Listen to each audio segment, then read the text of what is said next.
Royal Commission into Defence and Veteran Suicide is in session. Please be seated.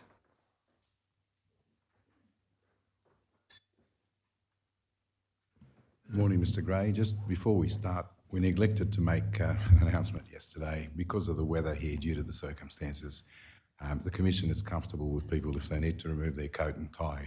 There's no issues with that. Thank you, Mr. Gray. Thank you, Commissioner. Good morning, Commissioners. Today, day 2 of the Darwin hearing, we have 2 sessions. The first will consume about 4 hours of hearing time, and it is a panel on the topic of recruitment. It continues the work done in examining the topic of recruitment in the Hobart hearings, but the panel has been slightly reconstituted. Mr. Gallus is no longer a member of the panel because of the topics that are going to be addressed today. He is not needed, and we thank him for his evidence in Hobart. But there's an additional member of the panel, Miss Bailey, and I'll be introducing her shortly. The panel will run as follows. It will run open to the public between 9 a.m. and 11 a.m. There'll then be a short adjournment for a mid-morning break.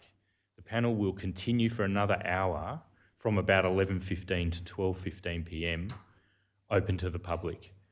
As far as the public's concerned, that will then be the end of public access to the evidence of the panel, but the panel will actually continue after a short break for an hour or so, and then there'll be a luncheon adjournment. Public access will resume at 2:30 p.m, and we'll then be calling Mr. Justin Huggett. And Mr. Huggett will give evidence taken by Ms. Longbottom KC and Mr. Sheptuya until the evening adjournment. And we anticipate that'll be about 2 hours. Thank you. Are there appearances to be announced? Good morning, Commissioners. I appear on behalf of Mr. McPhee again, instructed by Mr. Abrams of Moray and Agnew. Thank you. Good morning, Commissioners. My name is Dixon, D-I-X-O-N, and I appear for Miss Bailey. Thank you. Thank you, Ms. Dixon. Commissioners, I call Mr. Glenn McPhee, Brigadier Duncan Hayward, CSC, Ms. Lynette Tyrrell and Ms. Sarah Bailey. They're already present in the witness box, and ask that they be administered oaths or affirmations as they choose.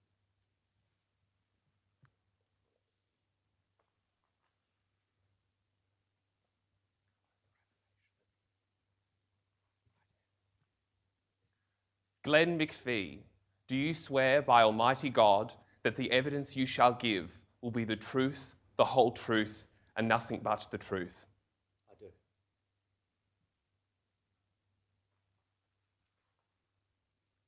Brigadier Duncan Hayward, do you swear by Almighty God that the evidence you shall give will be the truth, the whole truth, and nothing but the truth? I do. Lynette Tyrrell, do you swear by Almighty God that the evidence you shall give will be the truth, the whole truth, and nothing but the truth? I do.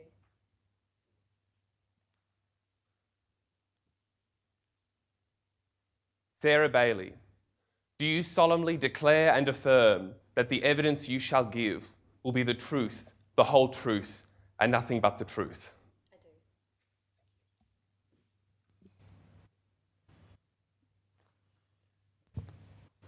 Thank you. Commissioners, I'll ask that the operator display the tender list and relevant documents previously tendered that relate to this panel.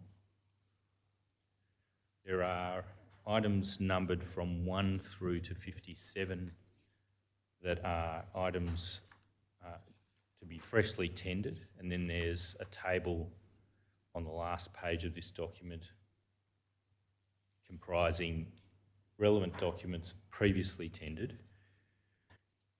There are 3 documents that I'm only tendering on a confidential basis. I'd ask that you recognise that there'll be a non-publication direction that applies to these three documents, these four documents, at least on a provisional basis, and probably at least for some of them in perpetuity.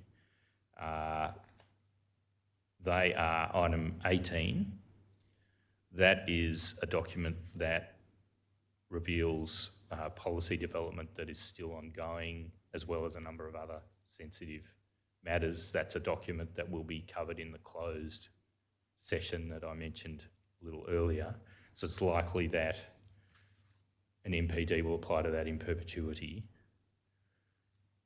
There are then three documents, numbers 30, 32 and 33, that are the subject of confidentiality claims as to some of their contents, and at least for today's purposes, I'd ask Commissioners that you indicate they're being received on a confidential basis and will be subject to an MPD. It may be that we can prepare redacted forms of those documents for public exhibit purposes in due course. On that basis, I seek to tender the documents numbered 1 through 57. Thank you, Mr. Gray. They'll be accepted on that basis and allocated the next lot of consecutive numbers. Thank you.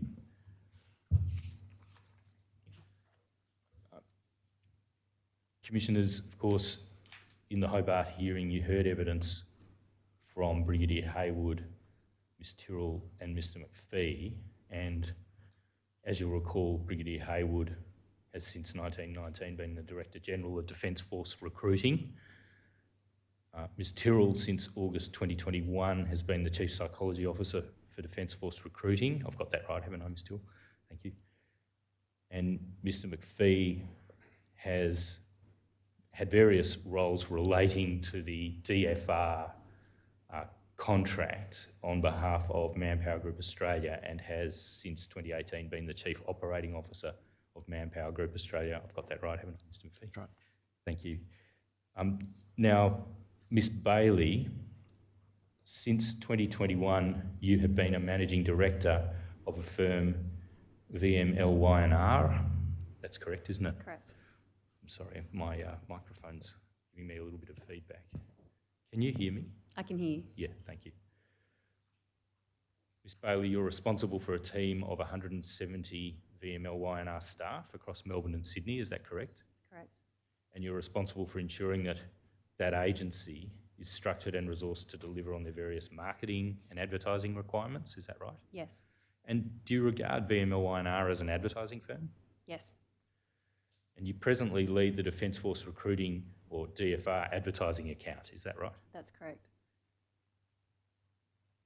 You were previously, before you became a Managing Director, you were a Managing Partner at VMLY&R, and you've had other roles referred to in your CV, which is one of the documents that's been tendered. Yes. You've been in advertising for quite some time, a couple of decades. Almost 20 years, yes. Thank you. I want to ask you, Ms Bailey, the first series of substantive questions in the panel session, and they're directed to getting an overview for the Commissioners of the role of VMLY&R in the DFR marketing and advertising functions. Operator, could you please access VMLY&R's response to its notice to give information issued by the Royal Commission? Ms Bailey, were you involved in preparing a response to a notice to give information issued to VMLY&R by this Royal Commission? Yes, I was. Thank you. If we go, please, operator, to page _002, at paragraph 16. Ms Bailey, we've tendered the statement of work forming part of the services contract between VMLY&R and DFR and the Commonwealth, represented by Defence, and I won't go through that in great detail, but here is a summary of some relevant aspects of it, is that right? Yes. And the statement of work at paragraph 16 of the response, we have this recited. It sets out objectives, and VMLY&R works with DFR to advance those objectives. And they're enumerated there in 16.1 to 16.4. That's accurate. That's accurate. And do you regard these functions as all involving elements of advertising? What about 16.4 in particular, the website role? Could you tell the commissioners whether you regard that as part of your advertising function? Sure. Our contract is advertising and digital services. So 16.4 relates more specifically to the upkeep of the website, which is a huge repository of information about roles in the ADF. So part of our responsibility is to make sure that the website is kept up to date with accurate information and that the website is available to people for access at all times. Time permitting, we'll be going to some aspects of the website which seem to be the subject of a fair bit of creativity. Is VMLY&R, in addition to having the upkeep role, also involved in responding to briefs to create advertising content on the website? Yes, we are. Yep. And then at the same response, page _004, please, operator, paragraph 24, there's a reference to a number of matters that are functions, I should say, that are retained by Defence.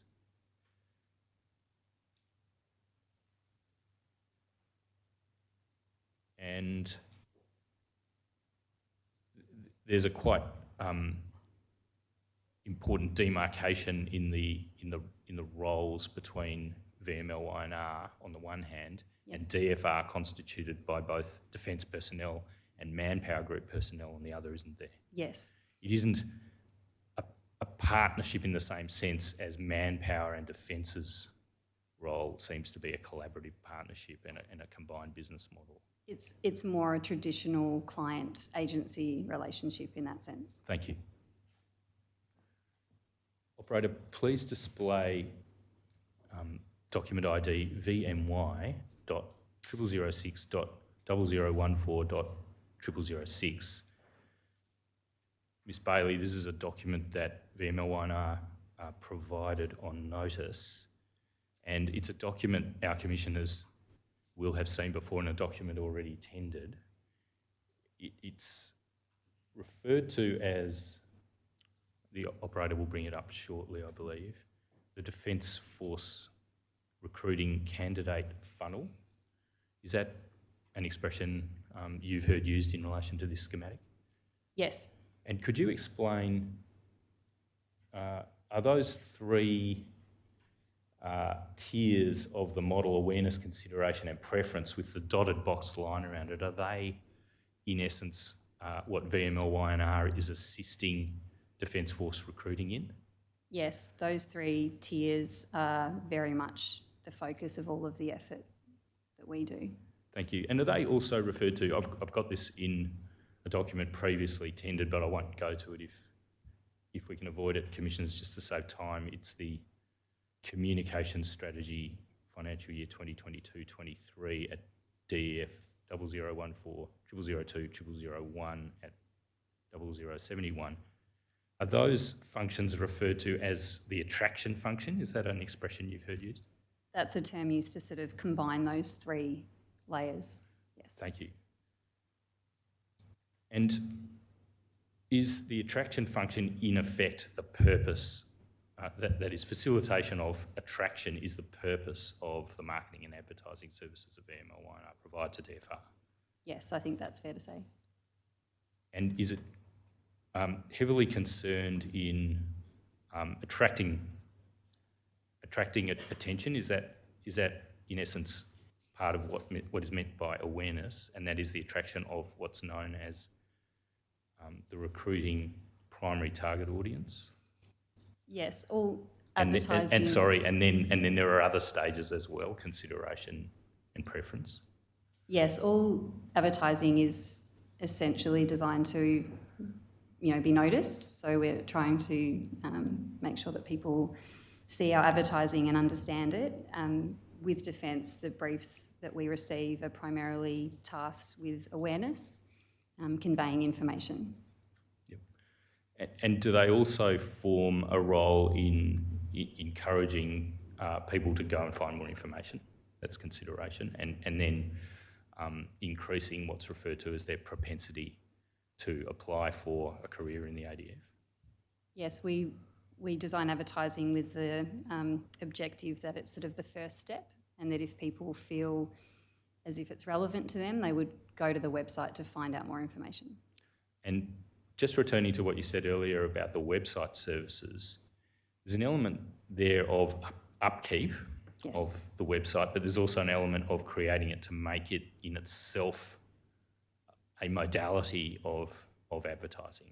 Is that right? So is there a blurring of the functions of the website in that regard? It's both a source of information for people to find out more, but it's also meant to attract them. Advertising is broad in its definition. It can be both, it's information essentially that's presented to an audience. So by that definition, the website is a advertising platform where communication is presented, information is available to people to sort of do their own self-guided research. Now, outside those tiers of awareness and consideration and then preference, I didn't really bring this home, so I'll just ask you again. Do you agree that involved in the function of advertising is also an element of persuading people to have a propensity to apply to the ADF? Is that part of the advertising function? And is that what's conveyed by preference? We present information about roles in the ADF. We would assume that some people will find that relevant information and therefore they would be prompted to find out more. Okay, so there's all right, we'll leave it there. You know, do you, Ms Bailey, that when a person enlists or is appointed in the ADF, it's for a minimum initial period of service, and if they leave early, they may incur, under regulations, what are called return of service obligations, and they can be quite significant debts. Yes. Do you know all that? And there are other elements of a career in the ADF that merit deep reflection, such as some harsh realities of some of the roles in the ADF. Yes. Would you agree with that at a general level? Yes. Is it any part of VMLYNR's role to apprise potential candidates or people attracted by the initial advertising to explain those matters? We're never briefed to include that type of information in the advertising awareness layers. That information is certainly available on the website. Right. Now, very briefly, because I'm already falling behind schedule, can I just ask you to comment on this overview of the briefing and creating process, which seems to emerge from the material that VMLYNR has provided to the Royal Commission? And I should say to all the witnesses, you heard me say there are 57 new documents that we've tendered. We're intending those to be a repository for analysis. We think our analysis into the recruiting issue is now at a pretty good stage, and with that body of information there'll be further analysis. So we're not intending to take you through each one of those. Nevertheless, I'm going to be running short of time, and I'd be grateful for your assistance in providing answers that are brief and to the point, and thank you, Ms Bailey, for doing that. So the overview of the briefing and creative process, can you please comment if I've got any of this wrong? There's a brief that you get, and indeed you've received hundreds of them since the renewal of the contract in 2019. Yes. And the brief comes from DFR, and it's supported most often by market research obtained by DFR from others. Yes. And the brief very often includes the identification of a challenge that DFR, or challenges that DFR is addressing, and the objective of the advertising that should result from the brief. Yes. And then there's a creative work phase, and that involves iterative, often focus group-led development of creative ideas responding to the brief. Is that Yes, right? that's The right. focus groups are not organised by VMLYNR, they're organised by DFR with the assistance of Manpower. When I'm referring to DFR, It's Collective. essentially a collaborative business model, so Yes. please take my references to include manpower. Yes, that's right. That's right. Now that iterative reference to focus group can actually go on for some time, and it can even extend beyond the creative phase. Is that right? Or- Sorry, not quite sure what you mean by that. Once you've got a created product, you could keep testing and maybe refining it with a focus group. Is that right? Yes, we tend to do 2 rounds. That's standard. Occasionally, there might be further investigation if it's felt that it's required, but that's not determined by us. All right, thank you. And after that, there's a point of approval by Defence or DFR. Is there then iterative further development and testing after approval? Not to my knowledge, no. No, okay. And then, in effect, VML Y&R's work is done and you don't place the advertising. We don't deploy any of the advertising assets that Universal McCann. And in fact, we understand from the material that there's a whole of government advertising placement agency called Universal McCann who does That's that. correct. Thank you. I'll just go now to some questions that are in a little more detail about the process and what its objectives might be said to be. I'll stay with you, Miss Bailey, but I'm pretty sure we'll be going to other panellists during the course of these questions. Miss Bailey, would you agree that advertising generally, and let's focus on DFR advertising in particular, can be described as, in the context of, sorry, I'll withdraw that. Advertising on behalf of DFR is selling the prospect of a career in the ADF to a target audience. Would you agree with that? Yes. And the target audience can be divided into primary and secondary audiences, but the primary audience is 16 to 24-year-old Australian citizens. Is that right? That's accurate, yes. And that's not to say that all 16 to 24-year-old Australian citizens will necessarily pass the tests that are needed before one can join the ADF, but they're the primary target audience. Yes. You've, in your, I should say, in VMLY&R's response, which is VMY 007, 0007, 0001, at page 18, please, operator, there is a description of the campaign process. Mm-hmm. Now, I just want to get some clarity for our commissioners on what you mean by campaign or what VML means by campaign. Is it the case that advertising is very often created and then presumably deployed, although you don't do the deployment, as part of a sustained period of exposure to the public, known as a campaign? Yes, it's a discrete communication that's developed with a specific creative theme. It might be executed in a variety of formats with slightly different messages in different executions, but it would be recognisable as one campaign in terms of its theme and its sort of packaging. And that might be for a relatively short period of even weeks, or it might go over years. Typically with Defence, they are long-term campaigns that go for many years. And you describe the different kinds of briefs you get, and that would be a major brief, wouldn't it, to create a new campaign? Yeah, a major brief would be a new campaign completely from scratch that's developed with a particular creative framework. Now, thank you, operator. You've got the VML response up again. If we could please go to page _18 at paragraph 95. There's a reference there, Miss Bailey, to the major campaigns being developed by reference to the following 3 stages, and then there's awareness, creative and production. Is awareness in that sense a bit different from the concept of awareness in the tier of the recruitment funnel that we were looking at a little earlier? Or is it the same? I believe that it's the same.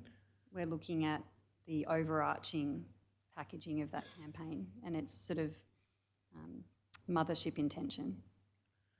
And it will go to some of the detail in a minute, but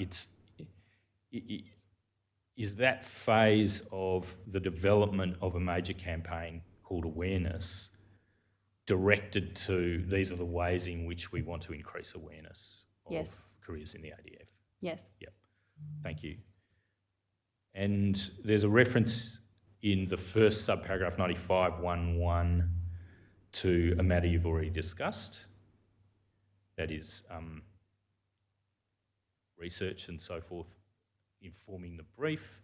Yes. Then at 95.1.2, there's a little more detail on how the research is used and the reference to the focus groups.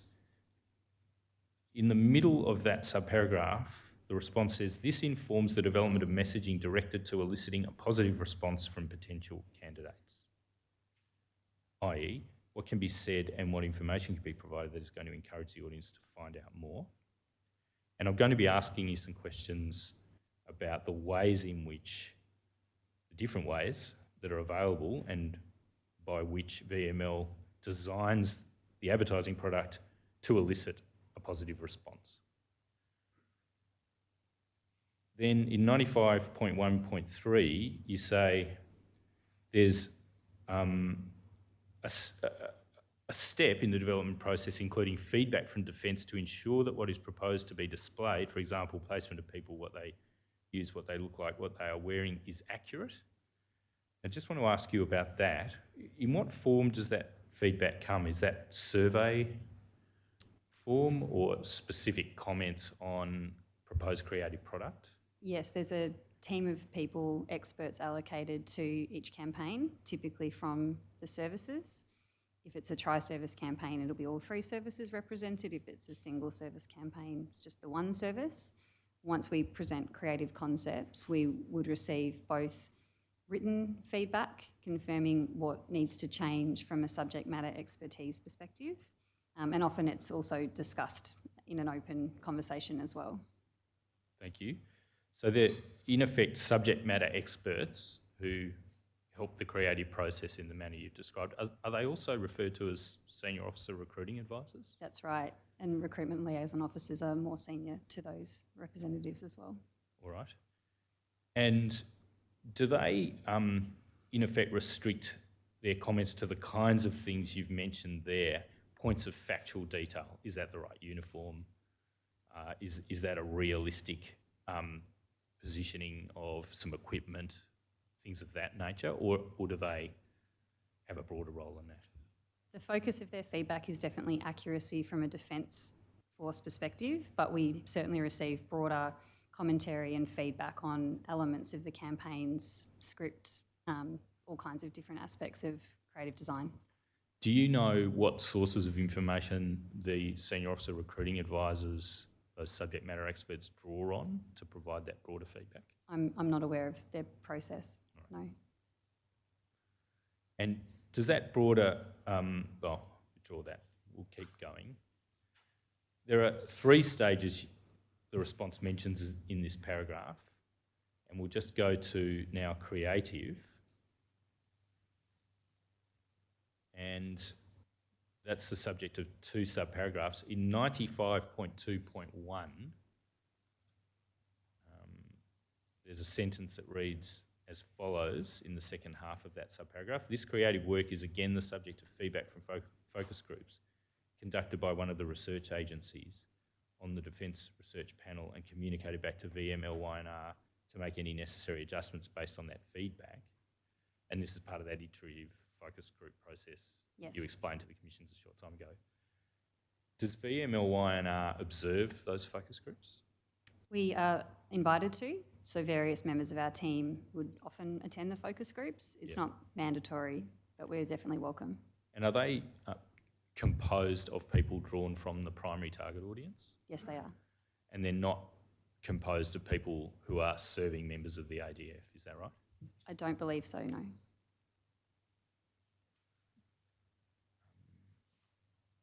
Brigadier, can you comment on either of those two points that Miss Bailey touched on but wasn't able to give a conclusive answer on? The first would be, what sources of information do the senior officer recruiting advisor, subject matter experts, what sources do they draw on? Do you know whether they draw on survey material about life in the ADF? I don't know the detail of what they draw on, but I will say that the clearance process through Defence goes up to the service deputy or the service chief of that respective service. The creative input from the military side will say, don't use that piece of equipment, it is going out of service, and this ad will run for 6 years. So the expertise they bring is equipment, uniforms, service life. Does it depict the service the way the service would like to be depicted? Yep. And when you say service life, can you unpack that a little further? Does that include, for example, what workplace experience survey results are coming in about work-life balance and things of that kind? Not at that stage and not from those people. Okay. And the other question, the focus groups that are used in the iterative development and evaluation of the creative product. Ms Bailey said she didn't believe any of those focus groups drew on serving ADF members. Do you know the answer? Yes, I do. I've sat in on many focus groups as an anonymous online attender. The focus groups are not just the target audience. They are also parents, influencers, teachers, rural, regional, urban, Indigenous, female, STEM, that to give a broad cross-section. The reason we don't have military members reviewing that is that the military member is not our target audience. They've already been recruited. We're looking to attract someone that's not a member of the ADF. Yep. Hence, they are the focus of the research. So, no, we don't bring the service members into the research. Thank you.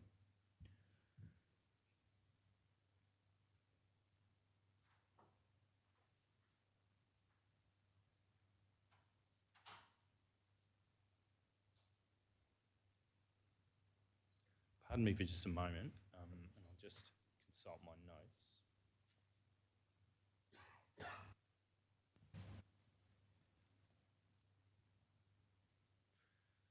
Brigadier, I think we'll stay with you, and I just really switching topics now, but all of this is connected, of course. I want to ask you about some research that was done, described as Where To. Is Where To a document you're familiar with? I'll just ask that it be displayed. If you could, please. Yes, DEF 1061 0005 0027.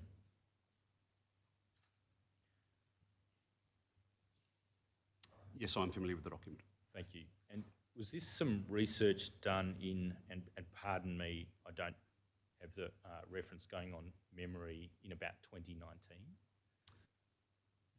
I thought it might have been after that, Mr. Gray. I thought it might have been 2020.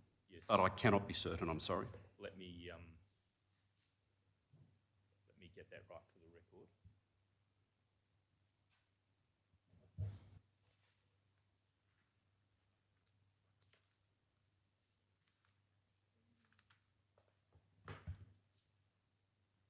What was the purpose of the research? Are you able to tell the commissioners that while I'm finding the data? Yes, I came into the role in 2019. COVID commenced in 2020. I was worried about declining applications, and I wished to understand why we were experiencing declining applications. Thank you. And it's undated according to our analysis of the document, so I'm not able to clarify or verify what the date is, and we'll go on what you've indicated. Thank you, Brigadier. Can we go, please, operator, to the executive summary at page 0030.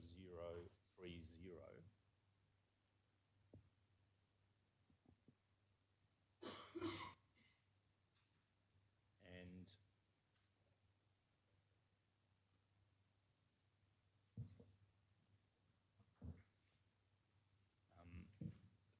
that should be visible to the public as well. And Brigadier, just staying with you, there's in essence a bit of a description, paraphrasing what you just said, facing a decline in serious decline in applications, etc.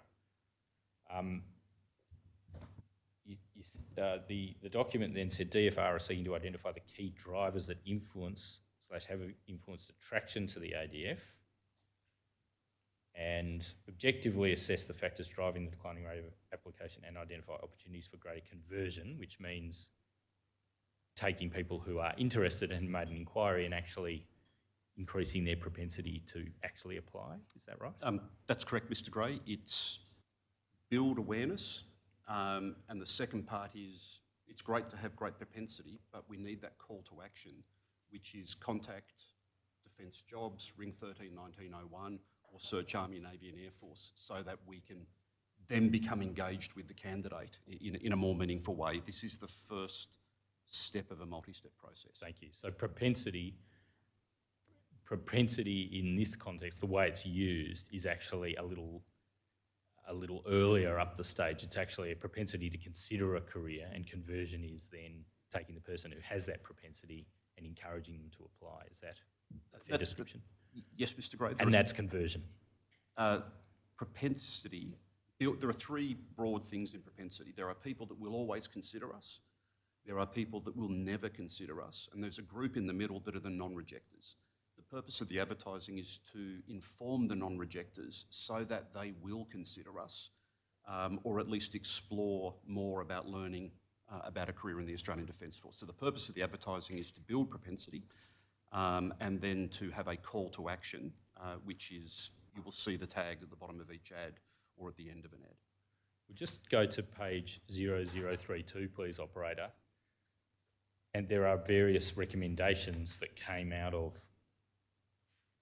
this report, where to. Were those recommendations accepted by DFR?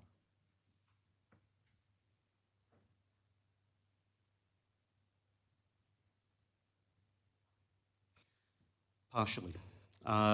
The specifically targeting the neutral cohort I spoke about earlier, compelling drivers led to the development of the explicit needs campaign to address misperceptions. We had previously targeted or spoken about Adventure Travel Challenge.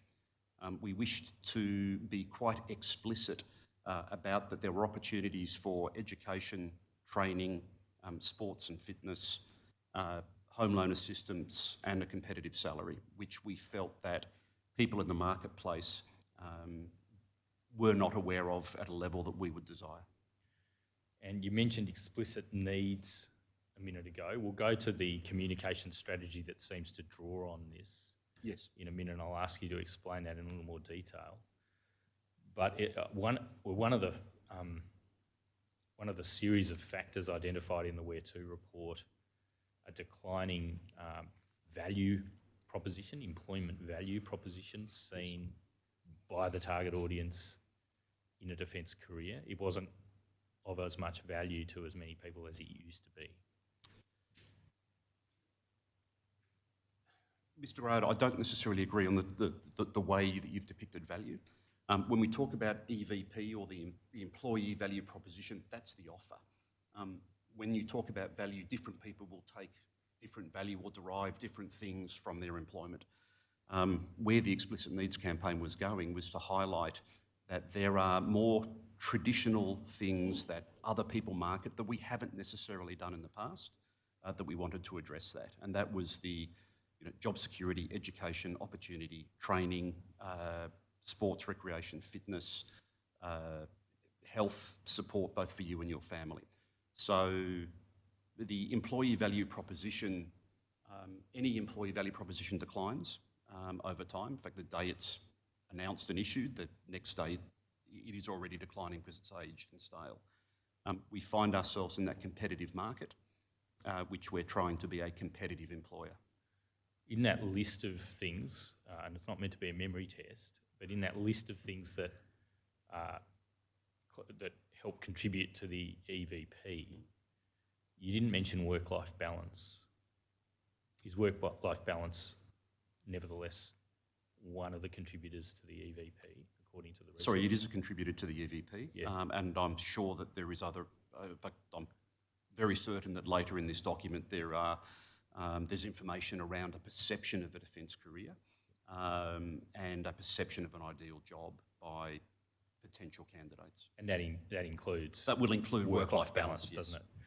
And can I just, before we go to that, can I just ask about the third bullet point where to recommends the optimal construct is to boost the more emotive factors of defence? What was the DFR thinking on that recommendation? I didn't emphasise it. I was comfortable that we were doing what we needed to do in that regard, hence the explicit needs campaign to address the issues that I thought we could be better at communicating. Yep. And if we just go to, say, a page which picks up an element of work-life balance, I'm not saying it's all of work-life balance, but on page 0061, please, operator. Is this, in effect, Brigadier, I'm just asking you, is this the sort of reference you had in mind when you said later in the document there's quite If I could detailed see it on the consideration? screen, please. Yeah.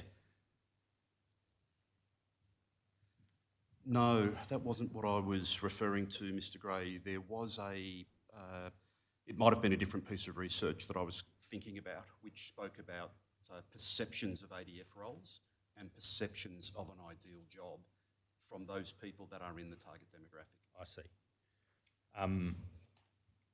Just on this page, can see here the research is showing that concern about losing contact with family and friends is a significant barrier for many, and that's for many in the target audience, and a barrier to them considering or having propensity to consider an ADF career. Is that right? Yes, Mr. Gray. Yeah.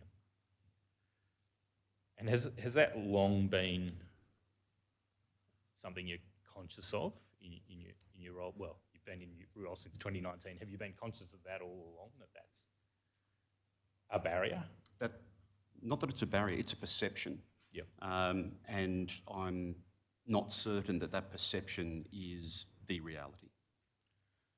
Not certain that it's the reality, but the report seems to be that there's concern in the target audience about it, and that's a barrier to Something that we propensity would, for many. something that we would need to address. Okay, thank you.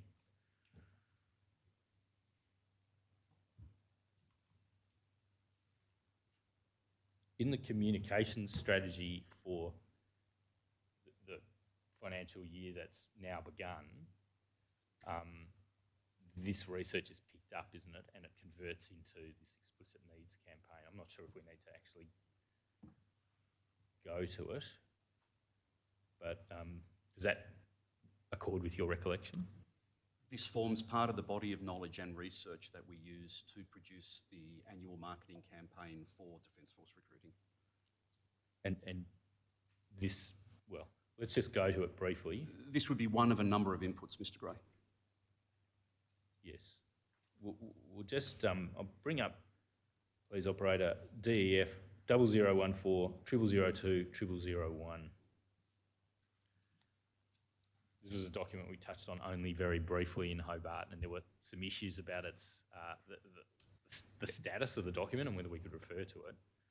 So there'll be a little more on it during this session to address things that we couldn't address in Hobart. Brigadier, it seems to be an overarching strategy document of DFR for the financial year that's just begun, and it's prepared, some 6 months before the financial year began. That's correct. Generally prepared from October through to March and published early in the new year.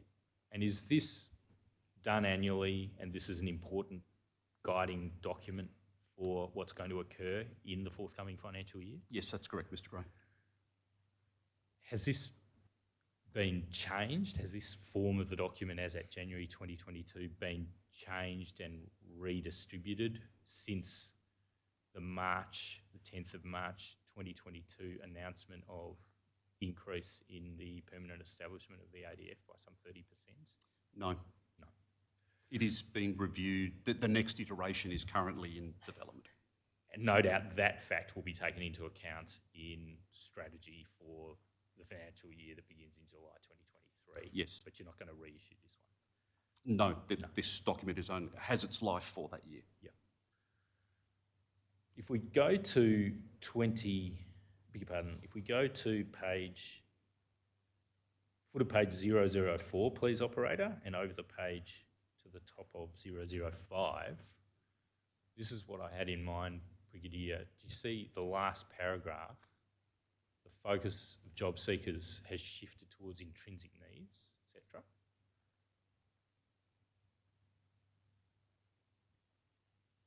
And if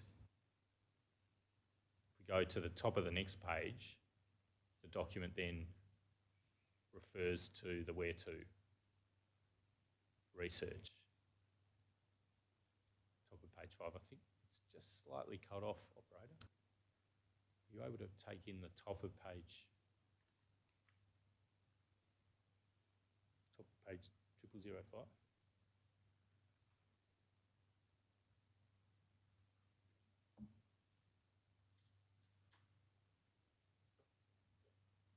Research undertaken by Where To in December 2021.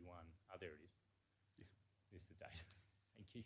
Indicates that COVID has magnified barriers and compressed appeal of the Australian Defence Force employment offer.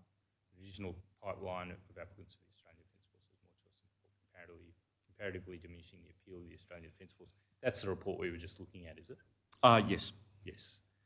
And if we go now to the next page, please, operator. In the medium term, under the heading medium, that's the new campaign that you've been referring to as the Explicit Needs Campaign, Brigadier? Yes, it is. Has that been launched? Yes, it has. Yep. In August. In August. And one of the points of focus is managing work life and life at home. Is that right? Yes, Mr. Gray. Yes. And there's a more pronounced consideration of work-life balance in the second or third last line, and family and friends. And that's correct, isn't it, Brigadier? You can see that there? And yes, that's correct. And that's been a feature of your instructions to the MLYNR through briefs to create this campaign, is that right? Yes, based on data analysis research, Yeah. that we felt that there was a mismatch in consideration for these reasons, so it is to address those. And look, we're going to go into this in a little more detail a little down the track, but let's just think about that mismatch of consideration of those matters of work-life balance, staying in touch with family and friends. There's information in the report from Where To the effect that that is a concern or a barrier to consideration, at least for women on that page. There's a mismatch in some regard, you say. Can you just explain why do you say that's a mismatch?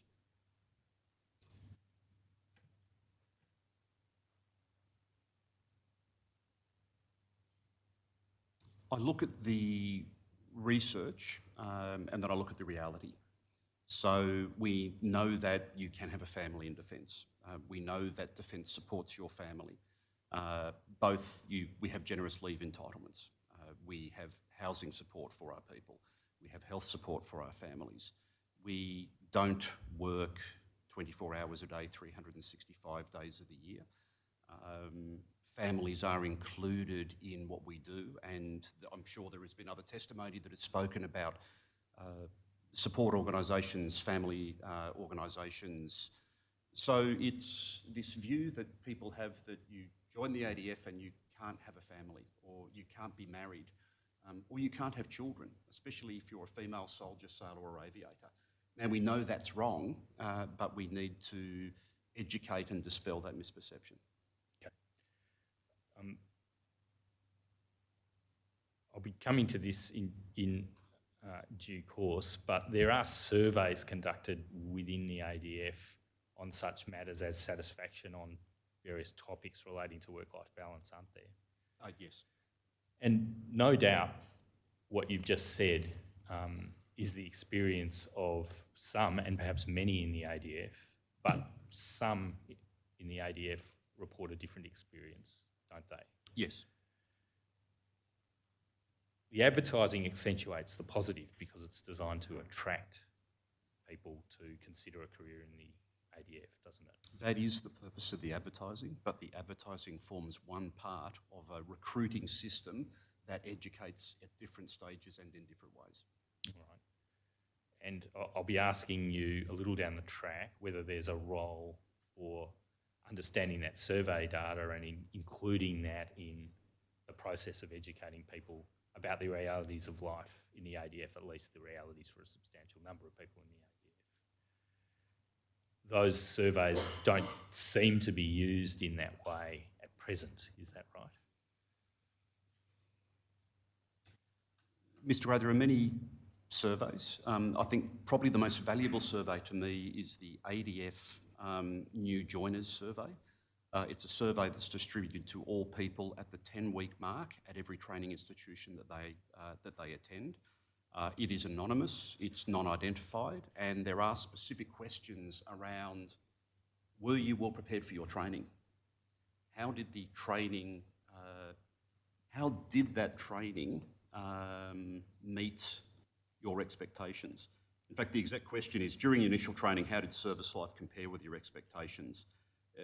89 to 92% reported that service life either met or was better than their expectation. 8 to 9% reported that service life was somewhat worse than they expected, and 1 to 2% reported that it was much worse than they expected.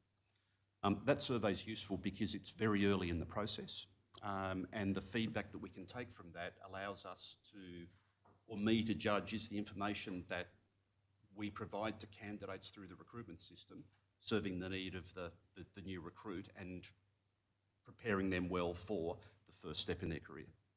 Thank you. When did the New Joiners Survey commence? I don't know. I became aware of it in 2020, very early in 2020, after I'd assumed my position. And is the New Joiners Survey analysed to identify which training institutions are doing better than others? Yes, it is, Mr. Gray. Well, it might be, I said we had a substantial body of material on which to do our analysis of the recruitment topic, but it sounds like there's some more material that we'll be looking at. Thank you. We will assist.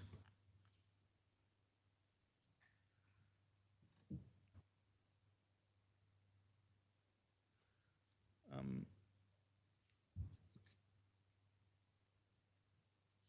move now to a different topic, and Ms. Tyrrell, I might be asking you to respond in the first instance. It's a topic relating to the period of adolescence of most people, and it's a period that is regarded, isn't it, as extending into the 20s. I think in previous times it was probably regarded as the teenage years, but it's now accepted that the brain keeps developing well into the 20s. That's right, isn't it? That's correct. Is your microphone on? It is on, but Thank I'll you. move it closer. Thank you very much. And we've tendered some articles on these general points, but I'll just ask you, Ms. Tyrrell, whether you're familiar with them, and we might be able to omit having to go to them in detail. There's development of the brain, in particular the prefrontal cortex, going on into the mid-20s for most people, so that it's now thought that the prefrontal cortex may not be fully mature until the mid-20s or even later. Is that right? That's right. And that prefrontal cortex is central to the development of theory of mind, decision-making, and the regulation of complex social behaviours. Yes, that's correct. And although decision-making is a cognitive process, it's highly influenced by emotion. Yes. And adolescents are not as able as adults to inhibit emotional responses. Yes, that's correct.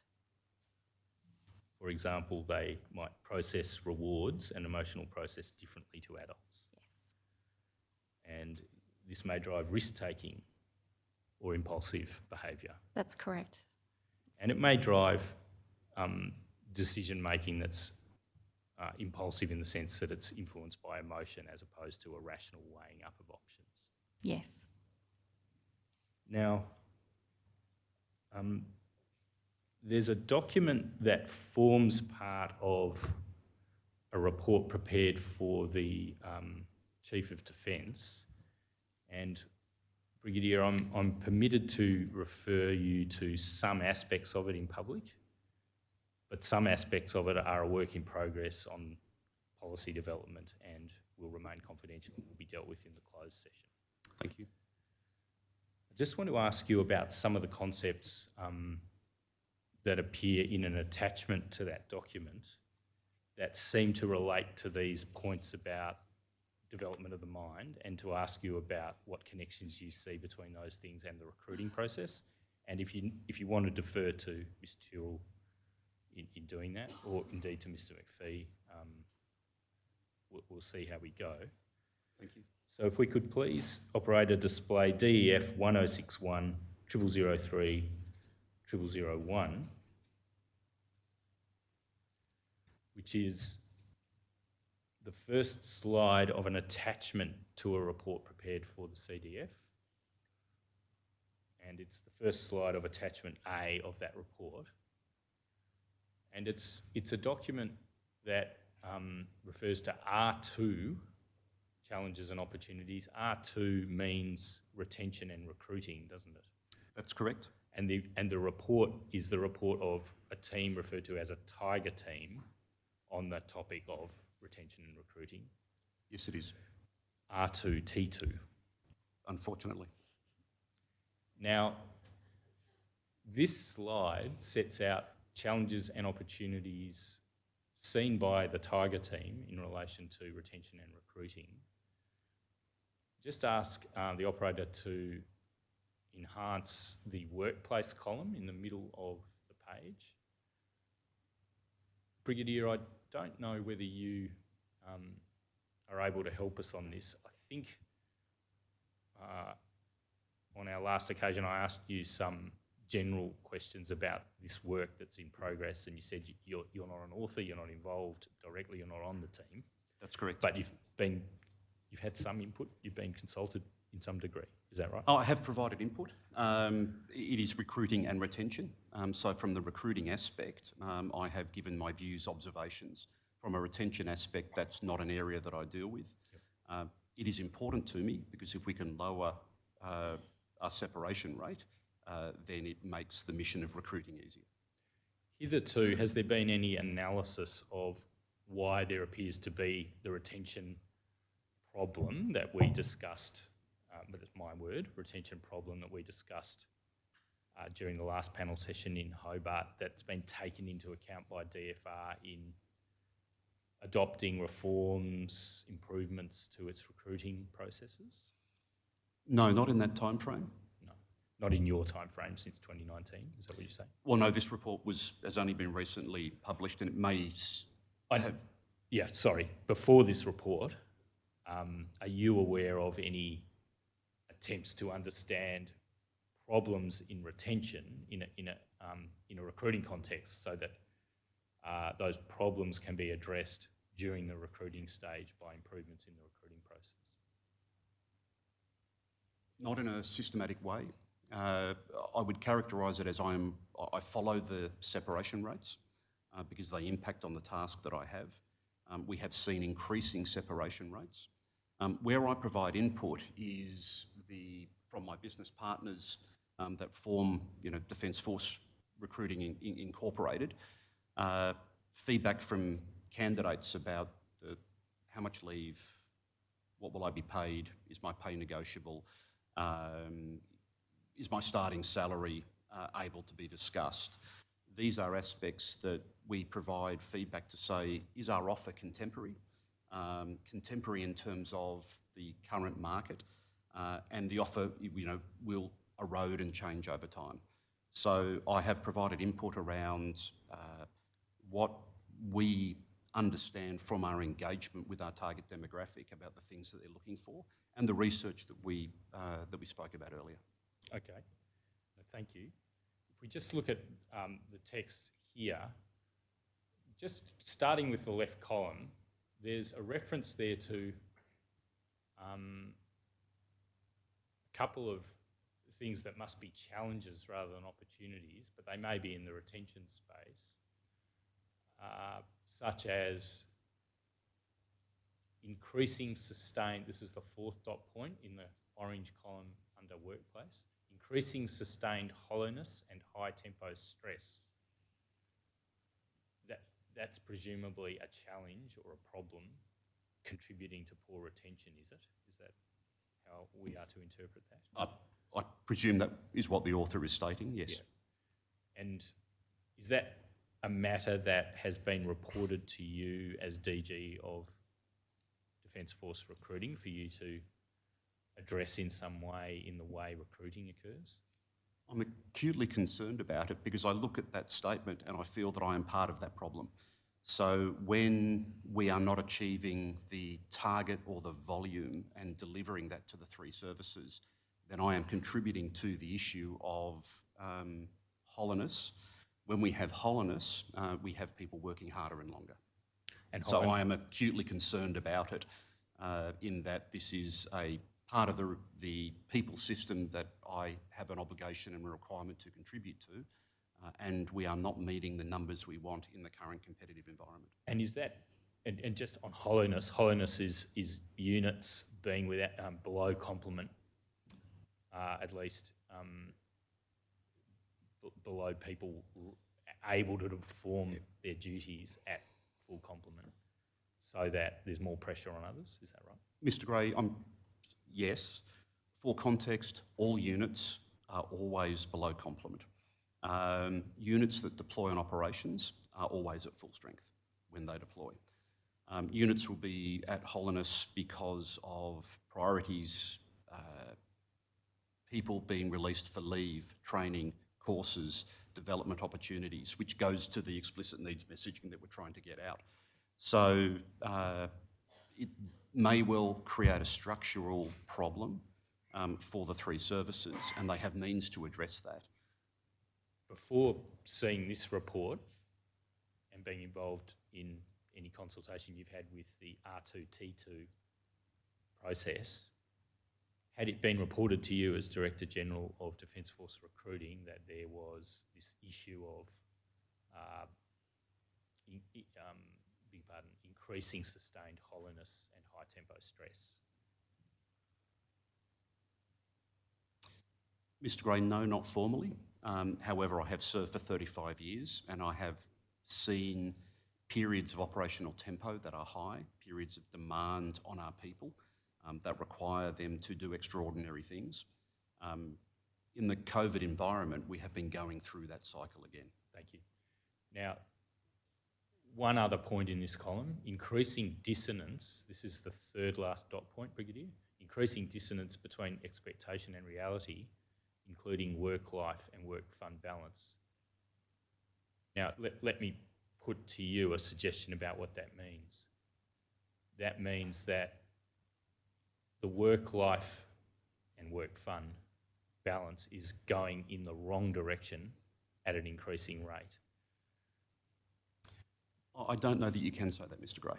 All right. Well, when the author says increasing dissonance between expectation and reality, dissonance connotes something that's bad, having a bad effect of some kind. Isn't this saying that there's an expectation that there'll be a work-life balance, but actually at an increasing rate, that's proving less and less to be the case.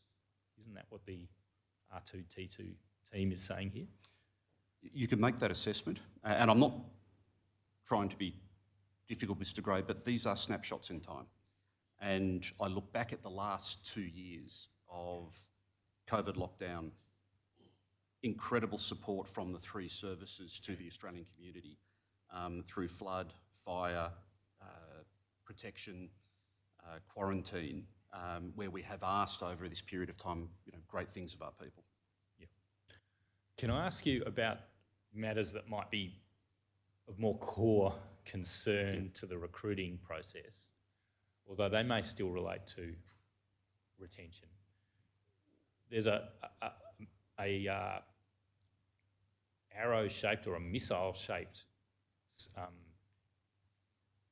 panel across the top of that diagram, and it seems to have two axes: attract more and compete more, and that's the y-axis, and across the x-axis, retain longer, reduce irritants / satisfy more. You see that? It seems to be organised on the basis that it's referable to the age of people being recruited into the ADF and people who are then members of the ADF, starting with age 18 or so, or perhaps 17. In the black bar across the top of the schematic, it starts with 18, but in the recruit arrow underneath that age, it says recruit 13% of 17 to 24-year-olds. Then if we ask the operator to please expand the exploration arrow in that schematic, we'll see that there are some phrases used relating to, it seems, that recruitment stage and that stage of life. Operator, if you could please emphasise just the exploration arrow just to the right of recruitment. You'll need to expand it very greatly for us to be able to read the words. And if you just select just to the left of the middle of that part of the diagram, the part referring to exploration, there's a lot of small text there. Thank you. We can see it now. Thank you, operator. So do you see those words, Brigadier? And I believe you would have had an opportunity to reflect on these, given some preparation on these points. The document is new to me, Mr. Gray, but yes, I have had a look at it. But just in the very recent in the last days. Yes, thank you. So adolescent's brain is still developing. So the authors of the R2T2 document are clearly thinking that is relevant to recruiting. Do you agree with that? I object to this. There's a real difficulty in cross-examining this witness on somebody else's document and what the authors are thinking. Well, I'll withdraw it and put it another way. Is this an element of the document, these references to adolescence, brain is still developing, exaggerated reward stimuli, motivated by extrinsic reward and peer recognition, and the others? Were they matters on which you gave input into this process, the R2T2 process? Mr. Gray, there is nothing on that blown up exploration slide there that I have provided or ever raised. So it's new material. I have never provided it to anyone. This does not represent my input or that of my organisation that I'm aware of. All right, can I just ask you, absent that document, Yep. does DFR, to the best of your knowledge, or you personally, consider that the fact that the primary target audience of about 16 to 24, or as it says here, 17 to 24, are adolescents whose brains are still developing and who are subject thereby to a comparatively exaggerated reward stimuli and motivated by extrinsic reward and peer recognition? Does that present an opportunity for recruiting them?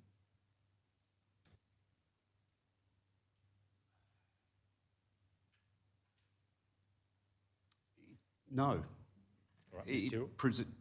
Thank you. Ms. Tyrrell?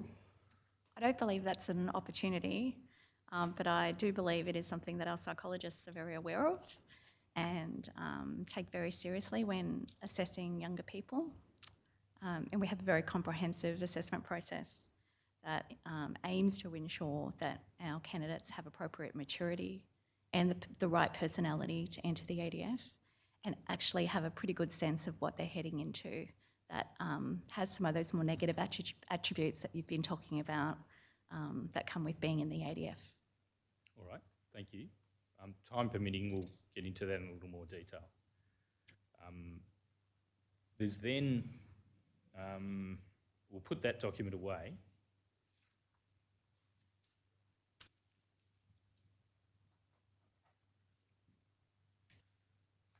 I want to just display some transcript of evidence of Dr. Andrew Koo, KHOO, in the very first hearing block of the Royal Commission. We'll just display the transcript at page 2-206 from line 47, please, operator. Mr. Koo is stating an opinion that the ADF is interested in recruiting people who will be malleable to discipline and training, and we'll get that up in a minute. Please. Yep. Is a factor like that a relevant factor for DFR and the way DFR approaches its recruitment process, including marketing and attraction, but also what comes later down the funnel in terms of the stages of assessment of suitability? Brigadier? I haven't had a chance to peruse the document, but I would say that the term malleable is something that I wouldn't consider. But job fit and an understanding of a workplace that is hierarchical and has military discipline would need to be clearly understood by any candidate, and we are at pains to educate them on that. Okay. Well, we'll just wait till the transcript comes up. But you distance yourself from any application of the word malleable. Absolutely. Putting that aside and using terminology such as adaptable to discipline and training, would you agree that the ADF is interested in recruiting people who are going to be more easily adaptable to training and discipline than not? Absolutely. There is no value in going through an extensive selection process to put someone in a training role that they will not pass their training or retain their training or be able to apply their training. It would make, that's an anathema to what we're seeking to do. And operator, if we could please go to page 206, near the bottom of the page, in that transcript that you've located. Thank you. 2-206.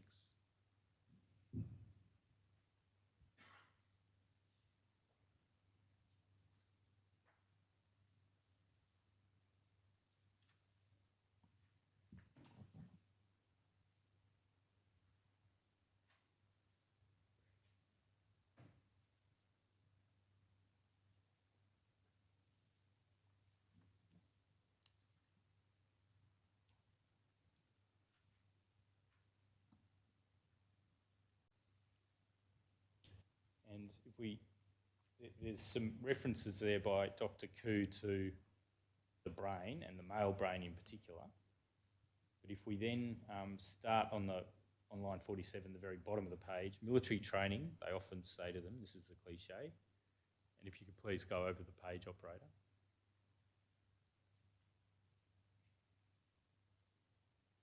We are going to build you up and we are going to break you down. We're going to break you down and then build you up again. That is, again, I'm not saying there's anything wrong with that because you're giving them the best chance to survive in hostile environments. What are we doing? We're breaking down. Heard a little bit from another witness about how we do that breaking down. I'll often say to the soldiers, this is how, as psychologists or psychiatrists, we learn how to make people do what they won't want to do, or make them tell us stuff they don't want to tell us. And anyway, that's worked in army intelligence, and we know this. And are those elements of the factors that might be considered for some roles in the ADF, Brigadier? I don't necessarily agree with the proposition that's in the document you're showing me. Okay. Going down a little further to line 14, there are a lot of things they're going to do to make that individual more malleable, and very much this also has to do with age and developmental age and biological brain age and what's happening in the brain at that time. That's why they like to recruit in late adolescence, early adulthood, or really these days what that converts to is late teens and early 20s. That's why they like to recruit then when an individual is malleable. Now, you've indicated that you disagree with the use of the word malleable, but adaptable to training and discipline is something you do agree with. Does DFR consider that it is trying to attract and then convert a propensity into an application for a person who's in the primary target audience undergoing changes in their brain, and that's actually an advantage both in recruitment and in the training that they're going to undergo after that? Object to this. If that question is being asked in the context of somebody else's opinion, the entirety of which is not put to this witness, then I object to it. If the question is asked in isolation and not loaded and by reference to this material, then it may be admissible. Sorry. Then it may be which? It may be a valid question, but when it's linked to a partial opinion on transcript of evidence this witness didn't give, from material that hasn't been given, it has a loaded context which, in my respectful submission, is unfair. Yeah, I accept that. All right. I'll Rephrase it. disconnect this question from the transcript before you, and I'll just ask Brigadier, is part of the reason for the target audience being 17 to 24 that they're going to be better adaptable to training once recruited, if they are recruited, and that's in turn because their brains are still developing? Mr. Gray, I would delink anything I said about the brain, and I would provide context to say that every employer and education institution in the Australian context, where someone finishes school at year 12 at age between 16 and 18, is someone that all employers are looking to train and develop to be their future workforce. So we target that demographic not for their brain, but it's that we wish to lock down that talent, train that talent, provided opportunity, as every other competitive employer in the Australian labour market would seek to do. Ms. Bailey, can I just ask you whether VMLY&R considers the fact that the primary target audience are in adolescence, including late adolescence, but still in a period of brain development where, as Ms. Tyrrell's acknowledged, there are changes going on and they're susceptible to impulsive or emotive decision making? Is that something that VMLY&R considers in designing advertising content? No, it's as per what Brigadier said, it's a life stage target that we're looking at. We do work for universities as well, and it's the same target market for education providers and anyone who's looking at employment age. So it doesn't get taken into account at all, either as a potential advantage to be exploited? I've never seen it on a brief that we've received from Defence, and it's never been in part of our responses either. What about as something that should be the subject of safeguard, because if the advertising is too powerful, then people might be swayed to make impulsive decisions on important life choices? I think the advertising only acts as a step one filter, and that filter is essentially if someone's interested or not. If they're interested in what they've seen, they're prompted to find out more, and at which point, a lot more information is provided to them. So no, it's not considered. Can I just ask that the transcript that's no longer relevant be taken down, please? Yes. Please do take that down, operator. If we could just have that down. Thank you. Could we please put up DEF 1048 0004 6787? Now, Ms. Bailey, can I just ask, are there advertising standards that apply to the preparation of advertising content that relate to marketing to adolescents in a recruiting space that you know of? Not in the recruiting space. It's only from a legal perspective if you're advertising products like alcohol, certain types of entertainment products that are graded to be of a certain age. I don't believe in recruitment there is any regulations or requirements to adhere to. For non-government, non-corporate Commonwealth entities, the Australian government has guidelines on information and advertising campaigns, and they're currently displayed, the October 2020 version. Yes. We go to Principle 2, that's on page 6793.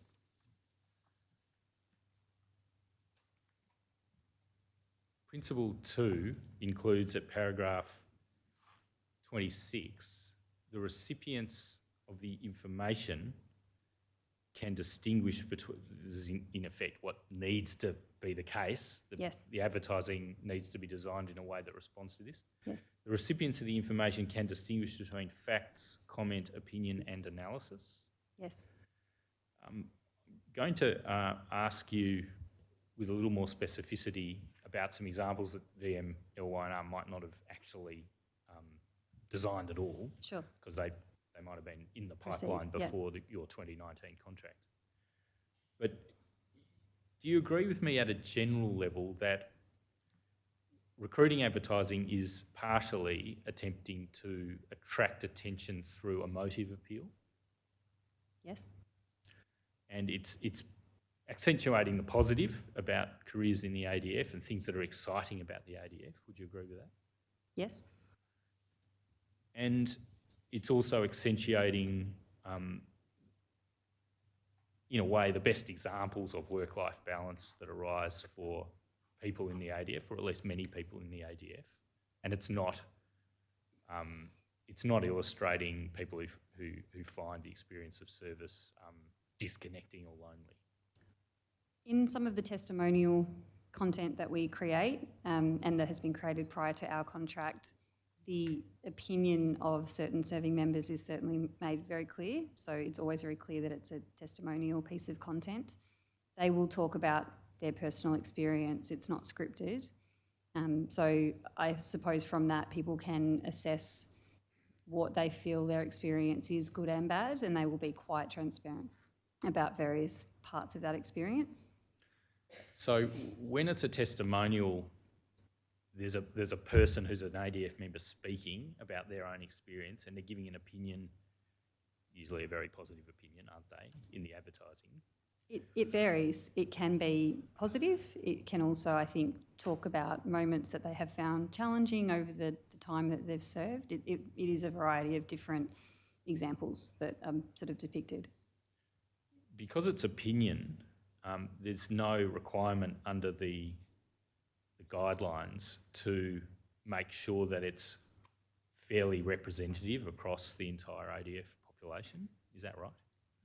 We're not part of the approvals process. Everything that is created does go through a really stringent approvals process with Defence. So, as I said, we're not privy to that, but I understand that it's broadly decided that it does reflect a genuine sort of lived experience. Lived experience of the individuals giving the testimony, Correct. but not necessarily a wholly representative picture across the entire ADF. Is that I can't comment on that specifically. Brigadier? I can comment. Yep. The first aspect or the first question you asked was about advertising guidelines, brand safety. We have ethical standards, we have our own Defence brand safety guidelines, we have the whole of government guidelines, In my tenure... Just stopping you there, brand safety is about where it's placed, isn't it? So not alongside violent content, things of that kind. That's It's not correct. about. It's not about the creative. It's not about the created content of the advertisement itself. Is that right, Ms. Bailey? That's correct. That's correct. But please go on. And the second part, where we were speaking about testimonial videos or testimonial product, there are, broadly speaking, 500 plus videos that we have on YouTube. They look 100, potentially 110, 120 of those have very direct testimony from people saying, it's hard, I was homesick, I was stressed, I felt danger, I was alone. But it then goes on to say, but I was supported, or I had a team, or these were the protective factors. So there is, first-person testimony. There are recorded interviews, which we call Ask Us Anything, which we also conduct on social media, where a candidate can come on live and say, will I be alone? Yes. Will I have to leave home? Yes. Will I be physically stressed? Yes. Will I be challenged in ways I haven't been? Yes. So they're all, honest approaches to candidate question, because, and I would go back to that, your say Defence New Joiners, ADF New Joiners survey, that was overwhelmingly people felt that the expectation that they had been given of their training was well aligned and they were well prepared for that. Can I just ask you to comment on a document we briefly touched on last time, I believe, but we'll go to it in a little more detail. Certainly. It's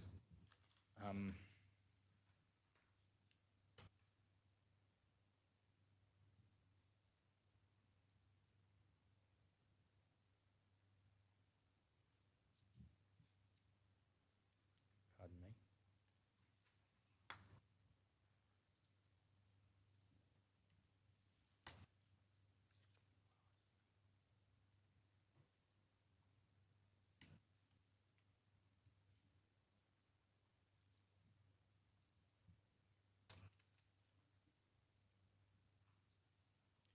It's DEF 1054 0001 0130.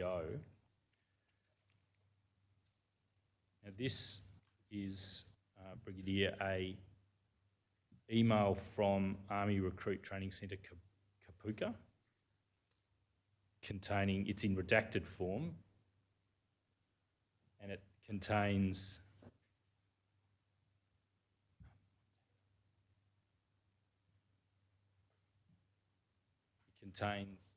details of separations, that is, people leaving Kapuka, presumably during initial training or ab initio training, and the majority of these are under Regulation 18 requesting own resignation, 41 people, and it's in a period of about 3 weeks in April. It says, please see below the breakdown of separations for April so far, and the email is dated 26 April, so perhaps it's nearly 4 weeks in April. There are 41 requests of own resignation. Now, I'm of course very interested about the new joiners survey information, and we'll look forward to reviewing that in due Which course. covers this period, Mr. Gray. Great. Now, if we just look at some of the detail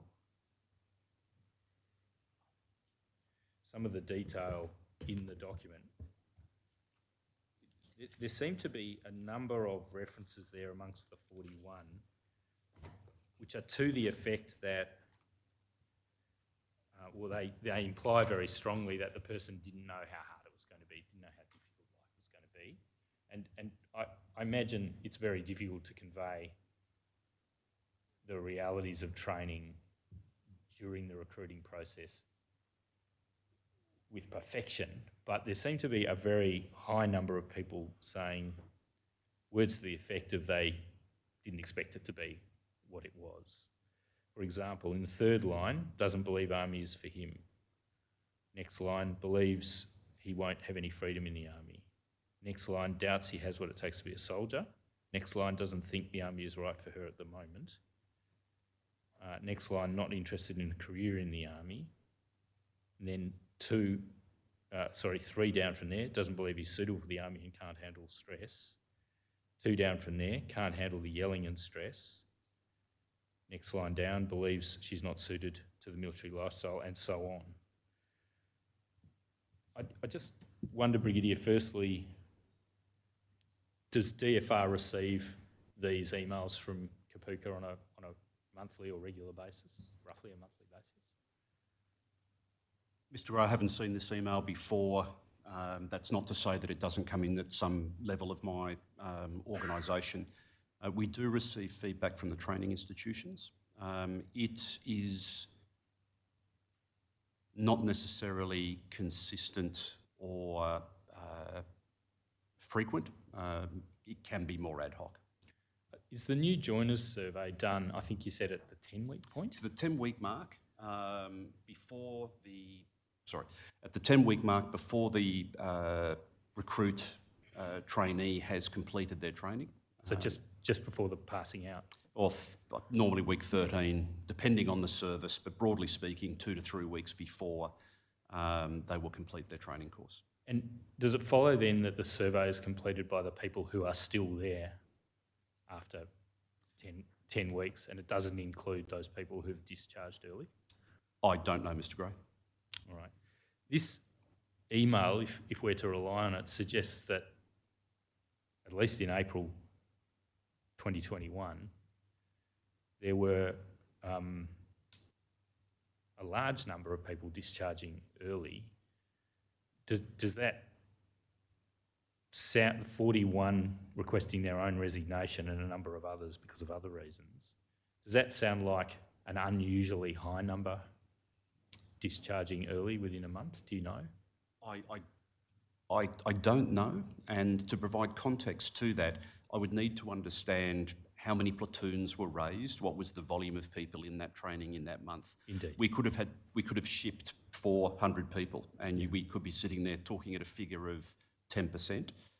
We know from our comparative research with other organisations that most new joiners in most jobs, 20% of people that commence a new job will say, this job's not for me, I'm not the right fit, or it's not what I thought it was going to be.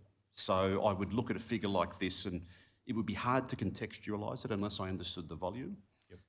But does it surprise me that some people say, no, this is not for me? No, but I'm very pleased that they considered a career with us, and I'm very pleased that we exited them when it wasn't working for them.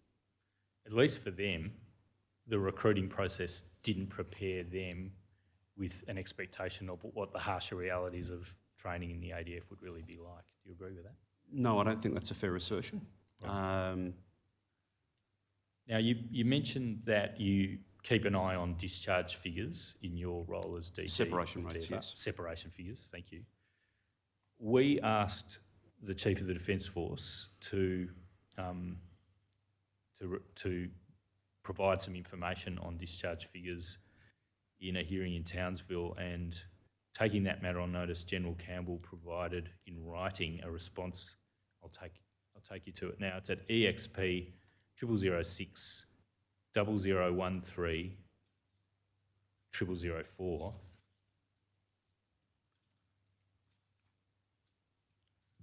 And that's just the cover page, Brigadier. If we go, please, operator, to some of the detailed data, beginning at page 0009.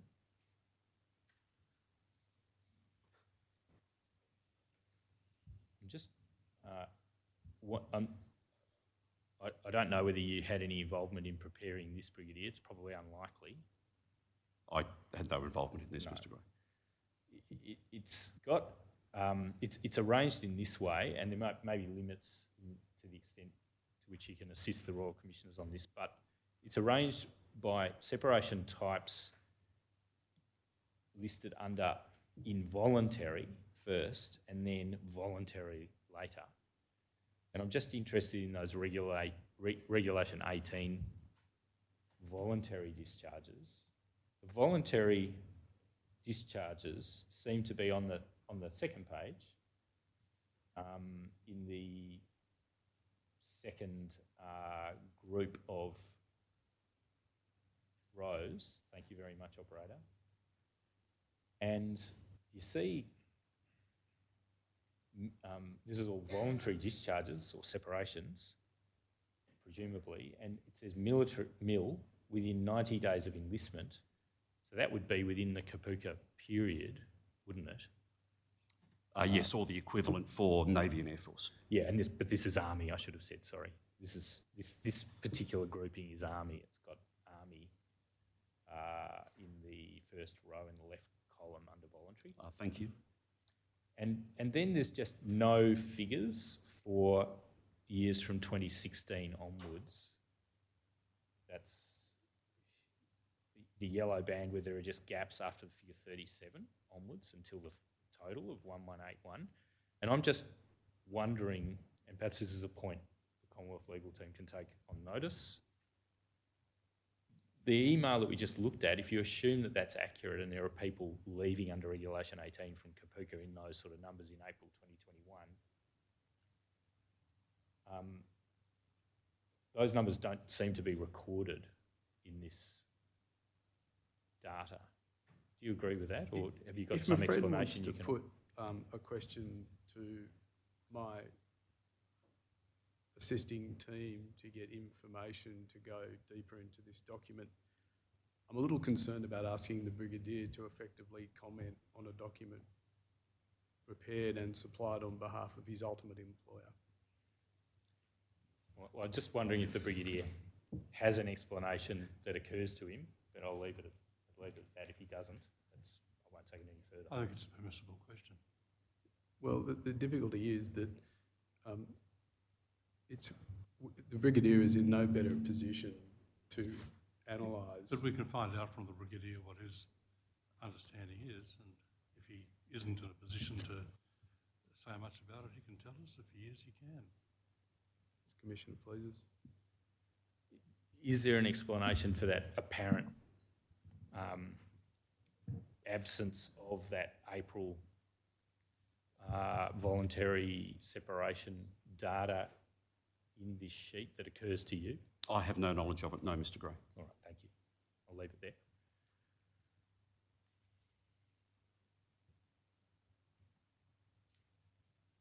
Could I go now to a different topic, returning to this question about advertising appealing to the emotions? And Ms. Bailey, I'll probably direct this question to you. The briefs that VMLY&R receives occasionally refer to an objective of presenting a career in the ADF as exciting, don't they? Yes. And in some other ways of appealing to an emotional response in the target audience. Yes. Yes. And when you receive a brief of that kind, I assume the creative team within VMLY&R sets out to comply with that instruction and that objective, and to create something that's emotionally appealing to young people in particular. Is that right? To the target audience, yes. And the primary target audience being is it 16 or 17 to 24? Majority of briefs are 16 to 24. Some are older than that as well. All right. And I want to just try to understand a little more about how that is done, and also how that's evaluated. And I imagine, is there a connection between what a creative team knows will be evaluated in terms of emotional response, and what it then knowing that what it sets out to achieve in its creation of advertising content? I mean, the evaluation process is the research we've spoken of previously, the 2 points of research that all of the major campaigns are submitted to. Yep. There's no real way to manipulate that process. We put forward what we feel is a compelling way to present the facts of ADF life, and then the research tells us if it is clearly understood by the target audience and if they find it appealing enough to want to find out more information. And Brigadier, the evaluation of advertising content, and Mr McPhee, please join in if this is part of your role. The evaluation of that content is, in effect, contracted out primarily to Hall and Partners, is that right? Yes, it is contracted out. Yes, Hall and Partners are the company that we are using at the moment. We have used others in the past. Right. And McPhee, are you, Mr McPhee, I beg your pardon, are you responsible in that part of the DFR function?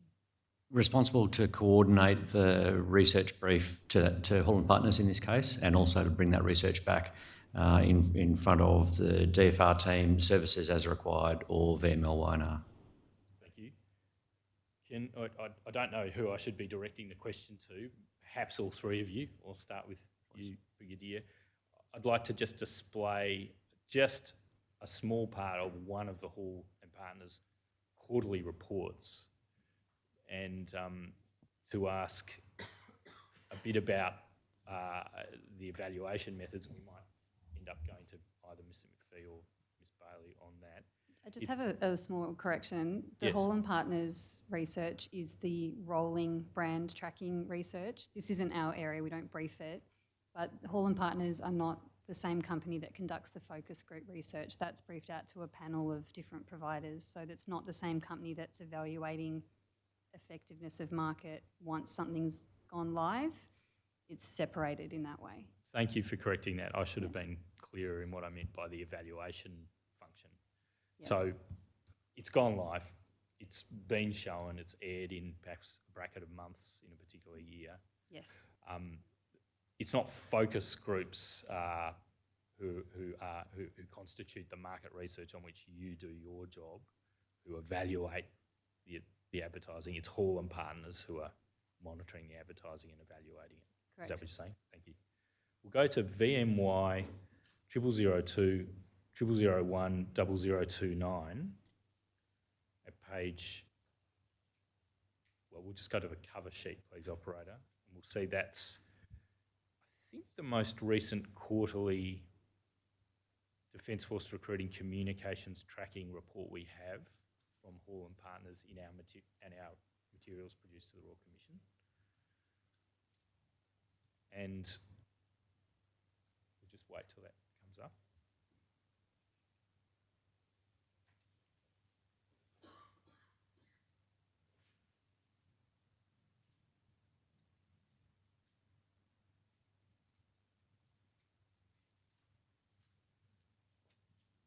VMY 0002 001 0029.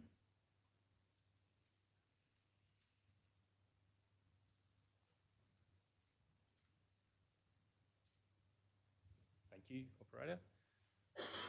Is this a report of a kind that DFR receives on a quarterly basis, Brigadier? Yes, it is. Thank you. We'll go to page _053, please.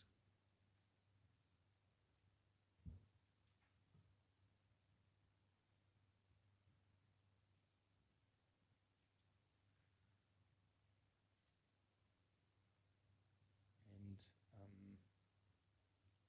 Brigadier, I'll start with you. Is what's being described here, particularly in the graph under the heading Emotional Engagement, DWYL Army 30s, total 1535 audience. Is what's been described there a tracking of emotional response to an advertisement in the campaign, Do What You Love? That's my understanding, Mr. Gray. Yeah, and Mr. McPhee, have I understood Yes, that right? that's correct. And it seems to track over 30 seconds or 31 seconds, which seems to be the running time of the advertisement. Is that right? Yes, that's correct. And Ms Bailey, this is not your area, so... Am I We, right? we receive the documents. Oh, but you do? They're not our documents. Yeah. Do you use these documents to learn lessons for creation of future content when you receive future briefs? Is that Sometimes findings from the rolling research will be fed into future briefs that we receive yes? for consideration for, further advertising requirements. And so you might, for example, get a minor brief to adjust some advertising in an existing campaign or something of that kind. Is that right? We might, yes. Yep. So, Mr. McPhee, just returning to this, or Brigadier, have spread out over the x-axis, running to about 31 seconds.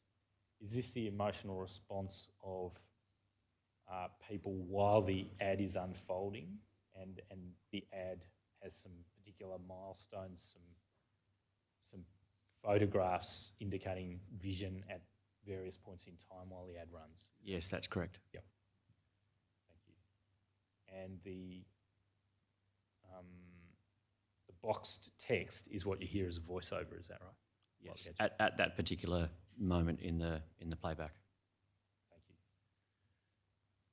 And Brigadier, anything to add? That's correct, I assume. You don't disagree with anything Mr. McPhee explained? No, I don't disagree with Mr. McPhee. Thank you. And Ms. Bailey, I don't believe your firm VMLY&R was involved No. at the inception of the Do What You Love campaign. It's been going for some years. That's right, we weren't involved.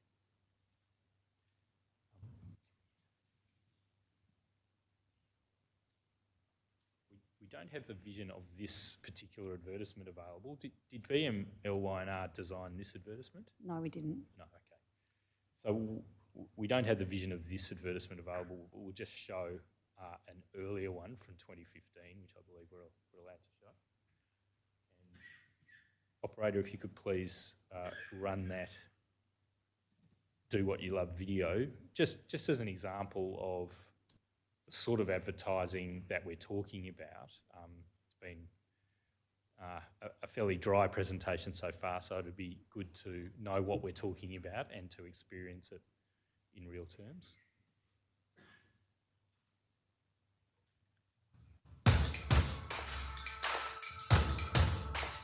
What I love about being in the Navy is working with great people, doing unique work that I'm really proud of. I love my job because I get paid to keep fit. I love my job in the Army currently because I have rank and I'm able to lead by example to others. The thing I love most about being in the Air Force is being able to travel and also expand my knowledge on engineering and that sort of thing, particularly in aerospace. What do I love about being in the Navy? Everything, absolutely everything. I love the travel, the people that I've met, the experience that I've had with those people, the countries that I visited around Australia. I've been all around Australia.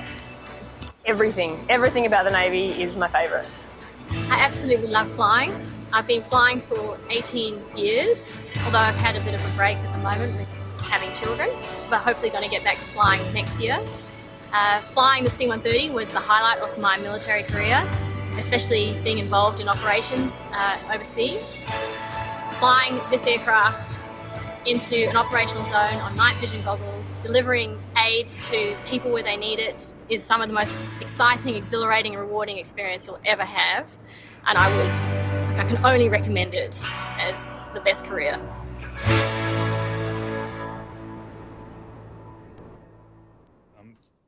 So, Brigadier, in the description that's been provided of the marketing and advertising function of DFR, there's reference to correcting misconceptions and removing barriers to propensity to consider a career in the ADF. But there is also this element of intending to have a strong emotional appeal, isn't there? Well, I would argue that any message needs to have a strong emotional appeal if it's going to be listened to. So, and I go back to my previous testimony, which is joining the Australian Defence Force is not an impulse purchase. It takes hundreds of days to do, on average 292. We have a multi-step process. This is to attract people to talk to us so that we can both learn more about each other. They can explore a career with us in detail, and we can explore their suitability for that career. Thank you. And time permitting, in the next part of the panel presentation, when we move out of marketing and advertising, there might be some time for a little bit more detail on what actually happens during some of the interviews that are integral to the recruiting process. But before leaving marketing and advertising, could I just ask about a document, and I think I'll direct these questions to you, Brigadier, if I may. It's called Universal McCann Australian Government Media Brief, issued to Defence Force Recruiting. Now, Council for the Commonwealth has raised confidentiality claims in relation to a number of briefs, including one to Universal McCann, but we don't understand this document at, I beg your pardon, let me just check that. I think I might have the wrong tab number. No, this is one of the ones. So I won't go to it. Can I just ask at a general level, without displaying it, whether the contents of it identifying misconceptions are contents that you had input into on behalf of DFR, Brigadier? There are contents in that brief under the headings of Navy, Army, Air Force, Tri-Service Women, Tri-Service, Tri-Service STEM, and Tri-Service Interim and Explicit Needs Campaign, which itemise matters that are considered to be misconceptions that should be addressed. Mr. Rowe, I'd like the opportunity to have a look at the document, but if we could do it in a closed session. Yep. There were elements of it that were of concern to me that would either minimise the Commonwealth's ability to achieve value for money for things it's about to do, yep, or commercially impact some of our commercial arrangements. So I'm happy to discuss it. My concern was around dollar figures that were displayed. Certainly not interested in dollar figures. But I would like to just look at those the misconceptions. I won't ask you about them in detail, but did you contribute to the brief? Mr. Ray, this might have been in the tranche of documents that arrived early this morning, so I haven't had a chance to review them, and I would like the opportunity to. All right. Well, we might either, if we have time, deal with it in the closed session, or else deal with it in writing. Yes, Thank certainly. You.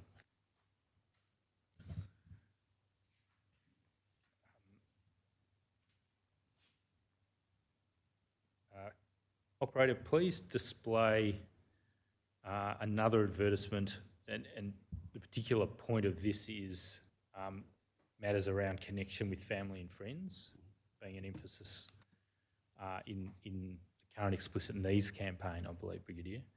I don't know whether this advertisement actually is part of the Explicit Needs campaign. I don't know whether you'll be able to tell us. You show me, I'll provide. We'll play it. It's DEF 1061 0004 0031. It's called Closer Look. That will be, take a closer look as part of the Explicit Needs campaign, yes. Thank you very much. DEF 1061 0004 0031.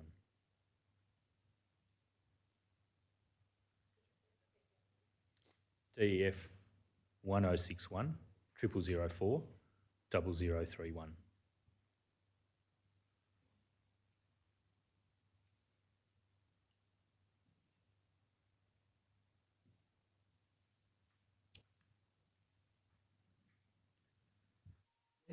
There's more to a career in the Australian Defence Force than you might think. You can gain professional, trade and tertiary qualifications and access training for new roles. You'll keep connected with friends and family and have time for study and sport. You'll have a great starting salary, as well as get help to buy a home. Take a closer look at all the benefits of a career in the Australian Defence Force. Thank you. Now, Brigadier, the point here is there is an assertion in this advertisement that you'll stay connected with friends and family, and no doubt for many members of the ADF, they are content with the degree of connection they're able to maintain. But there is survey evidence suggesting that a sizable, not a majority, but a sizable proportion of the various service personnel and the ADF as a whole don't agree that they have positive work-life balance in their career on various metrics. Would you like me to show you some of that material? I'm comfortable either way, Mr. Gray. We can probably save time if I just make that assertion. Yes, at a point in time. Yes, at a point in time being because of the pandemic and the tempo. Well, I would the ADF is experiencing a dip at the moment in work-life balance. Is that what you're saying? Yes, and for an individual it could be where are they posted, what is their role. An individual on operations has no work-life balance when they're in Iraq or Afghanistan. When they're doing COVID assist, there are great demands placed upon them. But when they're on training courses, and you would be familiar, and I'll talk to Army because I am Army, that reset, readying and rest cycle that Army has and certainly had in its rotation of its units and the status of their readiness at a point in time. Hence my comment around point in time. All right. Should DFR be briefing the preparation of content in its advertising, making assertions about work-life balance in a way that takes into account the workplace surveying that indicates that a sizable proportion of the ADF doesn't feel that it has a good work-life balance or doesn't agree that it has a good work-life balance? It's an informant. It's one input into a range. I sat in on some of the market testing for this product, and there were candidates that were looking at it, or sorry, not candidates, focus group that were looking at it that didn't know that you had leave, didn't know that you had housing provided for your family or that you were provided assistance. So this goes to that education piece of saying that you can get a degree, you can get a trade qualification, you can get home loan assistance. And the themes for this were salary, benefits, home loan, healthcare, friends, family, study, sport, fitness, trade, tertiary and investment in a career. But it doesn't sound like there's an attempt to understand what the representative view would be across the ADF. There's subject matter experts providing ad hoc information on those matters, but not a... No, there is research that says that a perception of the perception of the target audience of what they perceive to be an ideal career and their perception of a career in the Australian Defence Force, which they're not part of, to be able to provide advice and information to them. Understand. So you're understanding what the target audience wants. Yes. But you're not trying to match that up with focus groups comprised of ADF members. No. Telling you what life in the ADF actually is. Because I have ADF members in the recruitment process that talk to every candidate to talk to them about what service life is about. A career coach, a defence interviewer, an officer selection board. I have psychologists that explore that in detail with every person that we assess and screen. And I have doctors that will also raise that with an individual, especially if they feel that they may be carrying an injury, and to discuss what the consequences of training might be. Commissioners will move out of marketing and attraction and onto the topic the Brigadier's just mentioned after the adjournment. Thank you. We'll just take a morning tea adjournment for 15 minutes. All rise.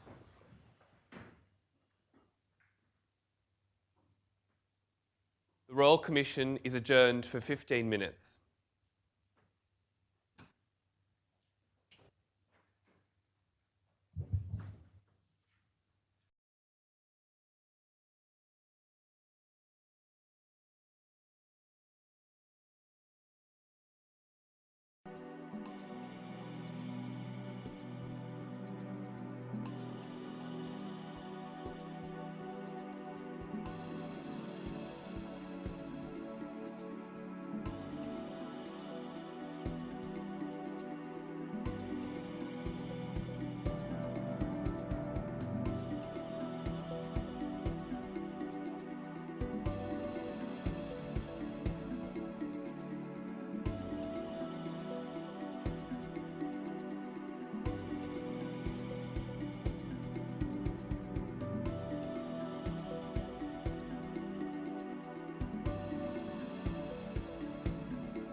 The Royal Commission into Defence and Veteran Suicide is resumed. Please be seated.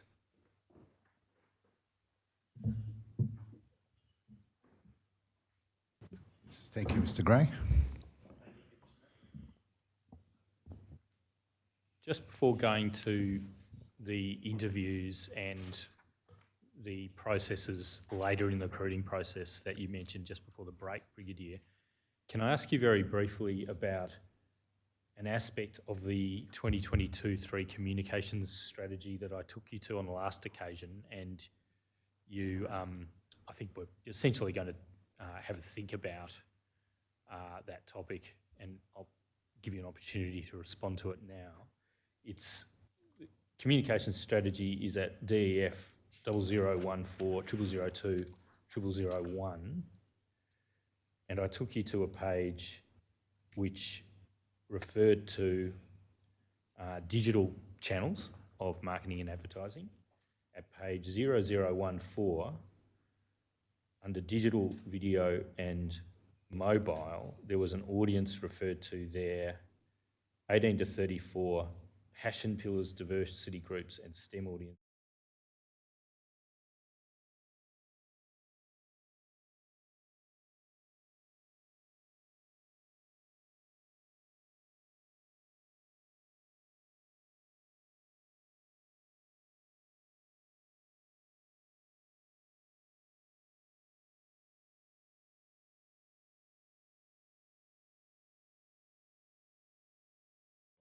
Triple 002,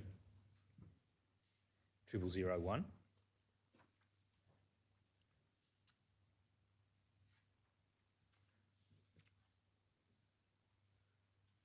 The communications strategy of January 2022, Brigadier, that we've already looked at. If we go to page 0014,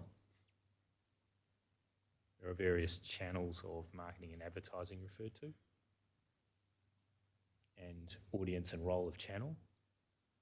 And in the very first entry there for digital, video and mobile, the second reference to the target audience, 16 to 17-year-olds will be targeted when possible, i.e. Twitch/contextual signals.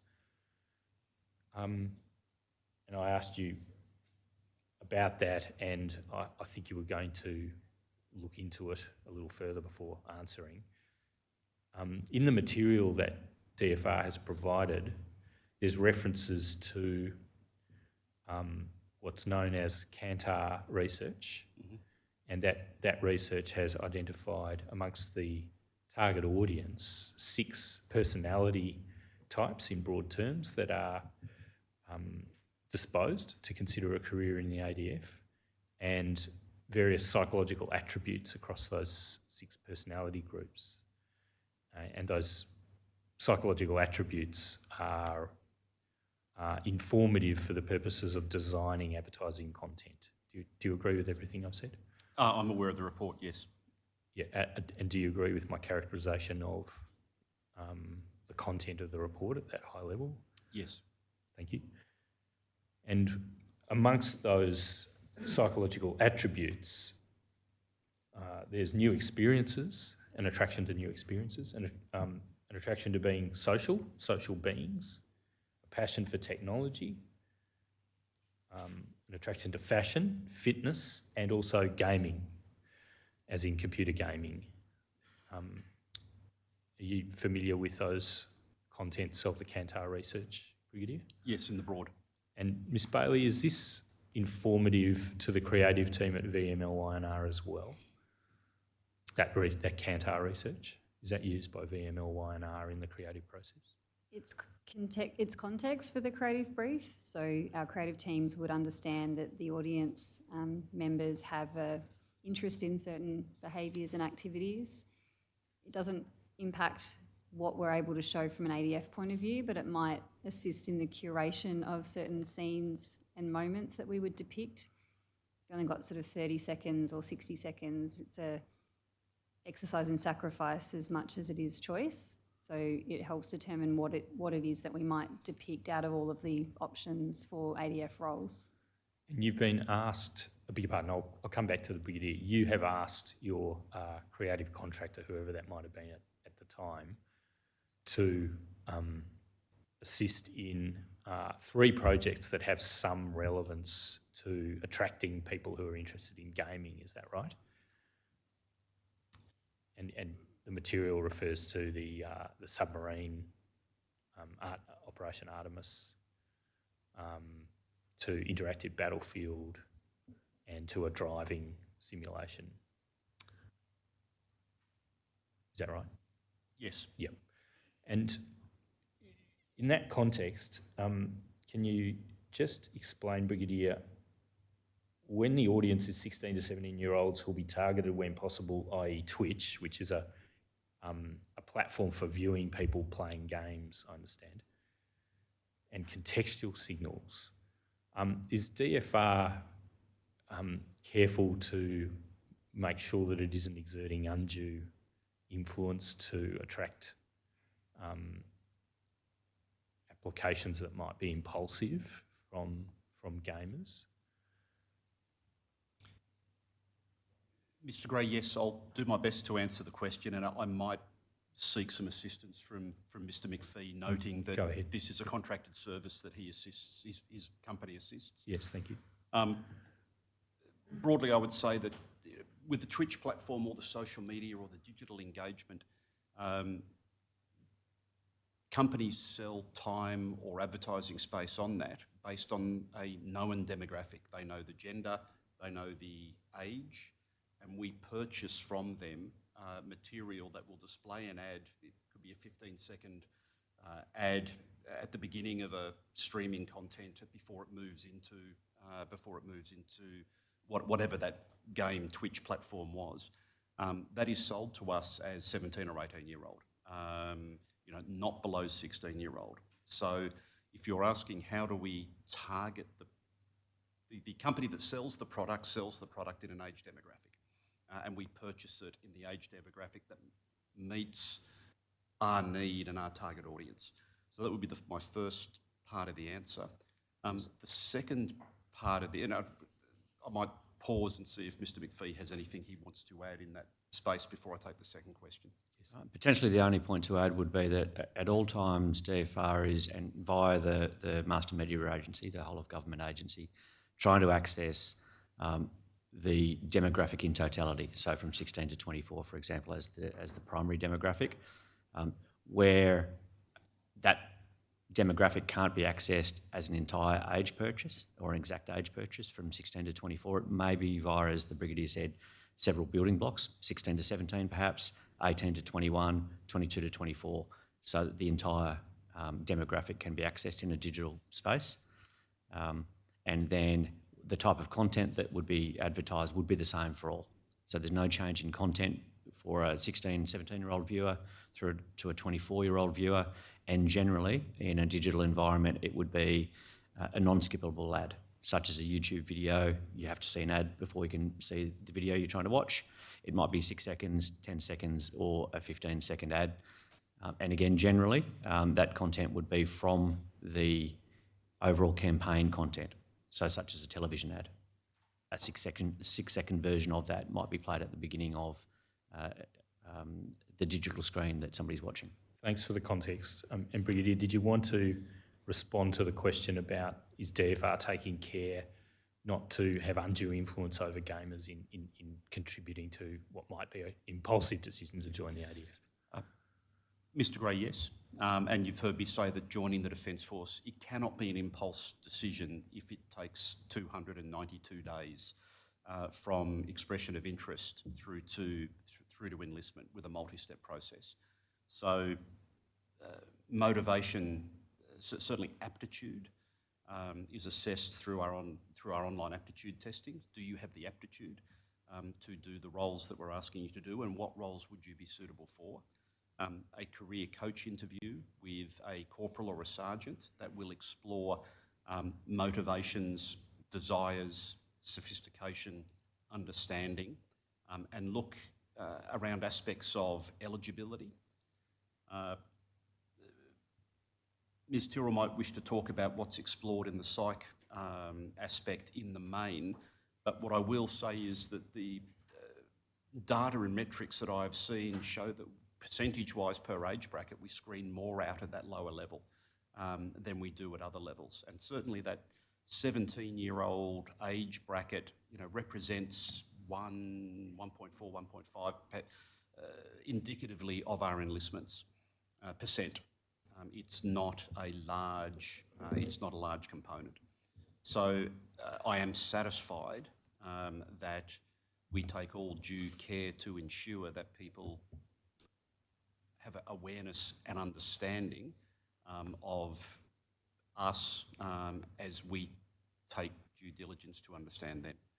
Let's actually go, Ms Tyrrell, I'll come to you in a minute, but let's now go to the topic of what happens at those lower tiers in the recruiting process.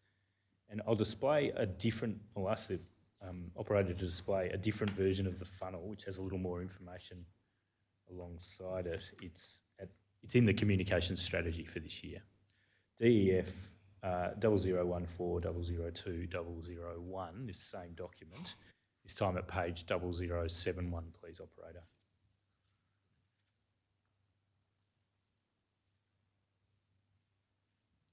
And Brigadier, just while it's coming up, when I asked you about this topic in Hobart, transcript 474597 line 15, you said these harsher realities of ADF life are there's an opportunity to learn about those through both the career coaching and defence interview explored with candidate. Yes. Yeah. And can I just ask you, we'll just expand the funnel a little more. And we'll just locate these in the tiers of the funnel. We've got post-test pre-career coach. Is that the first of those opportunities?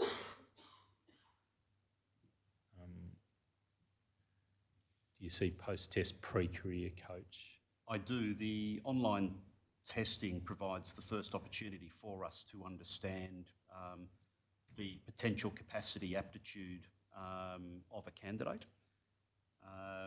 The online medical health questionnaire helps us address both aspects of psychology and medical, so overall health. I'm sorry, I'll recast the question because I think it was a bit undirected, I think. If you go from enlistment at the bottom, 4 steps up, 4 tiers up, do you see virtual career coach interview? Yes, I do. Putting aside information that the recruit provides to defence or absorbs from such sources as the website, is this the first opportunity for a discussion? It might be virtual, but it's a discussion with a real person in which the person can describe. This is an opportunity where the harsher realities of ADF life might be described. Yes, unless they had attended an information session or one of the many social virtual events that we have hosted over the last 3 years because of the COVID environment. All right. Now, thank you. Let's go to a couple of documents and we'll just get you to identify what they are. If we could please display VMY 0006, 0004, 0008.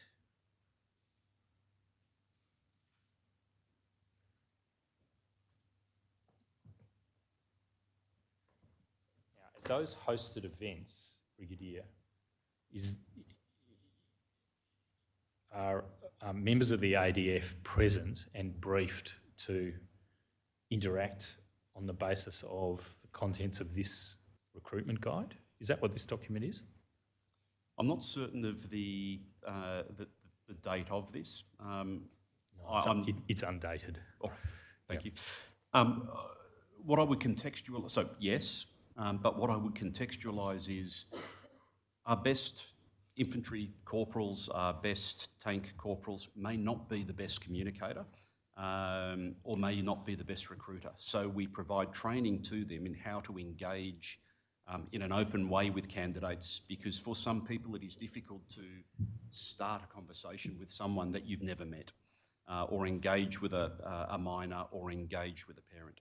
So I'm looking at this, and this provides goal around clear communications, talk a little bit about yourself, talk about why you joined, and it's the first part of having a conversation, is creating that conversation. Is this document, to the best of your knowledge, the template for members attending those events to begin those conversations and to have those conversations with potential candidates? In the broad, Mr. Gray, yes, but not for a career coach interview. No, which is something different. It's the hosted events where somebody a person who might become a candidate might have attended. It's not mandatory, but they might have attended and they might have had conversations with members. Correct. And Ms. Bailey, have you seen this document before? It's got VMLY&R comments through it. I have, yes. What is it? It was a document provided that was authored by Defence that we were asked to review and contribute to from a copywriting perspective. Right. And there's various inserts, and it seems to suggest that this is the product after VMLY&R has made its comments and it's been produced by VMLY&R to us. Is that right? Yes, we were asked to review it and make some suggestions to adapt it slightly. Yep. And I'll suggest to you there is a reference to will it be dangerous at the foot of page 003, and reference to various roles, and it includes, this is at the foot of 003 perhaps, we'll just have the operator bring that up.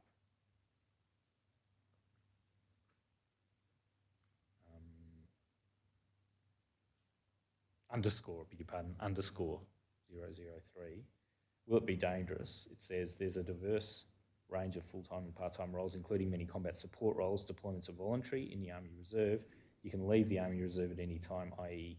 if you feel that it's too dangerous. So in effect, there's a sort of a de-emphasis, I suggest, of the danger. Would you agree with that? I don't believe we authored this part of the document.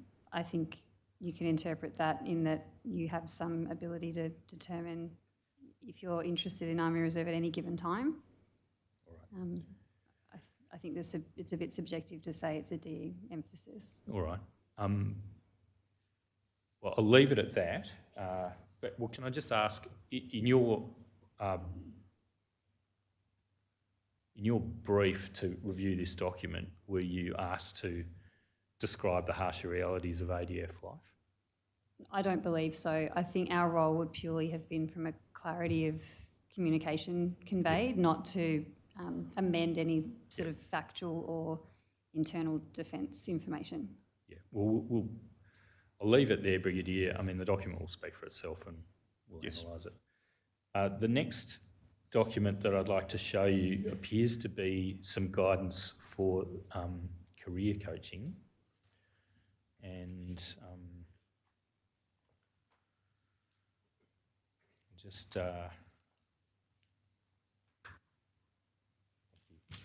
that's 45 in the tender bundle. DEF 1048 0004 6309.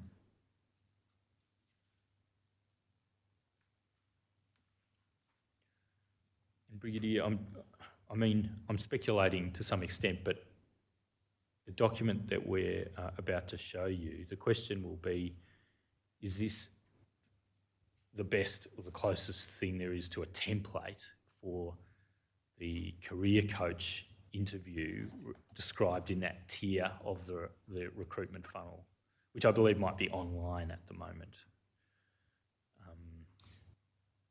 Sorry, that's not the document. It's DEF 1048 0004 6309. And it's entitled, thank you operator, Careers Coaching and Expectation Management Tool. This, the checklist is designed to support careers coaches to record candidate information for use in the CC session, career coaching session. page of the candidate's PowerForce file. It should be used during the conduct of the interview as a guide, etc. Is that the closest thing to a template for how those interviews are to be conducted? Are there any more pages of the document, Mr. Gray? There are. It's quite long. All right. I'm more familiar with the recruiting policy 009, and this is a tool to support that, so I've got no concerns with what you're presenting. All right. Thank you. And look, again, if you're not terribly familiar with that, you've seen it before, I assume? I will, yes. Yeah, but you're not so familiar with it that, well, it's not that long. Can I just, in fairness, refer you to 6310, the middle of the page. I looked through this document to see whether there were prompts for a discussion of the harsh realities of life, and these are the matters that came closest. You'll just have to take that on trust from me. That's based on my analysis. Obviously, we'll analyse this outside the hearing. But at 6310 in the middle of the page, what do you see as the positive and negatives for you in joining the ADF? So there's a prompt for some negatives, but I'm not sure if you can enlighten the commissioners. Is that, are these career coach interviewers or career coaches trained to provide information about the harsher realities of ADF life, or is it essentially drawing information from the interviewee, I should say? I have attended each of my new starters. Sorry, the question is, yes, they do provide information about the harsher realities of life. The overarching policy that sits above this says that the role of the career coach is to introduce candidates to a career, look at leading questions, motivation, knowledge, identify gaps, provide guidance. And I'm now quoting directly from the document. This is especially important for conditions of service and expectations of service life. Every effort should be made to ensure candidates have a realistic expectation of life in the ADF, and a lack of knowledge reflects poorly on the mentor, not the mentee. So that is the overarching policy. The document that you're looking at underneath that is just a tool and a checklist. Yes. So yes, they are absolutely required to raise at one of potentially 4 steps the harsher realities of life. You may need to carry a weapon. You may need to take life. You will be away from home. It will be difficult. It will be challenging, but it will also be rewarding. Thank you. Now, that policy you read from, I might ask for you to provide that to us afterwards so we can make sure that we... You have it already, Mr. Gray. No doubt, but... 009. Thank you. Is that... what date is that one? It'll be either 19 or 20 because we did a review in that period. I see. Thank you.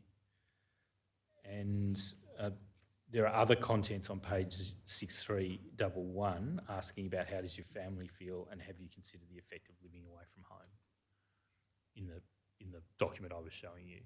Yes. So apart from that, I didn't see prompts for a discussion about the harsher realities, but thank you for reading out that aspect of the overarching policy. Perhaps the next dot point might be relevant. The next dot point.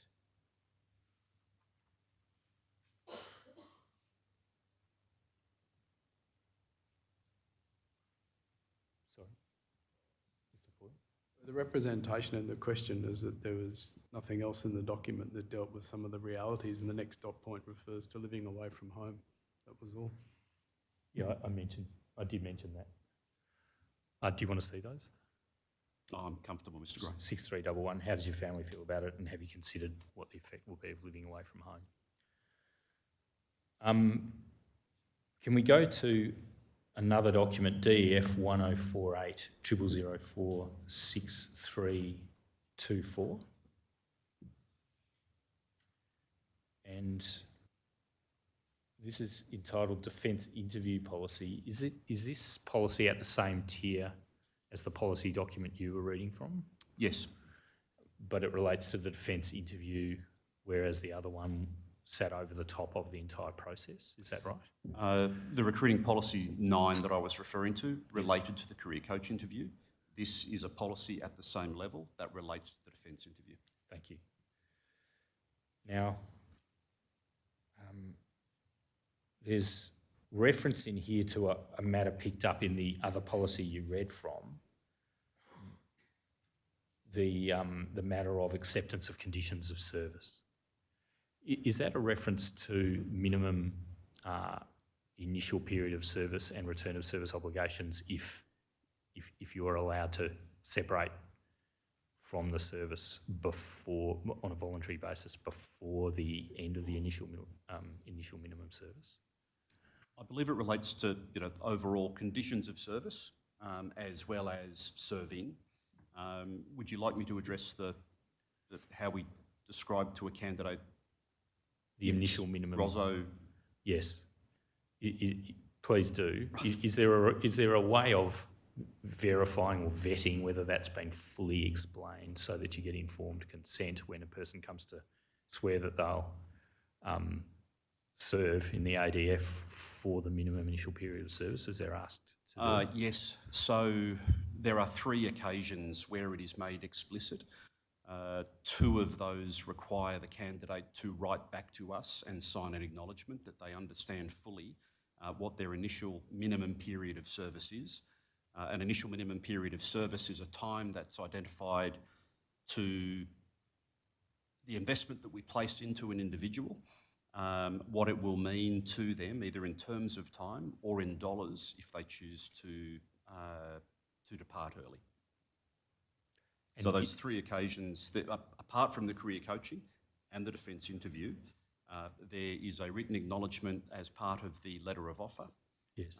There is an acknowledgement of conditions of service where it is explicit, which is signed, and then it is the period of service is mentioned in the oath or affirmation that the member will take on enlistment or appointment. Now, just focusing on the dollar amount that might be payable for a person who is permitted by the CDF to separate on a voluntary basis earlier than their initial minimum period of service.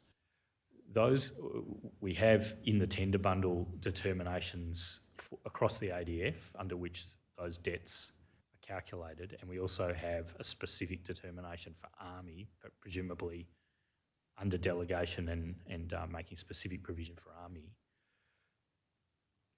My analysis, again, this is on from the lectern, but my analysis is that for, say, a person who has quite a lot of training, perhaps over a period of years, maybe at ADFA, leading into an officer role, if they were to discharge quite soon after that, that period of training finished, but before they then served a commensurate period in the service in question, there could be, in fact, multiple hundreds of thousands of dollars owing under those calculations. Is that right? No. I believe it could be up to 100,000, not multiples of 100,000. May I refer to some notes, Mr. Gray? Yes. I've reviewed, in fact, using your example, I reviewed a letter of offer to an ADFA graduate, and I've seen them across the 3 services. Rank, probation, period of appointment, remuneration, service obligation debt, the dollar cost, how it is accrued, how it is calculated, the definition of the formula at various stages of training. I'm sorry, these are explicit in the letter to the candidate, Thank you. which the candidate provides written response, witnessed written response to say that they understand. Yes. But it is absolutely explicit around how it will accrue, when it will accrue, what the value of it may be at different times, and when it may be applied. So in terms of the letter of offer, it is absolutely explicit. For those roles where we would seek a financial adjustment if you were to receive your training and then choose to leave once you had been upskilled. Yes. Broadly speaking, that relates to our officer roles. I'm aware of no circumstance where we have applied a financial penalty to a soldier, sailor or aviator. because of the dollar value of the training. And our regulations are very clear.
The Royal Commission into Defence and Veteran Suicide is resumed. Please be seated.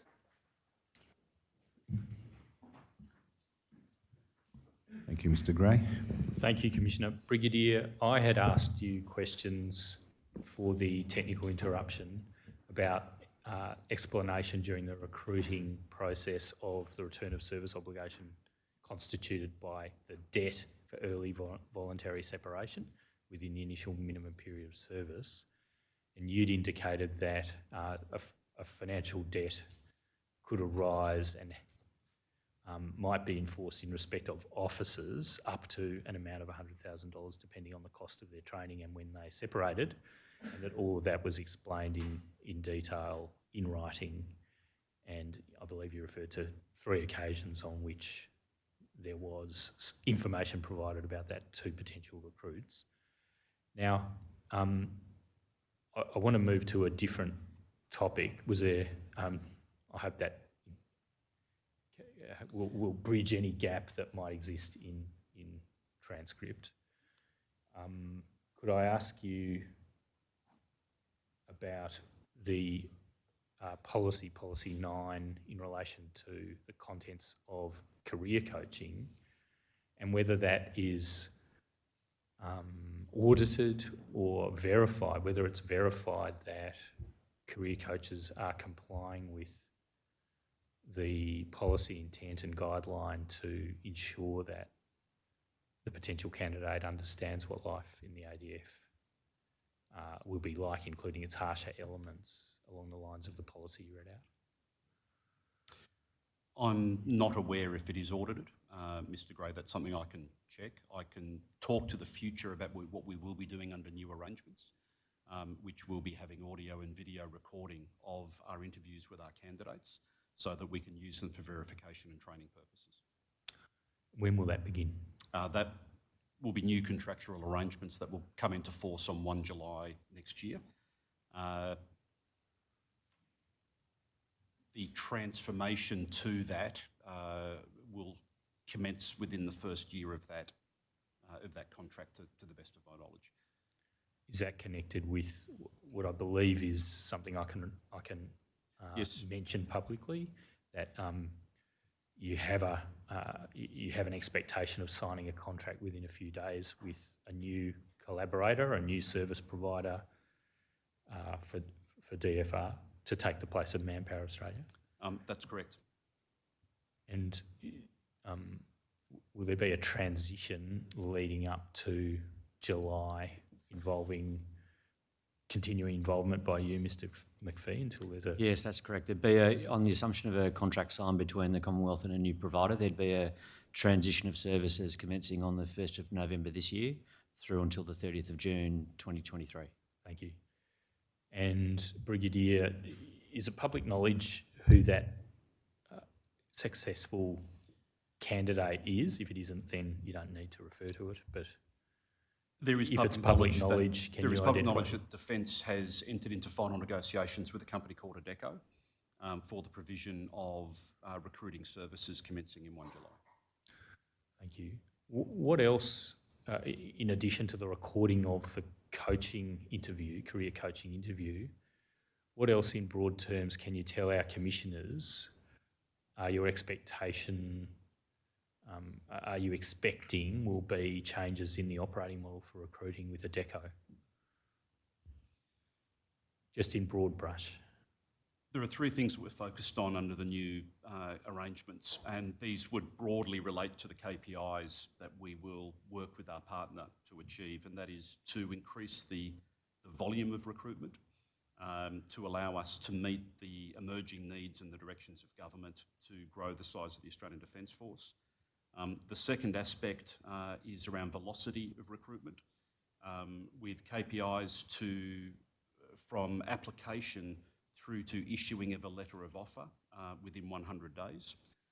And then the third KPI relates to, or the third request that we've put forward is around candidate experience, how we engage with the candidate. Underpinning that, there are a series of behaviours and endeavours that we are looking at for the new process to make it competitive, modern, collaborative, open, transparent, And I do need to be very explicit, this is no reflection on our current partner. This relates to a model that we have had for 20 years, and we are taking this opportunity to reform our ADF recruitment model and then contract for someone to deliver the new model that we're seeking. Will the lower tiers below the attraction phase in the recruitment funnel schematic still apply under the Adecco arrangements, or will they also be altered? The marketing and attraction function will continue broadly in the same way that we do it now. We are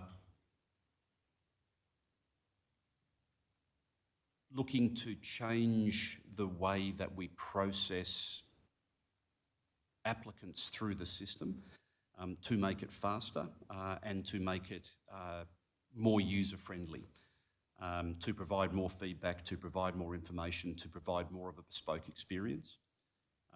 Our current model relies on bringing 40, 50, 60,000 people into 17 buildings on multiple occasions. That model is not fit for purpose in a COVID endemic environment.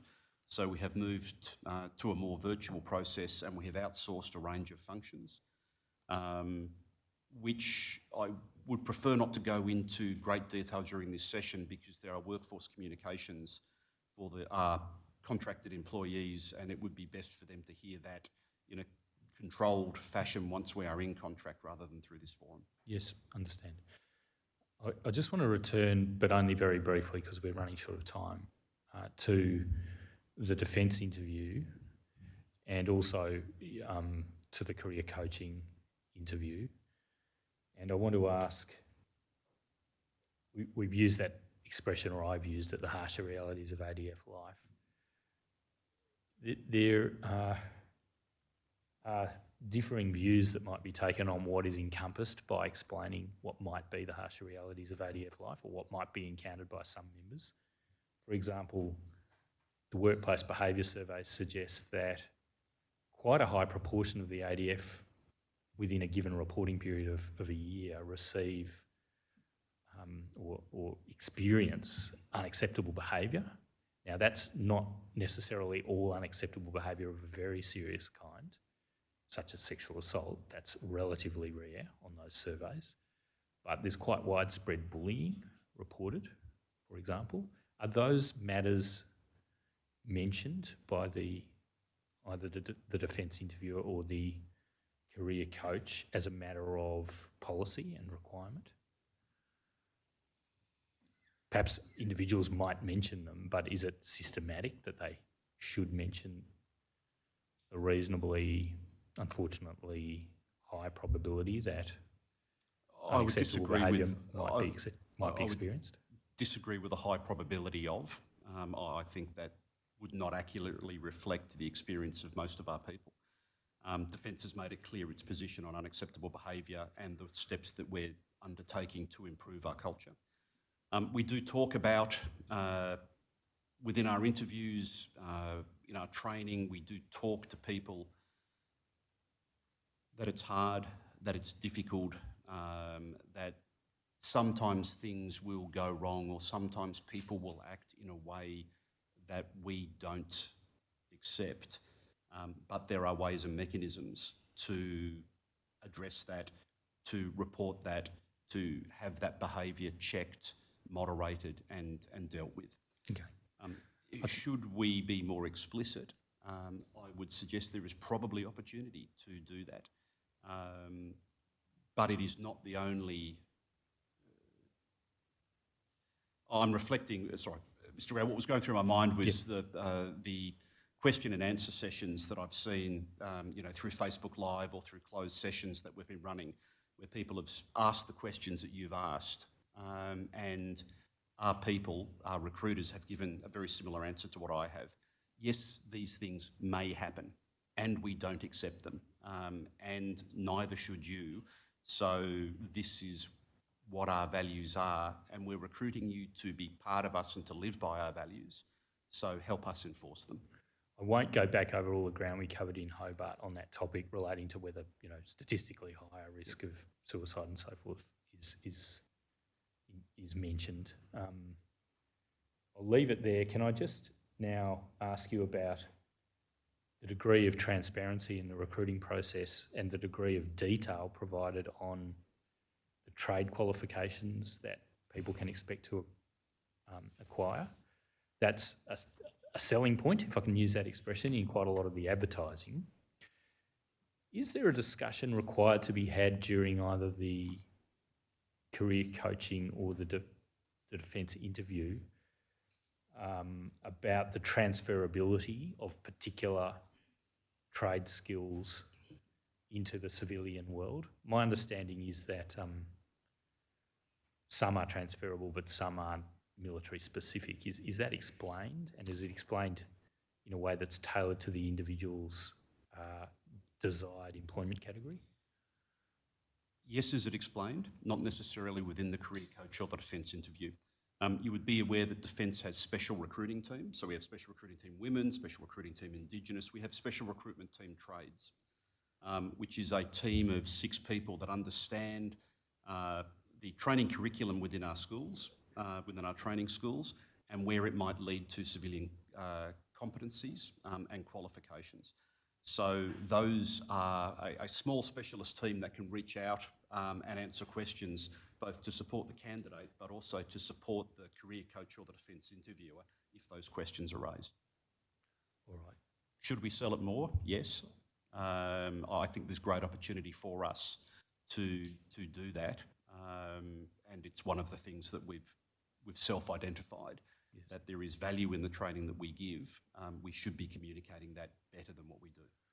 If we get time to go to it, in the R2T2 document, in a passage that I'm allowed to refer to, where there's a description of a change in mindset.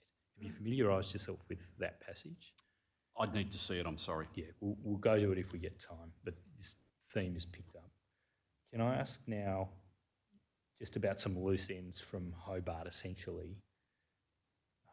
Mr. McPhee, you've provided in writing a document that we've tendered, correcting or adding to some instances of, in effect, non-compliance by Manpower Group of non-compliance with a KPI relating to identification of pre-existing conditions in candidates. And you indicated that you knew of 6 instances, I beg your pardon, 3 instances in oral testimony, and you've now tendered in writing more detail about that and outlining 6 instances. Thank you very much. I won't ask you to elaborate, we have it in writing. Brigadier, you took 2 questions on notice, and one was about the continuation of the diversity and inclusion strategy that appeared to have been dated to 2017, and the other was a deeper dive into some issues around recruiting in the diversity groups. We've tendered those documents, thank you very much. I don't think we'll spend the time now in going back to them, but thank you. I asked a question of all the panellists present in Hobart about the reasons for commencement of the avenue for allowing waiver even of an NS, not suitable psychology assessment, for Indigenous candidates for AIDP, Army, Indigenous Development Program, and for general entry into the RAF. And there was, I don't think there was any knowledge in the panellists about the reasons for introduction of that ability to waive an NS psychological assessment. We have a document, I'll just ask the operator to display it, and then I'll ask the current panellists whether they have any reason to doubt the reason given in that document, because that document seems to refer back to the reason why that step was brought in. It's DEF 1048 0005 0860. Thank you, operator. And in the middle of the first page, I should say this document's entitled Aboriginal and Torres Strait Islander Psychology Waiver Policy. It's dated revised 6 January 2021. Under the overview in the middle of the page, in the first paragraph, and perhaps Ms Tyrrell, I'll just ask you whether you know of anything to the contrary. No, I don't know of anything to the contrary. It's accurate. Thank you. So it essentially is suggesting, or it's saying, that in line with strategic intent, DFR psychologists are encouraged to demonstrate a broader risk appetite when assessing and recommending Aboriginal and Torres Strait Islander candidates. In many cases, candidates who would typically be considered as high risk in accordance with the psychology manual, and that's a document, is that generated by Defence and provided to Manpower? Yes, that's correct. Thank you. Are being classified as suitable to allow them to progress and meet the strategic intent. However, without formal guidance or policy, this approach has the potential to expose DFR psychologists professionally. So was there an ethical concern or even potentially a professional disciplinary concern that this needed to be regularised by a formal waiver process? It actually just makes our psychologists' jobs easier. They can continue to apply the ADF standard, which applies right across the board, yes.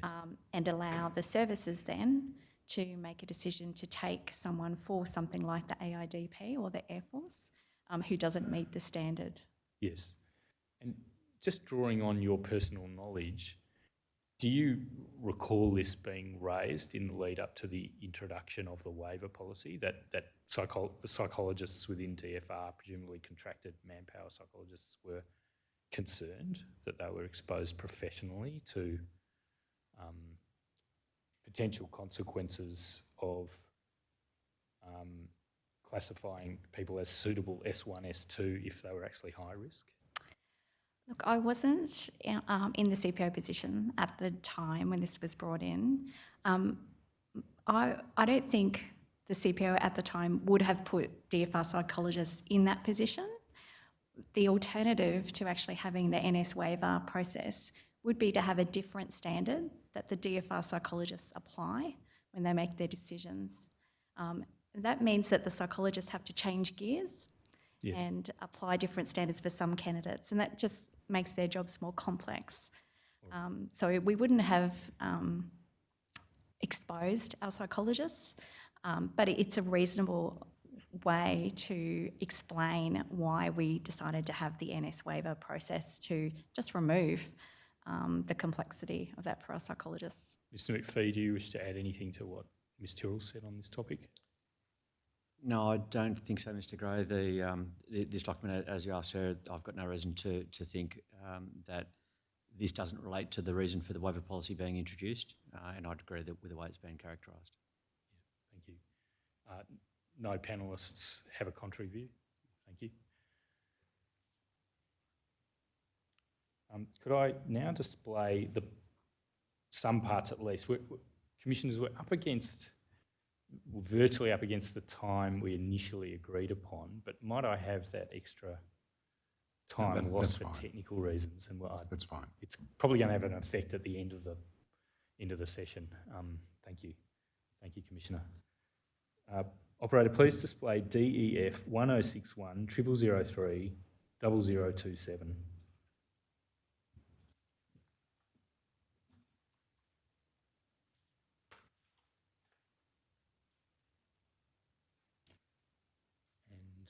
This is the document that I referred to earlier as the R2T2 document.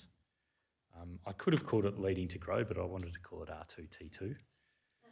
And this is a passage that I'm allowed to display, but we accept that the document is a high-level policy document. It could cause confusion to refer to the detailed strategies that are proposed because they're presumably still in gestation and under consideration. Is that a fair description of your understanding of the document and the reasons for sensitivity of part of the document, Brigadier? Yes, Mr Gray. Thank you very much. Now, in the executive summary, the first 3 paragraphs, there's a description of the challenges to retention, which are in turn putting pressure on recruitment in the manner you've previously described. In particular, you described it in some detail during the Hobart hearing, Brigadier, correct? Yes. And there's reference here to the hollow structures and the high tempo, a matter that we've already referred to. Also, decreasingly competitive employee value propositions, which you've also explained. Thanks, Brigadier. There's some additional factors mentioned, and there's, in light of these challenges, a proposal to have a mindset shift, and there are 3 elements to the mindset shift.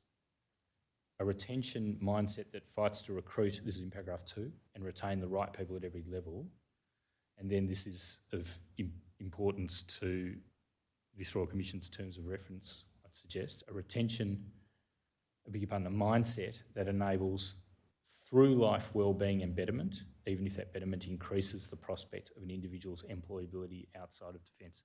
Just pausing there, there's a suggestion in the way that's expressed that there's a bit of a downside risk involved in enabling through life wellbeing and betterment in the nature of emphasising transferability of skills acquired in ADF after transition back to civilian life. And it's suggesting that more needs to be done in that space. Do you agree with that characterisation of what's being said here, Brigadier? No, I don't. And Mr. Gray, I'm going to caveat this is a personal view, but yes, professionally informed. I think it is a positive that we would upskill a person. We enter into an arrangement with an individual to say, we will give you great training, we will give you, in the main and in the broad and in the majority, a very positive experience of your service at a time of your choosing when you have paid back the cost of that training or your agreed contractual period. You should be free to go, and we should assist people to exit because not only will they contribute in a broader sense to the Australian community with the skill sets that they have picked up, but at different life stages and changes, they may well come back to us, and we have a total workforce system that supports it. So this idea that I would very much challenge that as a business process. You know, I think there is a better view is to recruit, train, and allow people to transition between different modes of employment. And if you leave the Defence Force having had a positive experience and picked up great skills, then you are a walking advertisement for us. And I'm not going to take you on any aspect of what you said as an attractive ideal. Why is this described as a mindset shift? Has this not been the mindset in the ADF to date? I gave you my mindset. I can't speak about everyone else's mindset. There will be some that will share a different idea. Do I think that there is benefit in valuing people and the skills that we give them and allowing workforce mobility? Yes, I do. Have I detected the other side as it being a high negative? No, I haven't, but I am sure that we are a broad church and there is a broad range of views. Well, look, just before leaving it, and I'm probably going to get an objection from Mr. Fordham if I go too much further. I'm not going to ask you to read the minds of the authors, but they say this is a fundamental adjustment of the R2 paradigm. But you're saying you haven't heard the negative. Isn't there a tension evident there? Mr. Gray, I'm here to talk about recruitment. Other people will talk about retention. Well, R2 is recruitment and retention, isn't it?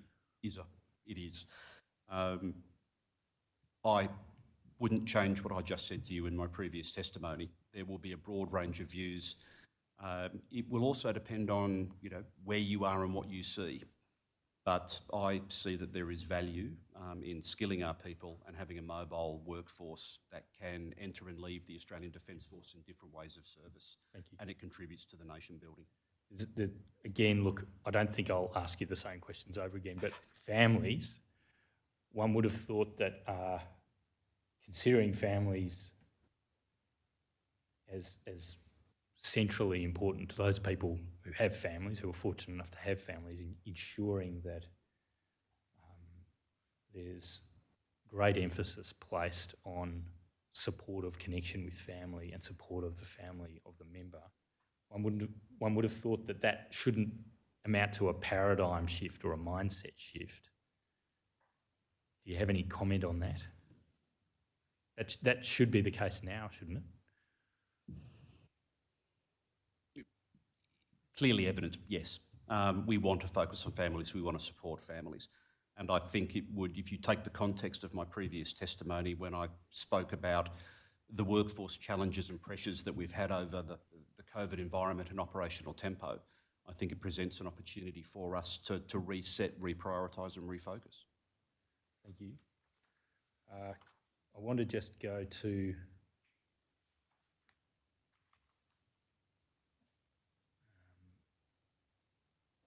paragraph, page 0031, paragraph 14.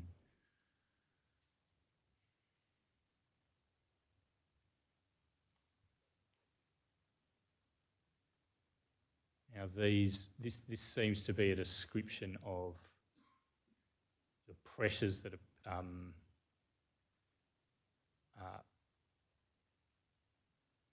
evident from a literature review and targeted engagement with key audiences. That would be recruitment audiences, would it? Do you know, Brigadier? I'm making that assumption, but I'm not certain because I'm not the author, Mr. Gray. All right, and where retention is concerned, that would be the ADF, I suggest. Yes. Yeah. And these are the factors said to be driving the recruitment and retention challenges that are detailed in the document and which were picked up in different ways in the reports, the Where To report, for example, that we saw before, aspects of the communications strategy. You have here, in addition to the reference to the hollow ADF structures and sustained high tempo, reference to the same topics around the employment value proposition that you've addressed. Perhaps we'll leave it at that, but did you have input into the description of these challenges as they regard recruitment? I provided advice around what I saw to be a slow and cumbersome ADF recruitment process, and you've heard me describe how we have sought to change that model and then taken the opportunity to re-tender to deliver that. Thank you. Just pardon me for a minute.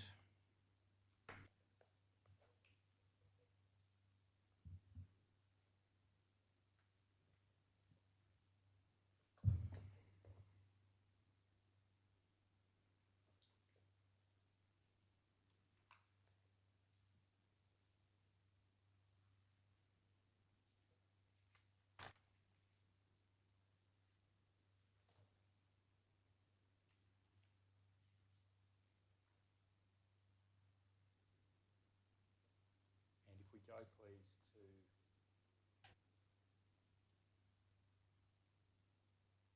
just paragraph 16, but not any other text, on page 0034, please, operator. Perhaps take that down, thanks. Please take that down, thanks. We'll leave it at that. The document will speak for itself and we'll be analysing that. Pardon me, Commissioners, I'll just consult my notes.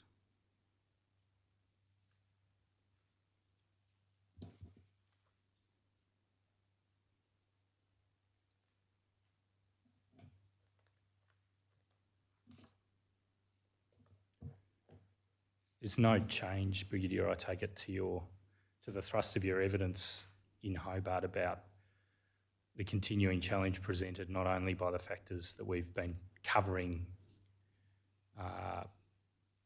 today relating to retention, deteriorating retention challenges, but also the added challenges of meeting the recruiting targets set by the services, particularly in light of the increase in the ADF plan for 2040. There's no change to what you told the Yeah, there is a change, Mr Gray. The unemployment rate has continued to decline. Yes. And there is increased competition, which makes it a harder mission to achieve. The ADF target has increased for the financial year that we are in, and will continue to increase for the future financial year. And we, as a percentage term, will recruit less than what we were aiming to. We addressed at a high level, without referring to figures, the incentive framework for Manpower, who's been your collaborator in DFR till now, and now there'll be a transition to a deco. Are you able to say, if it's commercially sensitive, don't, but are you able to say whether or not the per capita, that is per recruit incentive, that is a payment in the form of each and every person recruited by DFR, will continue to apply under the services contract with the new partner? Mr Gray, yes, and I'll quickly describe this, but it will be very broad. Yes. There is a fixed fee component for the provision of services. There is a variable component. The services and Defence Force recruiting will categorise 4 categories of candidate, a priority A, B, C and D. Broadly speaking, your priority A candidates are of great interest to the services and essential for them to get. They will require a great degree of work to find that person and bring them through our recruitment system. So we will remunerate a future business partner at a higher level for that 15% of targets that are essential. They will change every year, both in volume and also type. It could well be that we desperately need a chaplain this year. That would make it very important. Next year it might be a doctor. The year after that it could be a nuclear submariner. And broadly speaking, that model looks to a category D target is an attractive target, cavalry soldier, tank soldier. Everyone wants to be one. They're easy to get. It's less work to do. Therefore, we remunerate against that accordingly. And just returning again very briefly to that theme explored during the Hobart hearing, that the Royal Commission is very interested in and concerned about early discharges from the ADF, because there's a correlation with suicide risk on the data.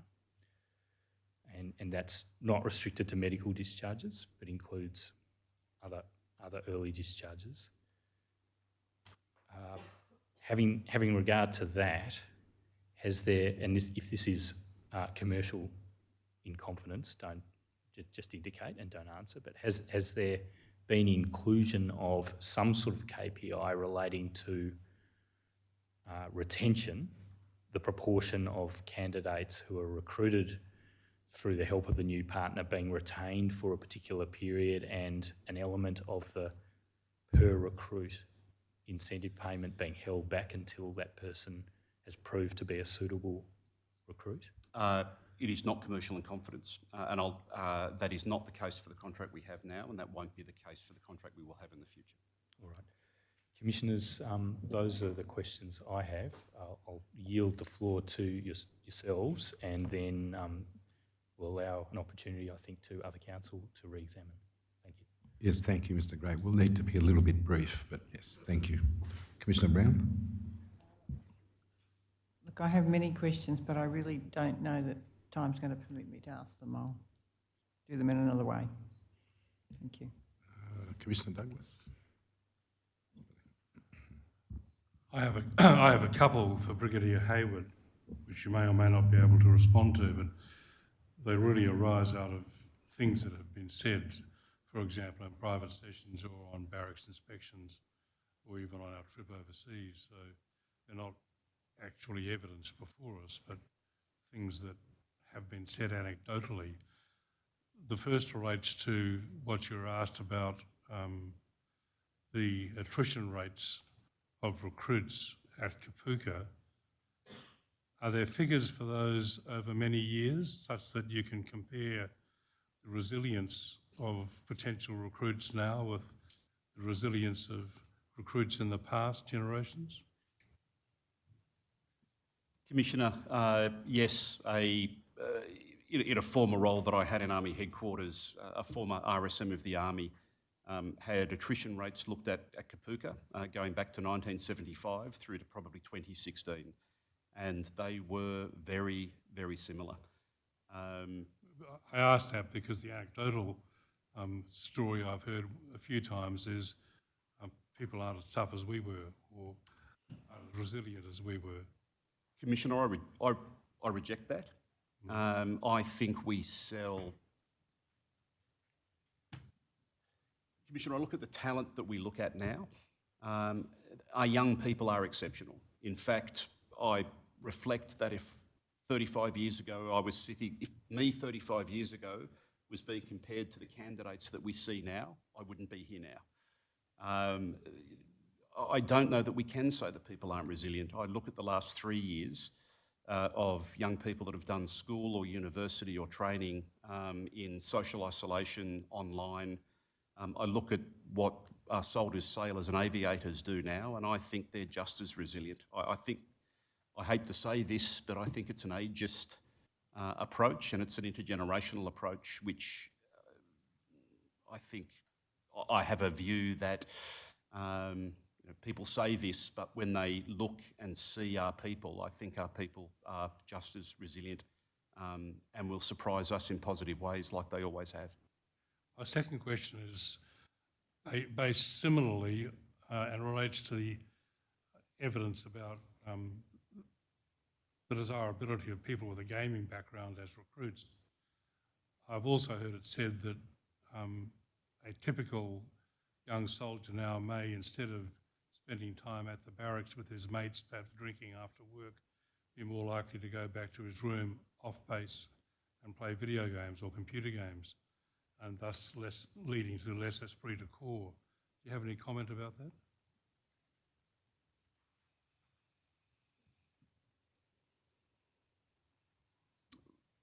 Yes. When I was a commissioner, when I was a commanding officer, that was a concern that I had. We would see soldiers disappearing from those communal environments back to do their online gaming. They're social, but in a different way when they're doing their online gaming, and it means that we need to change. And that was something asserted that they could become more lonely and perhaps more prone to suicidal ideation in that context. Commissioner, I won't speak to the proneness or propensity around ideation, but yes, as a father of a teenage son, I worry about the online gaming and I worry about isolation, but I would reflect that that age group engages socially online in a way that is an anathema to me. My last question relates to recruitment, which you may not be able to comment on so much, but I was told that some superannuation changes for the military, I don't know how recent it was, have made it less attractive to stay on than for some soldiers or officers recruited earlier, where their superannuation makes it particularly attractive to be retained. Do you have any comment about that? Yes, Commissioner, in the course of my service there have been 3 superannuation schemes. The one that I joined under was incredibly generous, which I am no longer a part of, which was generous if you served to 20 years of service, but if you left prior to 20 years you got very, very little. And it was changed to reflect the reality that most people don't serve 20 years, therefore it didn't meet the needs of most of our workforce. That was replaced with a second scheme that was a partially defined benefit scheme, which has been replaced, I believe, in 2016 or thereabouts, with a standard superannuation type member accrued benefit scheme. Thank you.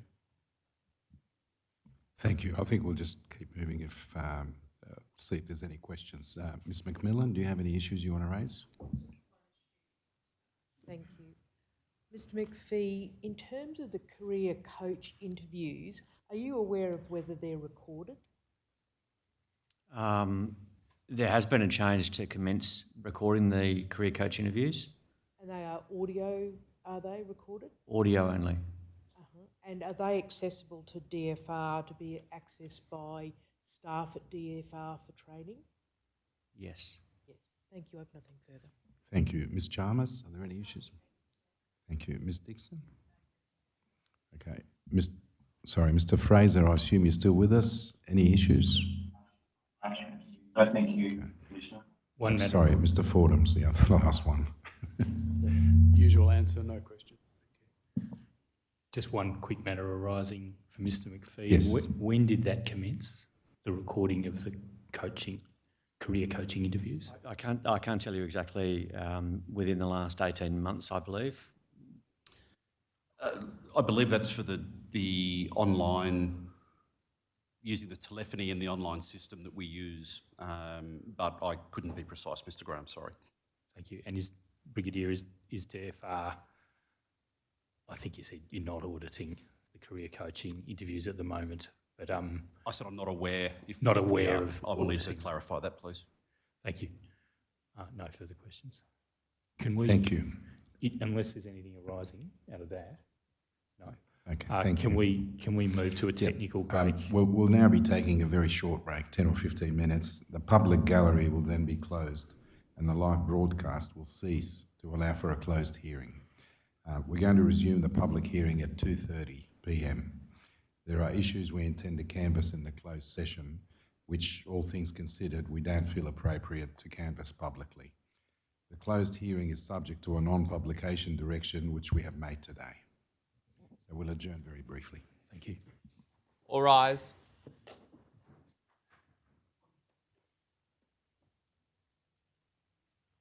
The Royal Commission is adjourned.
The Royal Commission into Defence and Veteran Suicide is resumed. Please be seated.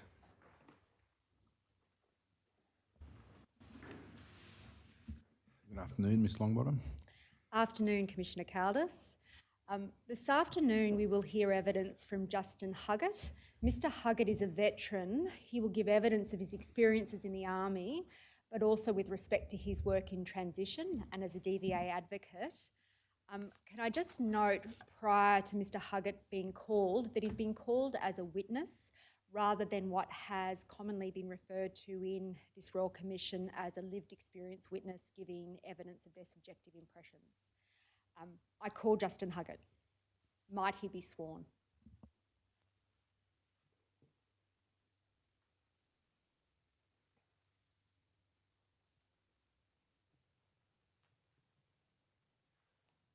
Justin Huggett, do you swear by Almighty God that the evidence you shall give will be the truth, the whole truth, and nothing but the truth? I do.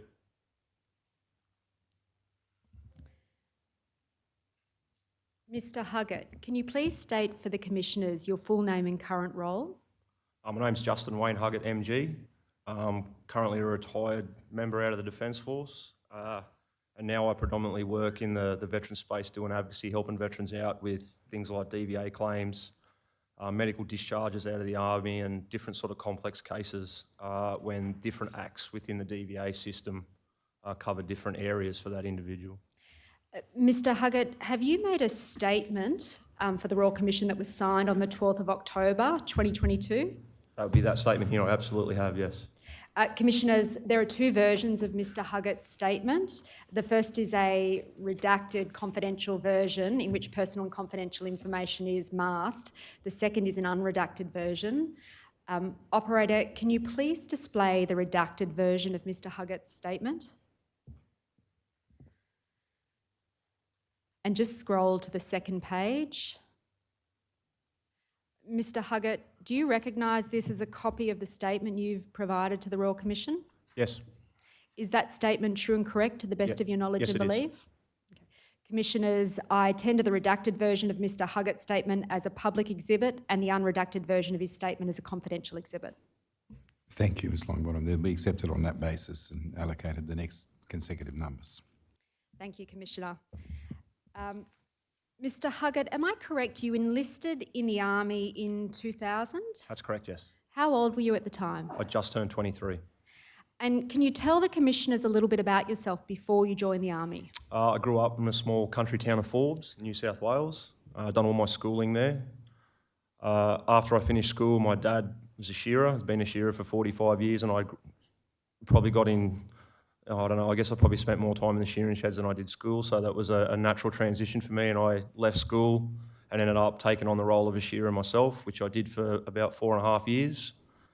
And then I joined the Army. I was initially going to join the Army straight out of school, but I was only 17. I was one of those kids that started school early, so I finished before my 18th birthday, so I didn't quite have the nod off my mum at the time to enlist when I was only 17, so I went off into the world, and yeah, as things turned out, the Army went into East Timor, and that sort of got the focus of the country, and I decided to enlist from there.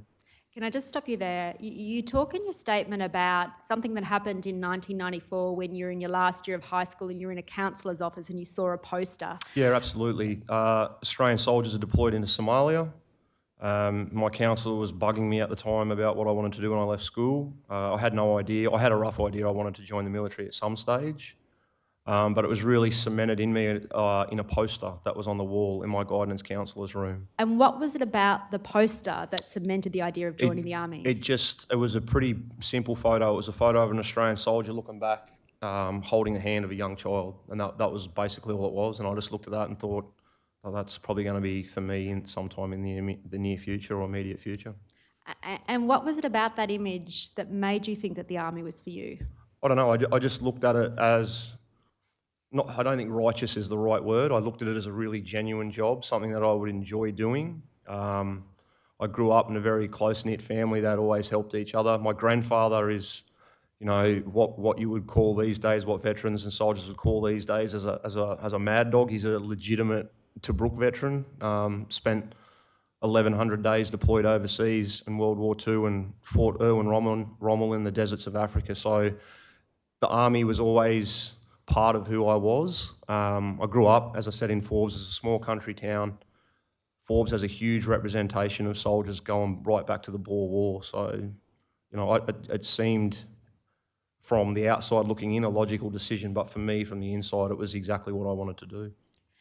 And am I right that you're in the army for approximately 14 years? Yes.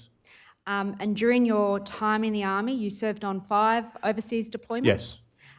That included 2 deployments in Afghanistan? Yes.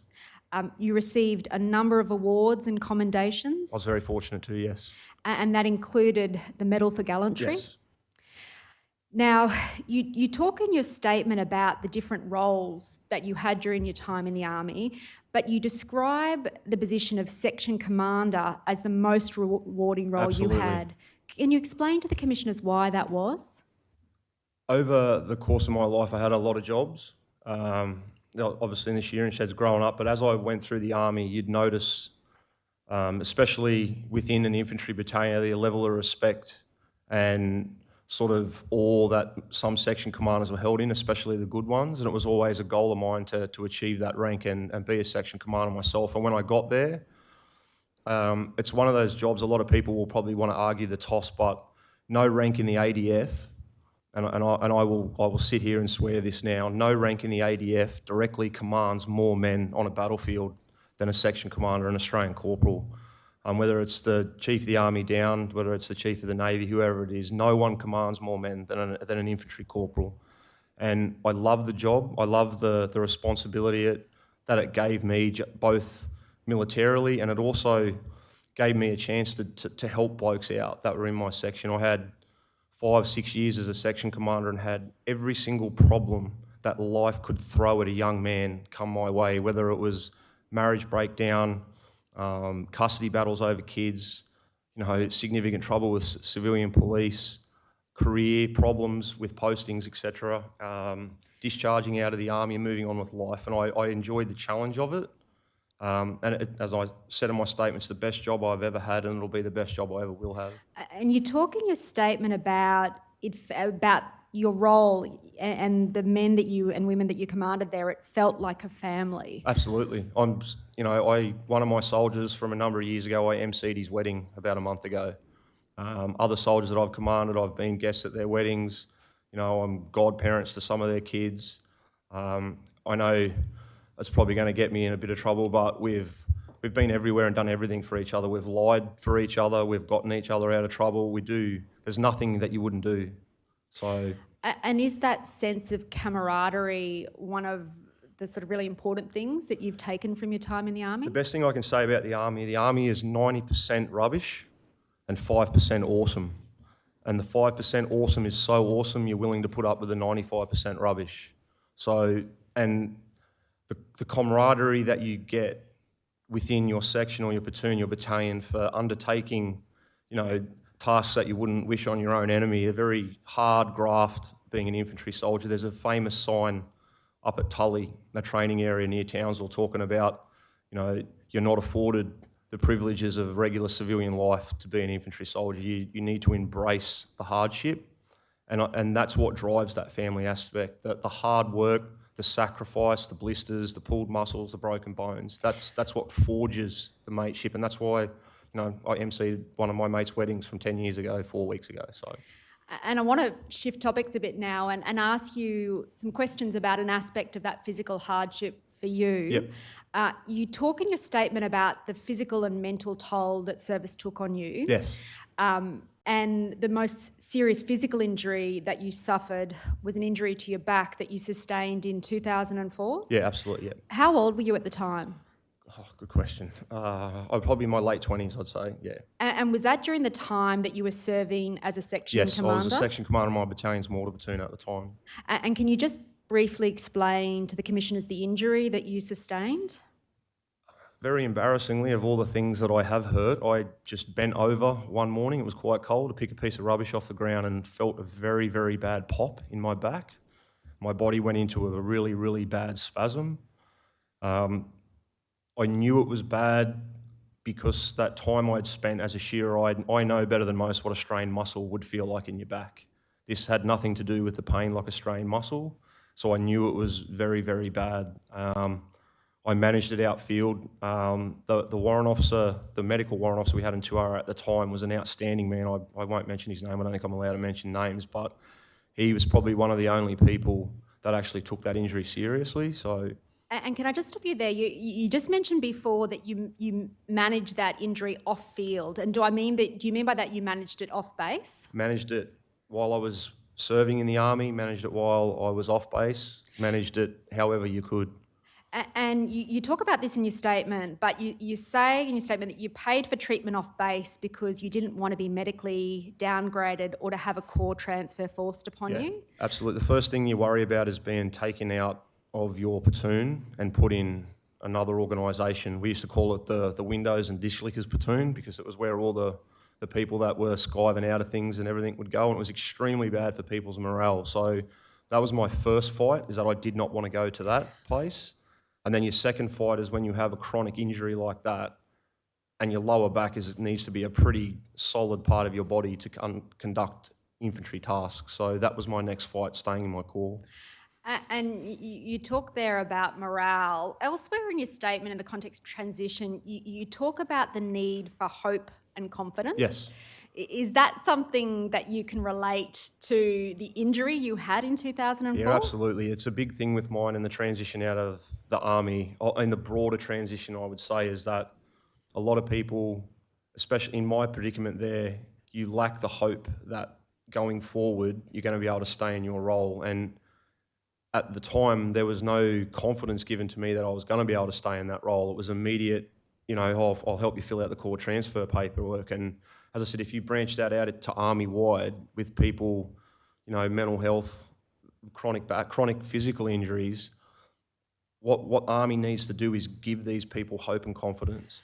And just focusing on you particularly, was part of that you didn't know what you would do if you weren't an infantry soldier? The most frustrating part in the beginning was it wasn't taken seriously. So I had the battle that I knew something was wrong, but I kept telling the medical staff that were treating me, there's something wrong here. I know this isn't a pulled muscle.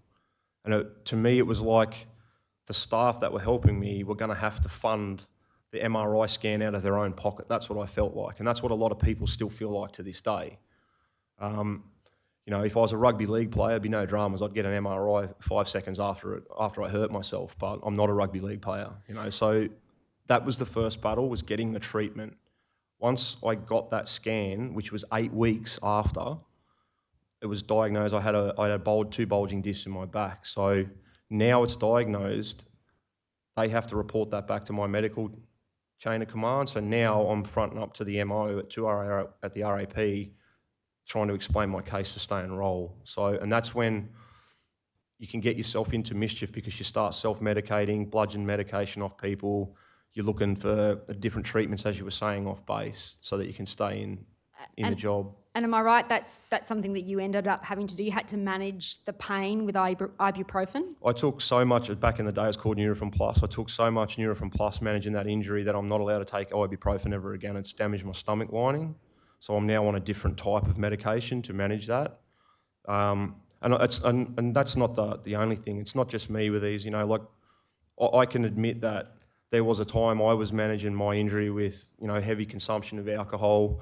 I was bludgeoning strong pain, like opioid painkillers off people to manage an injury that was treated poorly from the very beginning. And I'm not alone. I know that still goes on now. And that's part and parcel of, it's why I'm here, so that we can stop that. And did that physical injury take a mental toll on you? Any good doctor will tell you that chronic pain will lead down the road of mental health conditions. It leads down the road of depression, and that depression can fold out of being taken away from your mates, taken out of your job, isolated. You could have a long, lonely rehabilitation. You may even be medically discharged. So as a soldier, if you're looking down the barrel of all that and you love your job in the army and you want to stay for 30 years, you're going to do anything to stay. At the detriment, you're not thinking about 10 years' time, you're not thinking about 15 years' time, you're just thinking about, am I going to be here tomorrow morning? Now, tell me if this is uncomfortable for you, but can you speak to your experience of that mental toll? Yeah, it was shocking. As I said, like I managed it as best I could on my own in the beginning. I didn't go back for the follow-up medical appointment with my MO to discuss my core transfer. This is back in 2004, and I didn't discharge from the army until 2014. So I had this injury for 10 years. So it takes a massive mental toll because number one, you're trying to hide the injury, and when it settles and you're managing it okay, you're a ticking time bomb for it to happen again. And when it does happen, it can happen at the most inconvenient times. It's happened to me. I've popped my back on operations overseas and had to hide it. I used to deploy overseas with a fistful of Penadine Fort or Endone, whatever I could get my hands on, just in case that was going to happen.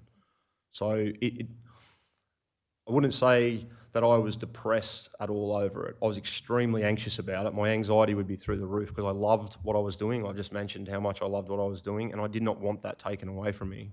And my belief is that medical staff, you need to trust the soldiers that come to you with these injuries. You, especially these young infantry soldiers that I see coming through my advocacy office, we're talking about young guys that are suffering from, not 8 weeks of chronic pain. I had a young man come to me last year who'd been suffering for 8 years with a chronic back injury and still wasn't given scans. And when I finally managed to circumvent the system and get him an MRI done, he had 3 bulging discs in his back, and they stopped counting the stress fractures in his spine. So it's incredibly frustrating. And as I said about 5 minutes ago, if he was an NRL player and he hurt his knee, he would have an MRI and the results would be in the paper the next morning. Simply put, rugby league players and AFL players are treated better medically than what our own soldiers are, and that's disgraceful. Now, I want to shift topics now, Mr. Huggett, and ask you some questions about your deployment to Afghanistan in 2007. And am I right that deployment was with the Grenadier Guards as part of an exchange program with the British Army? That's correct. I was on exercise Long Walk. Now, in your statement, you compare being on deployment to like being in a pressure cooker. Yes. Can you explain to the commissioners what you mean by that? Okay, so when you hit the ground somewhere, and I've said this before, the best thing that can happen to you, in my opinion, and it's a wildly outrageous thing to say, but I stand by it, the best thing that can happen to you is there be an incident early on. Because what happens is if you go through 6, 7, 8 month deployment and nothing happens, and nothing happens, and nothing happens, you go out and patrol every day, whether it's on foot or in vehicle, whatever patrolling task that you're on, and there is just nothing going on in the battle space, pressure begins to build, anxiety begins to build, and before you know it, you can be staring down, counting the days until you go home. And before long, that pressure cooker becomes so great on some people that there's a great, I won't say fear, but a great anxiety about stepping outside the wire and going on a task, because some of those young blokes, once you get to the 6 or 7 month part of that deployment, can think, right, nothing's happened for a while. What if it's today, and what if I'm the one that gets hit and we're right at the end? So, as I said, it sounds stupid, but I always believe if there was something little that happened that didn't hurt anyone, if it hurt the enemy, that's fine, that's even better. But as long as it didn't hurt one of us, I always thought it was a good thing that it relieved the pressure off the blokes and it let them focus on what was going on. And with the Grenadier Guards in Afghanistan, there was no need to worry about a pressure cooker because it was cracking on over there every day. And you talk in your statement about a time during the deployment where there was an incident where some soldiers you were with were killed. Yes. Now, I don't want to ask you to talk about the details of that incident, but can you tell the commissioners about the impact it had on you?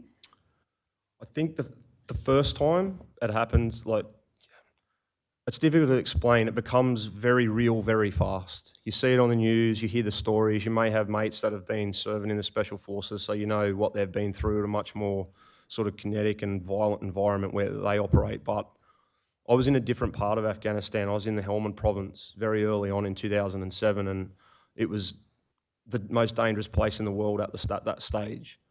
And when it did happen, it was, it's shocking to see, it's shocking to be around, but you need to squeeze that back down. And I listened to a testimony yesterday of talking about how things paused when there is an incident. There's no pause when there's an incident. you have an incident, you suck it up and you get on with your job. I don't know where that line of thought comes from, but there's no reaction like disaster relief in floods. That's absolute rubbish.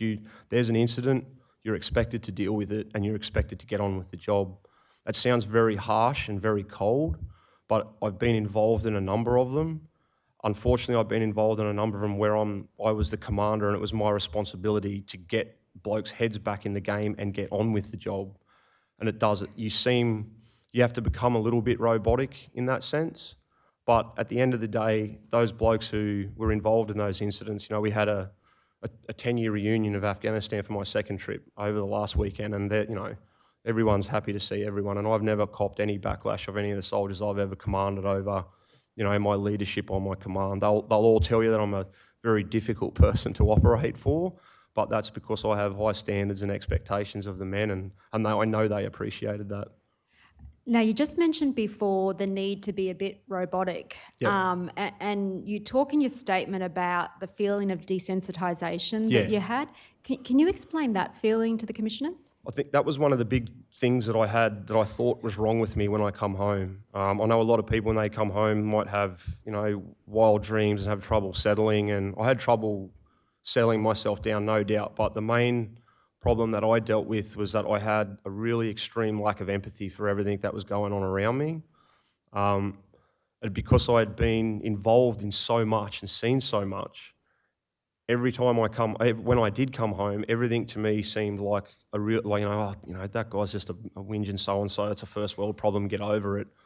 And it may be a first world problem to me, but it's a problem to that individual. It's a really selfish and narcissistic attitude to have, and I can admit that I was like that. And that was the biggest drama I had. I really questioned, the type of bloke I was to not have any feeling about what had happened. Some guys have nightmares about things that they've done or things that have happened, and I did have those bad dreams, but it was nothing to do with that. It was more like, what the hell's wrong with you, mate? Why are you not upset by what you've just seen or what you've just done or that type of thing? But, I've got over that, and, I've got a wife and 3 kids now, and you very quickly learn that everything is a first world problem to a 5-year-old boy. So it gives you a great sense of reality, and it just took me a while. It took me a long while to get back into the reality of being a regular person again. And I'm going to come to that in a little bit. I just want to unpack 2 things about that time in 2007.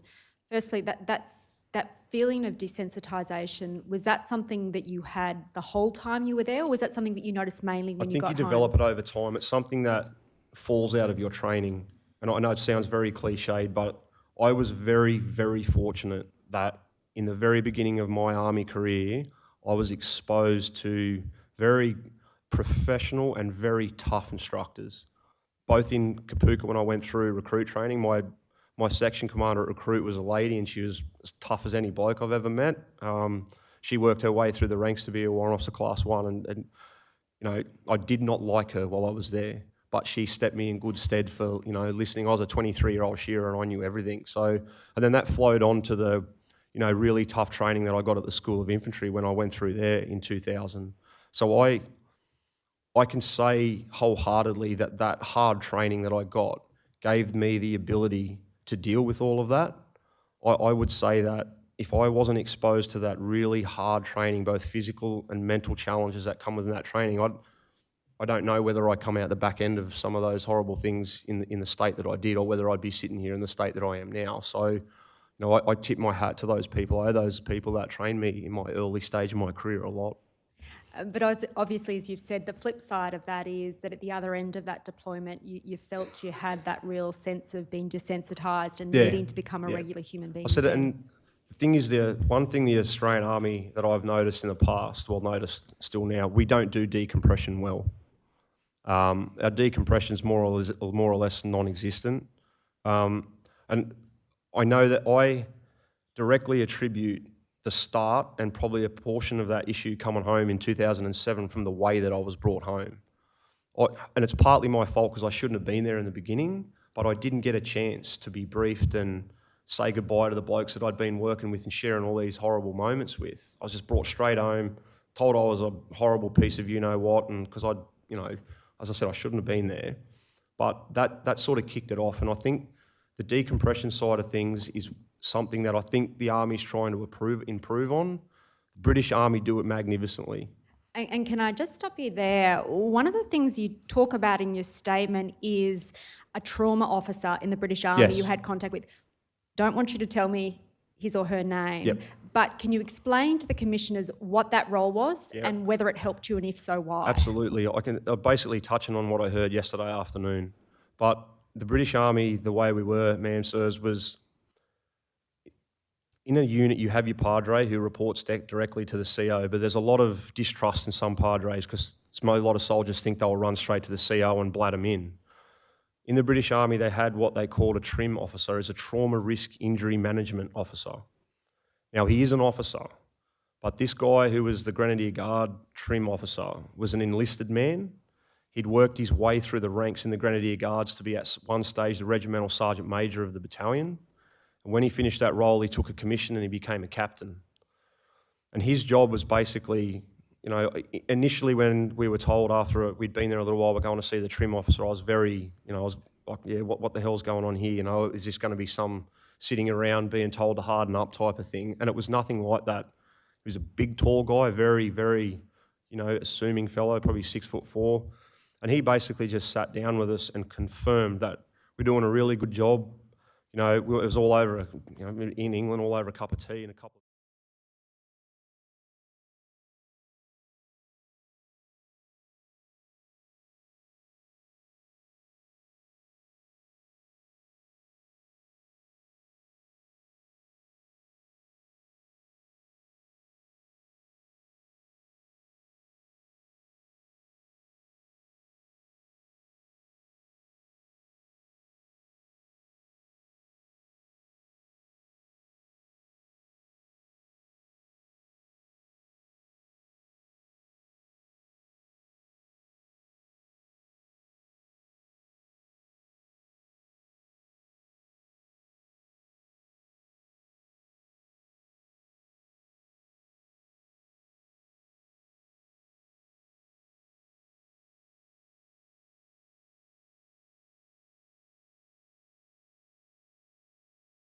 Similar, and I understand the value of a padre, I understand the value of army psychologists and everything like that.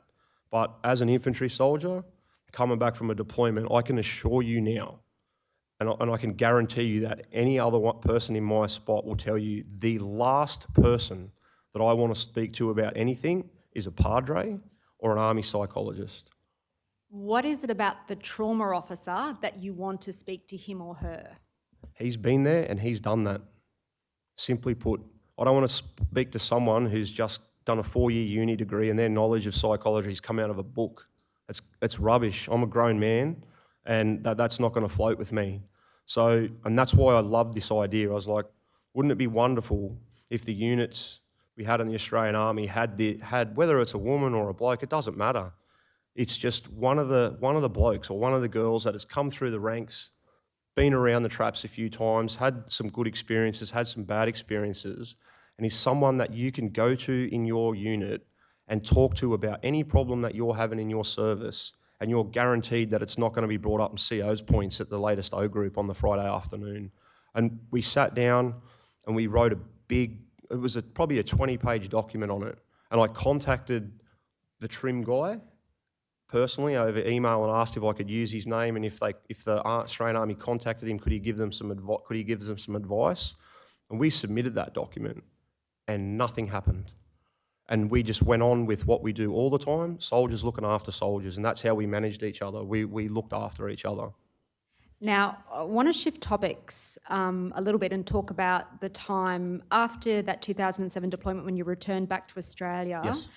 Am I right that on your return from Afghanistan, you were the winner of the Hassett Award? Yes. For the most outstanding leader in the RAR? That's correct, yes.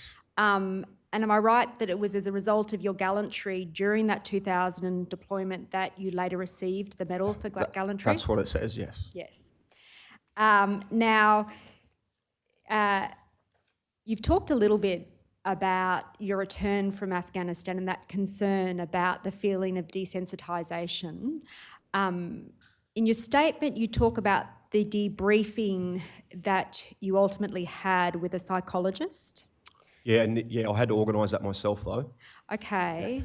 But in terms of that debriefing, am I correct that you were frank and forthcoming during that briefing about what you were feeling at the time? It was probably the first time in my military career where I actually filled out a return to Australia psych screen, honestly.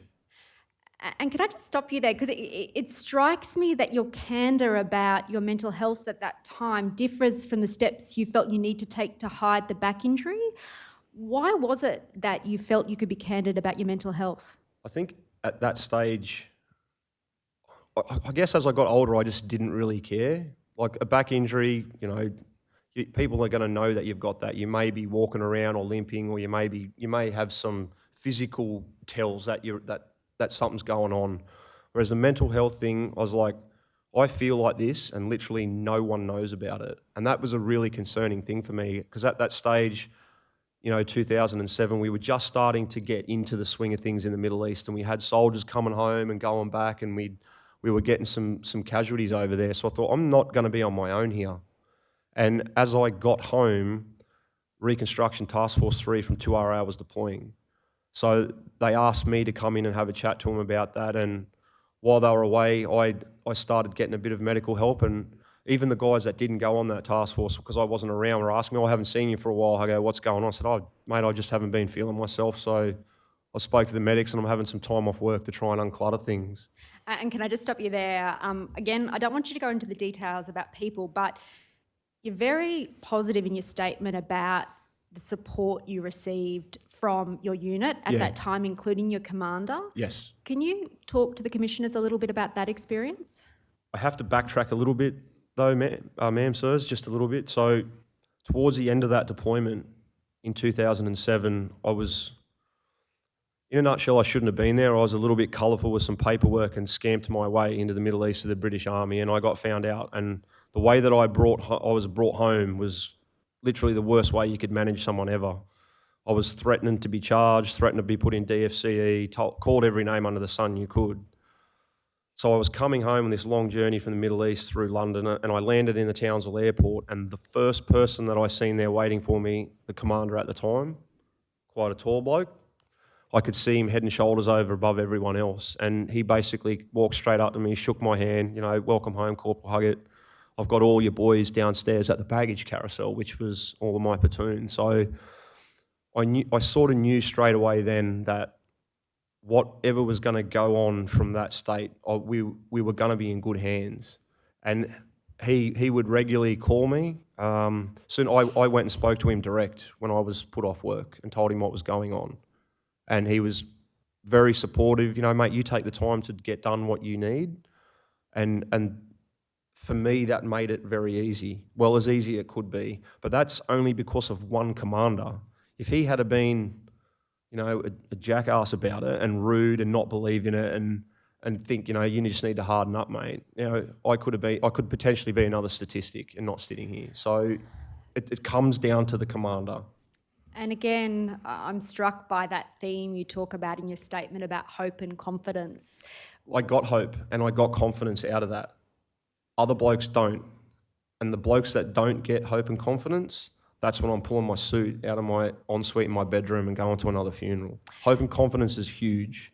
It's probably the key part of my thought process in transition and taking care of people, is those two words. And you talk in your statement, obviously you received support from your commander, but you also talk in your statement about how frank you were with your fellow soldiers about what was going on with you at that time. Why were you so frank? I had no reason to lie to my mates. If they were my mates, they would be fine. If they, ostracised me or isolated me, that would be probably not my mate in the first place. But at the end of the day, I wanted to set an example.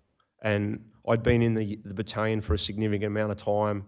I'd been in my fair amount of trouble in Townsville. I'd been in my fair amount of trouble in the army. I was in the boxing team at 2RA, so I kind of thought I was in good stead in the battalion. And if I thought, if I put my hand up and say, hey, I'm not feeling how I was before I left, and go, right, I can be man enough to admit that and say that I need some direction and some help here. Maybe that flows on to the next bloke down. Oh, it's Huggo. He went and got help. It won't be that bad. I'll go and do it myself. And did that frankness flow on to your other It soldiers? flowed on from there to the point in 2013 when I come home from Afghanistan with 2RA. I had blokes from the battalion, not even in my platoon, coming in to speak to me. Can you point me in the right direction to do this? Can you speak to my OC and help me get some more leave? My wife's going to leave me, or she's throwing my clothes out on the front lawn. So I didn't think that it would have the effect that it did. I thought it might have been kept, between, my closer group of mates. But most people know. I've never made a secret of it, and I never will make. It's no good keeping a secret now, is it? So I've never made a secret of it, and I had no intention of doing it that way. Now, am I right that you received treatment after you returned from Afghanistan Yes. in 2007? And in particular, you took a course at the Mater Hospital? Mater Hospital in Townsville, that's correct. Can you talk to the commissioners about that course of treatment and the impact it had on you? The biggest disappointment out of the whole lot is that course doesn't exist anymore. And it's my 100% belief, and there'll be people watching this live stream that have done that course and will, like me, be willing to admit that that course has probably saved my life. It went for 8 weeks. It was privately funded through the Mater Hospital in Townsville.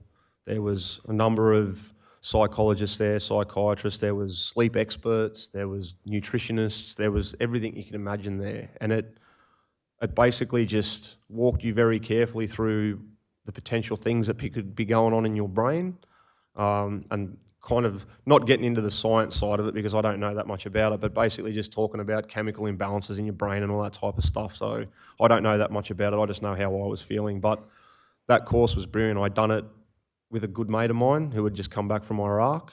And that course, he will tell you and his wife will tell you, it saved his marriage, probably saved his life as well.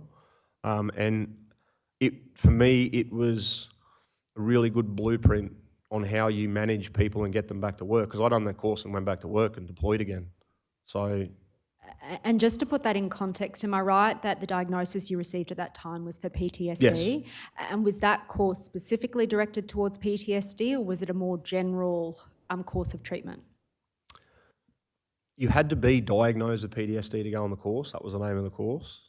There were probably people there that may not have had a diagnosis. I don't know. I didn't go that much into it. But, if you turned up to that course and you were just suffering from a bit of anxiety, it would have helped you with that as well. It covered all aspects of, the things that could happen to you when you come home. There was blokes on that course that hadn't been out, the one I done, hadn't been outside their own house for like 2 years, which to me is just, I couldn't grasp that. And was it a course exclusively for people in the armed forces? No, not at all. There was a couple. I think there was a couple of first responders there. There was a Vietnam vet on there as well. He was a really nice guy. There was an Air Force guy on there who had been involved in a helicopter crash. It was a broad cross section of people that had been through, traumatic experiences. Now, you did ultimately deploy again to Afghanistan in 2011, but you had a quite different experience on your return. Yep. Now, again, I don't want you to give names or to send into detail, but in broad terms, can you explain to commissioners what was different about that experience in 2011? The best way that I can describe it is that the battalion commanders and the commanders, I should say, the higher commanders on the deployment in 2011 very quickly realised that they weren't using blank rounds, and that was very frightening for them. So their command became, I would say, the best way that I could describe it was fragile and poor. People like myself, as a sergeant, I was a platoon sergeant over there. I had a wonderful platoon commander. At that stage, I was in a place called Combat Outpost Mashal. I was directly looking after 62 blokes. And it was a tough task managing their morale because of how poor the command was overall in the battalion and the combat team that I was in. It fractured that combat team to the point whole sections of soldiers discharged when they got home. There was shocking mental health issues, anger issues, there was gambling. A lot of blokes lost every cent they made over there, and it fell directly out of this inept leadership. And that was the main difference that I found, was that I had this great command in the British Army that put so much trust and faith in me, and now here I am one rank higher, because I was a corporal in a sergeant job with the British Army, being entrusted to do all this stuff, given all their equipment and their top secret stuff to use. Here I am 4 years later with my own battalion as a sergeant, and I'm being treated like a schoolboy, and my men were getting treated even worse. And just focusing on you, did that have an impact on your mental health? Oh, it's shocking. I pride myself on being an approachable grump as a platoon sergeant, is probably the best way to put it. But I got in a mood over there where, I don't think it was detrimental to the men around me, but it was very hard to be, I've loved deploying. I've loved going all over the seas and helping and doing what you can for people less privileged than you. It's a great opportunity. It's soul food. But that deployment was probably the thing that I locked away in my brain when I come home, that, this is getting me close to the end now, because I don't want to stay in an army that's going this direction on leadership and command. And am I right, that's probably a convenient juncture to shift to 2013 when you started the process of medically discharging. You talk in your statement about the morning you decided to discharge. Yes. Can you tell the commissioners about that? It was the morning my first daughter was born.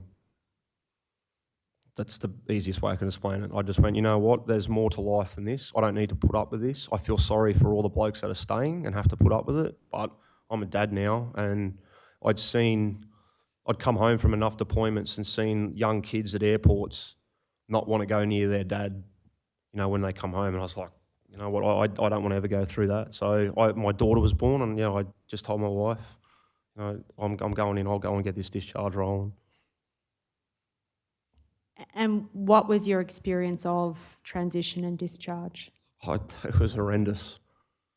That's probably the best way to put it. I left with a kick in the butt and a thank you note literally in my back pocket. That's the best way that I could describe it. I'm extremely grateful for a couple of ladies. Once again, I can't mention names, but they'll know who they are. One of them's watching this.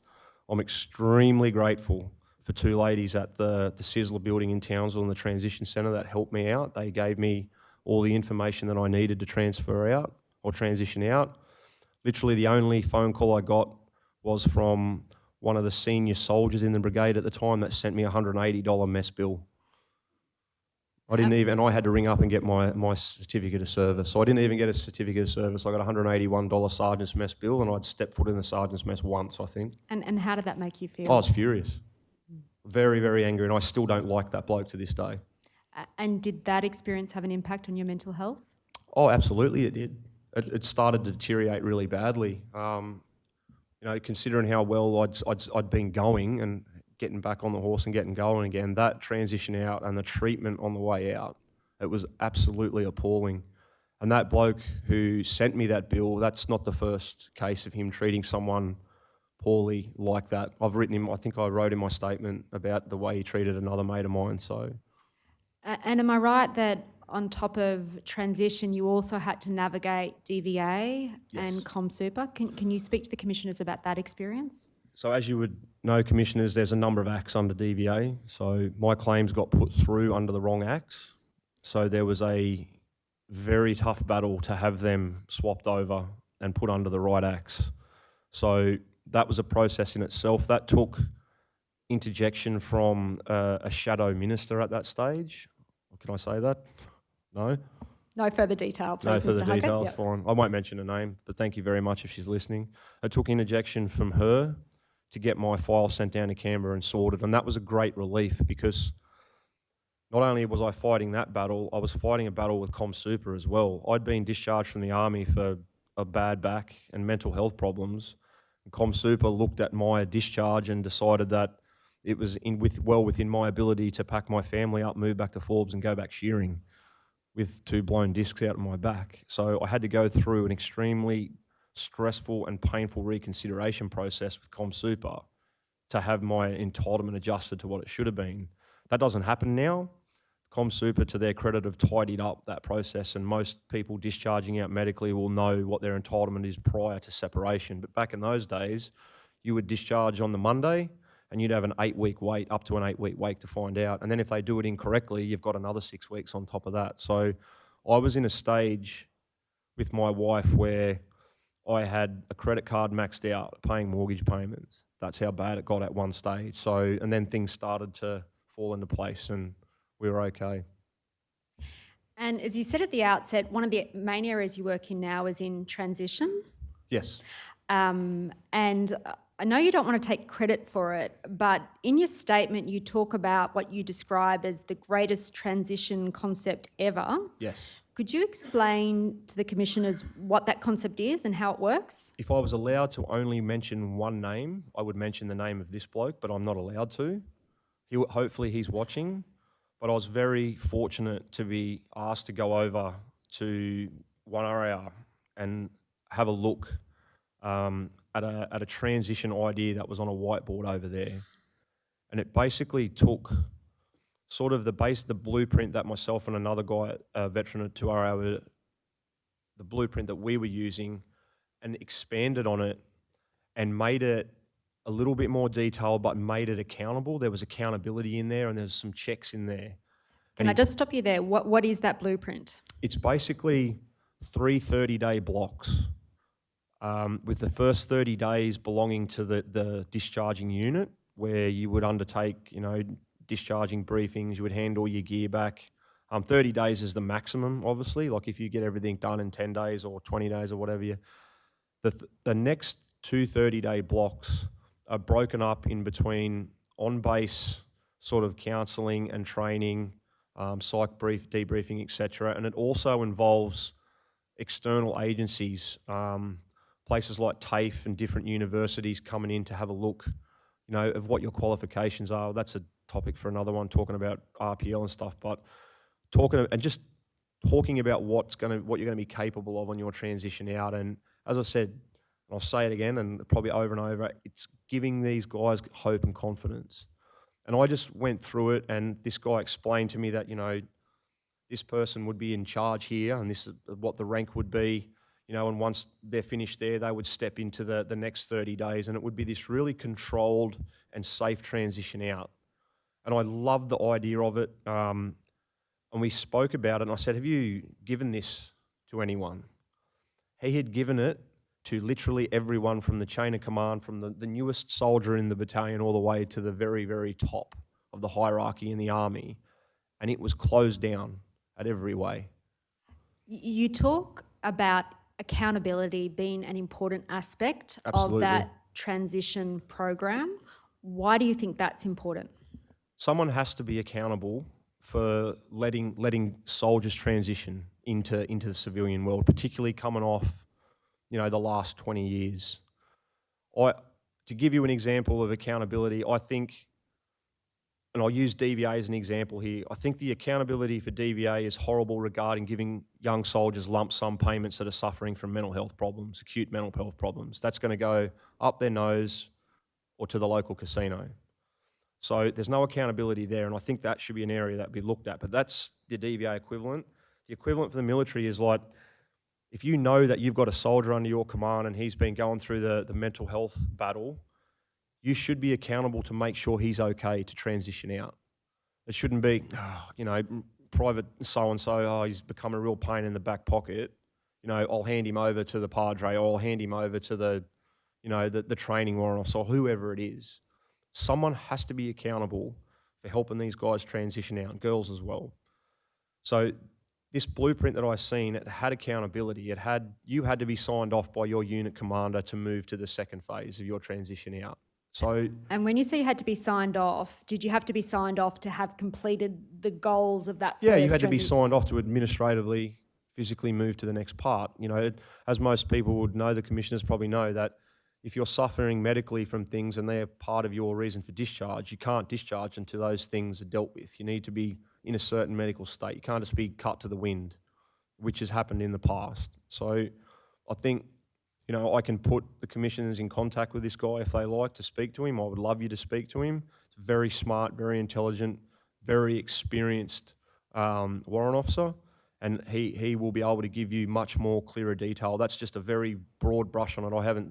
I've probably missed it or maybe muddled it up a little bit, but he will be able to give you great detail on how that is. And if it was me and dealing with what I've dealt with the last 6 or 7 years, that would be the thing that I put my money behind. You also work as a DVA advocate. Yes. And am I right that last year alone you assisted in the submission of over 600 About claims? 613 or 14 claims, yes. In your statement, you make a number of recommendations about fixes to the DVA system. Yes. There's just one particular one I wanted to focus on, and that is your concept of the annual meeting between DVA advocates and delegates and the DVA checklist. Yes.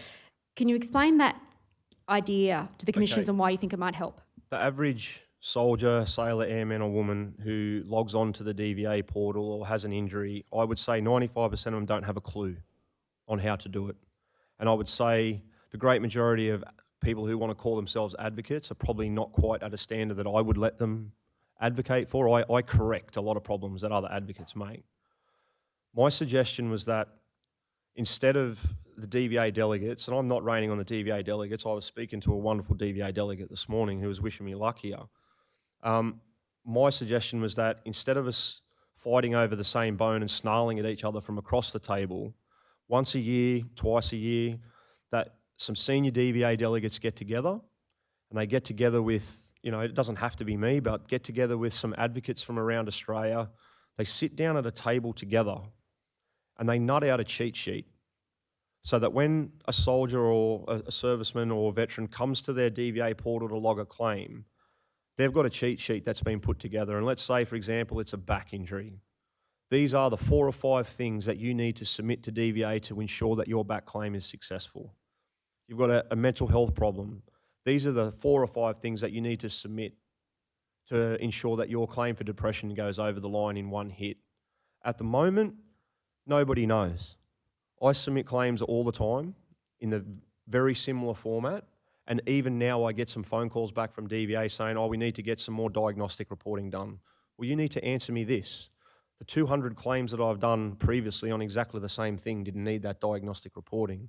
So it can be very hit and miss depending on the delegate. But if the delegates from DVA and we all got together and worked together and made up this list, a cheat sheet, we just call it a ready reckoner in the army, a little cheat sheet, Soldiers 5, whatever you want to call it, that says, righto, here are the most 30 common injuries that soldiers or veterans, servicemen and women suffer in the military.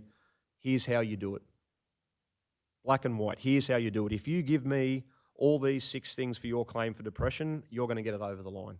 And it's that simple. The fact that I'm sitting here having to suggest this gives me a headache. I'm just a regular, I was a shearer and I'm a grunt.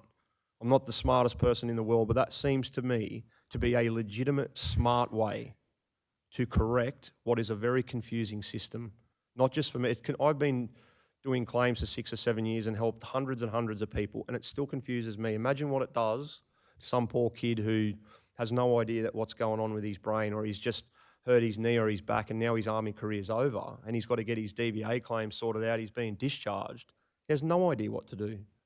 And now it's knock, knock, knock on my door, or he's fighting to find a good advocate somewhere. It's frightening, to say the least, and don't think for a second that these things don't drive mental health issues and lead down that road to suicide. That frustration and that worry that there is no hope and confidence left. I've been to a lot of funerals where blokes have done it because they've got no hope and confidence left. And it's not a matter of if, it's a matter of when I go to the next one, unfortunately. Mr. Huggett, thank you for your evidence. Commissioners, I have no further questions. Thank you. Commissioner Brown. Mr. Huggett, thank you very much for your evidence. I just was interested in your comment reflecting on what you heard yesterday about critical incident mental health responses. And I wrote some notes, ma'am. I've got them here. Well, perhaps you might refer to them. I was just going to ask, you indicated there that your experience was that people don't get the time to rest and reflect and recover. In my experience, yes. I listen to... I'm different. I'm different in a way that I'm not sitting here in a flashy uniform covered in all the bells and whistles and trinkets that come with a ceremonial dress. I'm different in a way that my bells and whistles and trinkets come purely from outside the wire work overseas. That's where my medals come from, not from driving a desk, pushing paper, that type of thing. I know what happens on operations when people are killed and people are injured. There is no, if I can quote there is nothing similar to anything that goes on with flood disaster relief when it comes to someone being injured or killed overseas. That is absolutely ludicrous. I nearly fell out of my seat yesterday afternoon when I heard that. That's rubbish. Operational pause.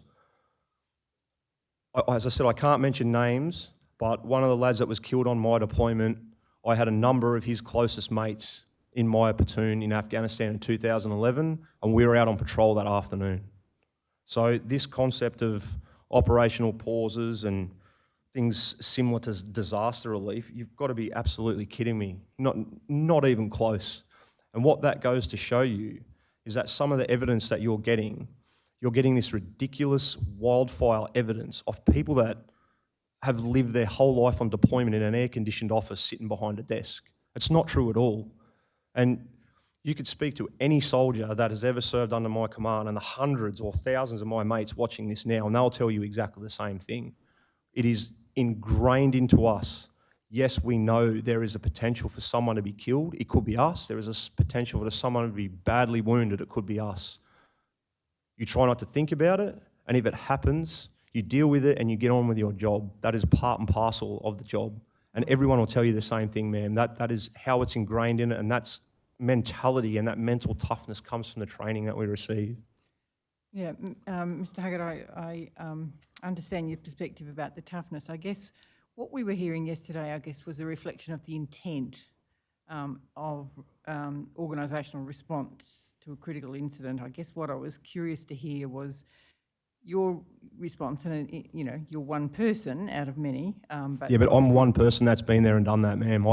As I said, they didn't come from an office. Yeah. I've been there at critical incidents. Yeah.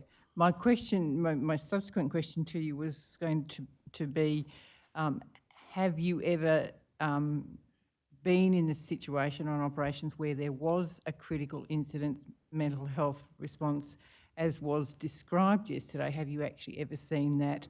And I'm not talking about the operational pause, I'm talking about the mental health. Yes, ma'am, I have. I I can give you a first-hand example. In 2007, when I was with the British Army, we were due to go out on a patrol. I had a really, really bad night's sleep, and I woke up not feeling good. My mind was cloudy, and I did not feel in a good place mentally. And I spoke to a good mate of mine, a British mate, and asked him if he could step in for me that day, and he did.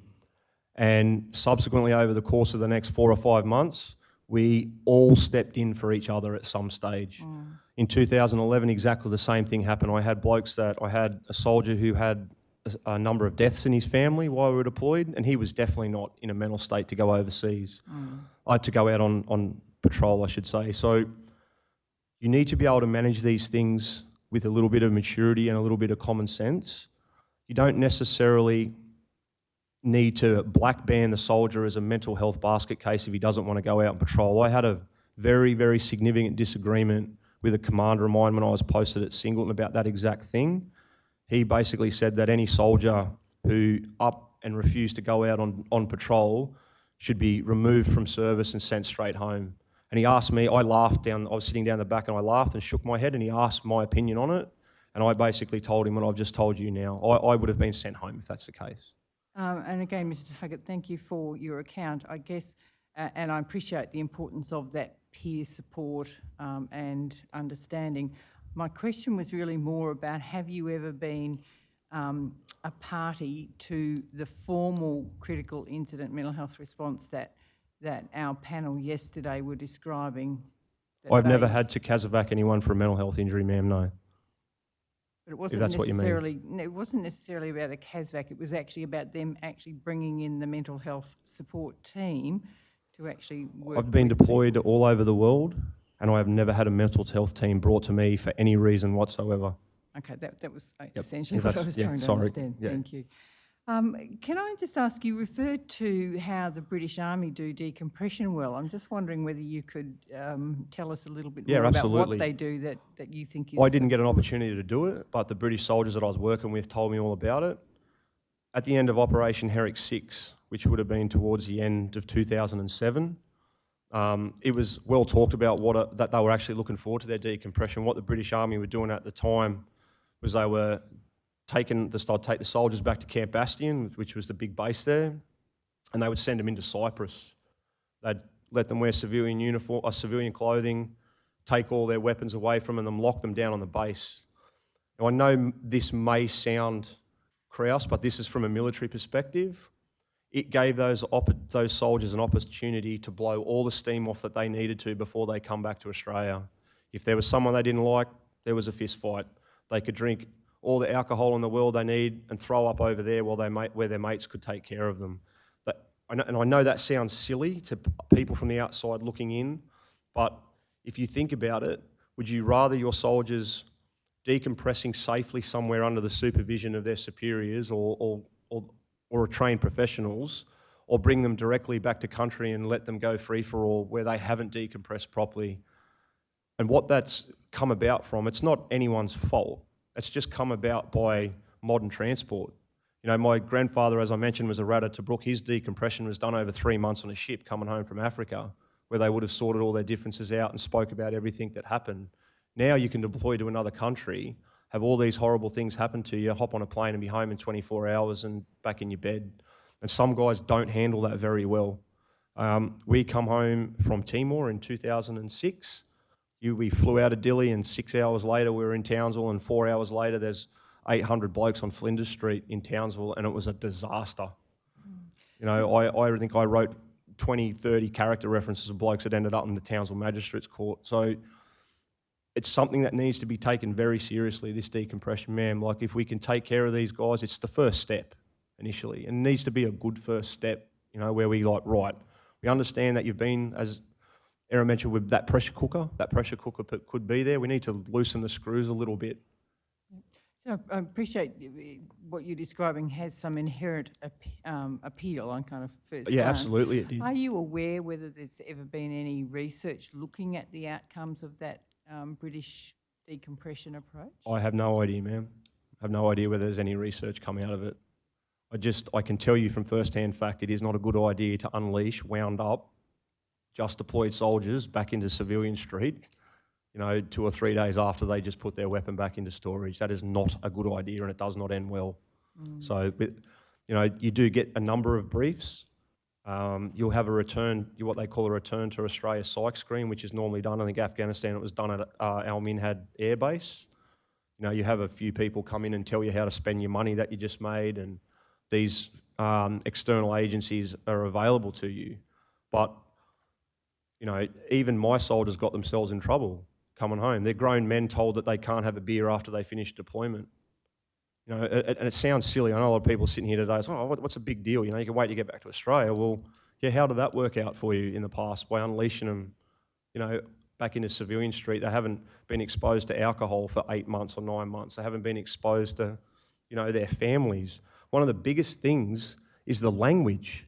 They've been around, you know, other blokes for 8 or 9 months. The language is horrible. They've got to relearn how to, you know, make a sentence without an F-bomb in it.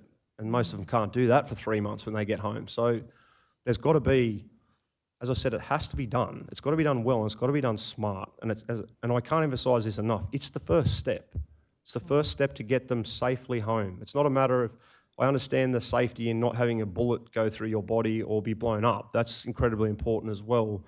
But we've got to safely transition you back home and start helping you get back to the life before you hopped on the plane and flew over there. And I don't think we do it very well. And that's, as I said, it's just my opinion. Thank you. I just want to change topics now.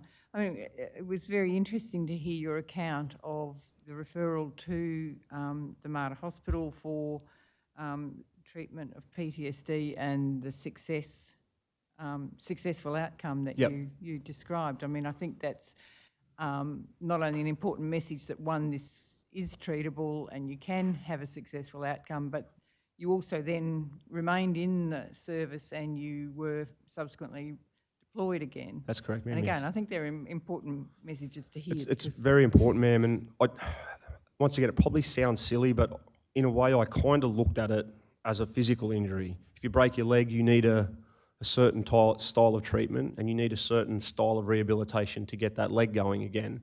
And I looked at whatever I was going through mentally as that. I'm going to need a certain type of treatment, and I'm going to need a certain amount of rehabilitation, and then I'm going to be right to go again. And I maintained that mindset for the whole time, that righto, yep, you know, I've got a split in my marble bag at the moment, but no doubt over a bit of time I'm going to get some stitches in there and close it back up, and that's what happened. And that's a huge part of it, was that course that the Mater Hospital ran in Townsville. And that was provided through the Defence Through the Force? Defence, yes. Yep. No, I'll leave that there. Can I just then move to talk about your transition blueprint? And again, I've read your statement. Not my blueprint, ma'am. I'm sorry, not the one taking you credit. described. No. Yep. Your friends. And I've read your statement, and I know the three kind of stages Yep. that you talked about. But I'm wondering whether you can tell us what you think are the essential components. And I don't mean the three stages, but what is it that's being achieved? I would love to tell you that, ma'am. I would love to tell you.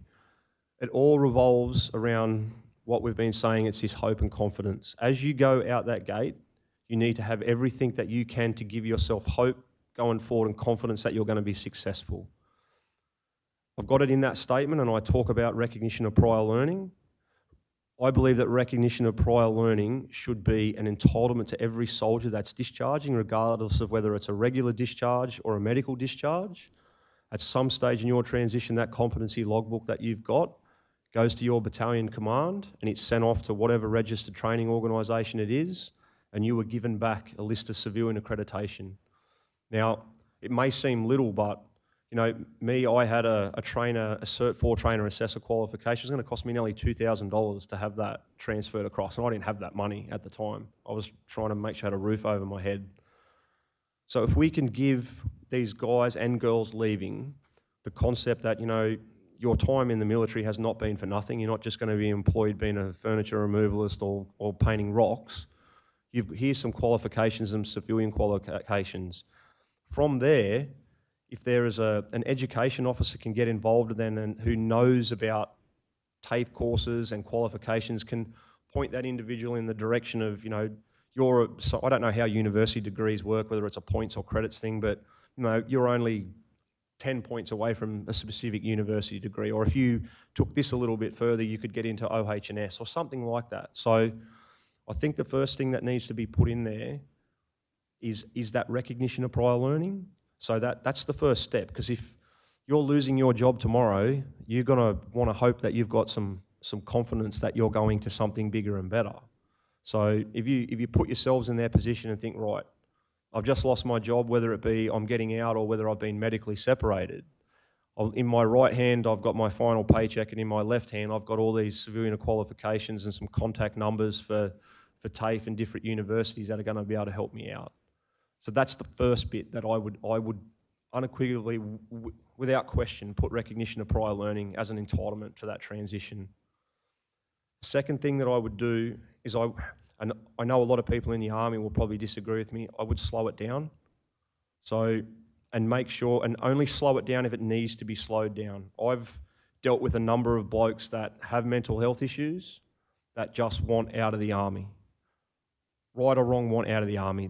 Every problem in my life will be solved when I'm out of the Army. And one of my best mates, I spoke to him about this. He, right or wrong, wanted to leave, and I helped him get out. And I basically said to him, I was like, mate, you're moving at 80 kilometres an hour, and you're in front of what's going on in your life. You're in front of your mental health problems, but that mental health problem's going at 81 kilometres an hour, and it will eventually catch you. And it did catch him, and he was in a very bad spot for a long time. So if we just slow the process down and screen those guys that have had mental health issues in the past, and we double check and make sure they're going to be okay. They might be okay at the time when they do discharge, but in a lot of cases, things deteriorate very quickly. So that would flow onto my next point. I think there should be a touch base, maybe 6 months after discharge, maybe 12 months after discharge, to check in on how they're going. You could check in on a veteran, he's fallen on hard times, he's living under a bridge, or he's living rough somewhere, he's living on his mate's couch. So those would be the things that I would do. I would RPL, just slow the process down and we double check. And then there's a check-in process after it, whether it's a military check-in process, whether it's via DVA, whether it's via another external organisation. But we need to have, go back to that word, we need to have some accountability and we need to have a check and some safety nets, better safety nets in place. And that way we can catch these guys and girls if they do trip and fall, and we've got hold of them so they don't fall any harder than what they need to. The chances are they're probably going to fall, but we need to put some mattresses or some soft ground for them so when they fall, they've got a good chance of bouncing back up. And they're not bouncing at the moment. They're going straight into coffins, and it's not good enough. One of the other issues that's been, I guess, put to us is about the transition from, I guess, a military identity to a civilian identity and the challenge of going through that transition. Do you have any particular views around what might help with that, aside from the things that you've already described? It's a really good question. I think the main thing that can help with that is time. If you've spent a long enough time in the army and that's become your identity, and now you're out of the army, some guys transition out of the army really well. They're on to whatever I've got a lot of mates that have gone on to be doing wonderful things. They're incredibly successful at what they're doing. Some guys, not so much. So I'm not going to sit here and give you broad brush ideas on what can improve that. I honestly don't have anything other than just saying that identity swap over from military to civilian, broad brush, it's a time thing. You will eventually get over it. It took me a long time. It probably took me 3 years to get it out. And I'm still sitting here, so it's still obviously under my skin. So, I'll always be a soldier. I think the saying goes, most people will. I haven't killed my wolf. I've just put him asleep. So most guys will still keep it as part of them. But there will be a slow transition across. As I said, mine was probably one of the more extreme ones. It was such a big part of my life for so long.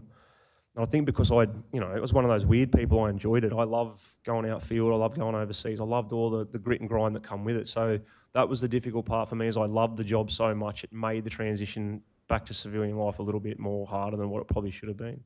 But I think time is the only real solid answer I could give you there. Okay. And just finally, you did talk about how you left with, I think, a thank you note in your pocket and a kick up the rear. Yeah, that's what it felt like. Yeah. Probably not even the thank you note. Did you want to just expand on the importance of recognising service? I think it's very important. And there's two different levels of recognition. If a senior officer's leaving, there's all the fanfare in the world. If you've got a regular private who's done his 7 or 8 years and he's heading off, he might get a high five at the last soldiers club or the last boozer parade. And I think that's really poor form. That young soldier has probably done a hell of a lot more hard graft than the high up ever would even know of. But there's a lot of fanfare. But I'll give you a perfect example. The average private soldier, for example, he might get a quick handshake at the boozer and a certificate or something like that, and a few free beers shouted to him at the soldiers club by his mates, and then off he goes. When I was a soldier, it was compulsory to donate out of my pocket money to buy whatever departing company commander or battalion commander at the time was a gift. So it was compulsory that I had to give my money to buy a gift for someone who's probably made my life very difficult in the time that there's been there, to buy him a gift to say, hey, thanks very much for your morale-wrecking command over the time that you've been here. Here's $20 of my money to frame you a battalion flag. Whereas the blokes that do all the hard work, all the hard graft, spend all the time away from their family, all the time away from outfield, get all the injuries, suffer the most mental health problems out of everyone, they get nothing. As I said, they might get that certificate, they might get a handshake, might get a small plaque or something like that. There's not a great deal of recognition for them. And I think that's very sad, whether it's 4 years, 14 years or 24 years, your recognition for your service, whether you're Army, Navy or Air Force, it should all be the same. Whether you've deployed, not deployed, whether you worked outside the wire, whether you worked in a queue store or behind a desk, it doesn't matter to me. You've offered up your service to the country, and because you're a lower rank than the person above you, your appreciation is much lower than everyone else's. And that creates a great divide among the ranks. Can I just ask you, what do you think would be, as a kind of general guide, and a satisfying recognition, It's very hard to say. It'll be up to the individual. Some individuals or some servicemen and women would get out of their relevant jobs and not want anything. They would just be like, I've had enough, I want to go. So I think broad brush, it'd have to be something significant that would represent their time in their relevant unit. And it should all be the same. I know my battalion, 2RAR, they do a great job. They're an amphibious unit now, and people that discharge get this. I want one myself, but they won't give me one. They get these swanky paddles with plaques and stuff all over them. And it's a magnificent parting gift. And you can see the look on the soldiers' eyes when they leave. They've got this magnificent sort of trophy or artifact, whatever you want to call it, to hang on their wall at home that represents their service. It's big and it's bold. And you would walk, imagine finishing 8 years service and you get a certificate that you put in a drawer. Someone comes around to your house and has no idea you've ever served, or they walk into your house and see this great big handcrafted paddle because you're from Australia's only amphibious unit at the time. Oh, mate, that's awesome, And I've seen it myself. I've seen how much the departing soldiers of my old battalion love those little, and it seems like nothing, and it probably seems pretty silly to the people in the world in the room. It's a paddle, but not to these guys. They look at this thing as like, right, I'm so happy that I had a chance to serve here, and off they go, and they do it so well. It's a really, really good thing to see. As I said, I'm very jealous. I want one. If you're watching it at home, guys, get me a paddle. So apart from the trophy, if we were codifying for the Defence Force a good farewell, thank you, recognition. Absolutely. Apart from the trophy, what else should be on that list? I can't speak for other people. I'm an infantry soldier and we're pretty simple creatures at heart, man. So something representative of your time, that'd be an individual unit thing that would have to be representative of your time. I don't know much about the Navy or the Air Force and the emblems and the things that they have, but something representative of the unit that you served with. I think it's just, it's wonderful what they do there, and I haven't seen someone receive that parting gift from, private soldier through to, the dining out dinners that I've been to for the regimental sergeant majors and the preceding COs. I haven't seen anyone not smile and be happy with the things that they've been given. I think it's a really good way to end your career if that's the way that you look to see it that way. Okay, thank you, Mr. Huggett. Thank you. Commissioner Douglas? Thanks very much, Mr. Huggett, for your evidence. I want to go back to decompression. We've heard from both the UK and Canada of their systems for decompression. Do you know of any other countries that do that, particularly in the Five Eyes, like the US or New Zealand? I'm unaware of the way the United States military does their decompression, sir. But do they do decompression? I wouldn't be able to tell you. Okay, how about New Zealand? I do know that when I was in Timor in 2006, we had a company of Kiwis, and I believe that at the time when they left, they were doing a week at the Dili airport. I think they were just mincing around, cleaning their gear, and they were in their PT kit, and they were just sort of like decompressing there. I don't know what official parts of it were involved, but I know that they were there at the Dili airport for I think 4 or 5 days. Now, Commissioner Brown was asking you about critical mental health incident systems, and you haven't had any experience of them directly, but were you aware of whether there was any psychological support groups in the deployments you had? There's always psychological support groups there, but they're not, I've never seen I have never been involved in a psychological support group coming outside the wire to where I've been working. You would need to get, I'll use Afghanistan as an example, it's the most recent conflict. If you needed psychological support, that support would be, I believe, would be either flown in from Al Minhad Air Base or it would come out of the Tarankout, multinational base Tarankout. At no stage, my 2 trips to Afghanistan, the Solomon Islands, East Timor twice, I've never spoke to a psychologist other than when I'm about to go home. Have you ever heard of psychologists being embedded in units on operation? Who told you that? Has someone told you that? Not about the Australian Army. But oh, no, I've never heard of that, no. I've been told it about US Special Operations groups. US Special Forces take psychologists out with them? Yes. I'm not calling that person a liar, but I find that very hard to believe. I see. I don't think that Navy SEALs would be going off to kill Osama bin Laden with the doctor swinging on behind them, debriefing them as they were flying home, sir. I can't see that happening. Okay. I'm happy to be corrected, though. You also spoke about recognition of prior learning. As I understand it, there's a couple of universities now that are actively doing that with veterans. Have you found out about that yet yourself? I believe that there are some universities doing the recognition of prior learning. My comment was more based around having it done prior to discharge. Yes. And finally, you told us you've been acting as an advocate for 6 or 7 years. That's correct, sir. What training did you get for that? Self-taught, and the bloke who helped me through my DVA process and hopefully he's watching today as well. He was an incredible support and an incredible help to me, and I've based everything that I do with my advocacy off the way that he was with me. And I've learned as I've gone along.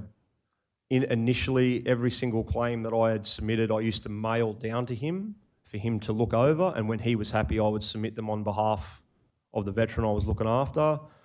Eventually, there come a stage where he just rang me one day and said, for God's sake, stop mailing me this stuff, just send it in yourself, it's good to go now. So once I got to that stage, I was happy. And then as far as things like Veterans Review Boards, the outreach thing, with the outreach calls that DVA do now, the Veteran Review Boards I've been self-taught that as well. I've asked advice over the course of doing them, but I have no formal advocacy training, and nor would I ever sit down for it. I think that those courses they're like a turn up and just listen course. I'm happy to be proved wrong here if they're changed, but the last course that I've ever heard of, there was no competency testing.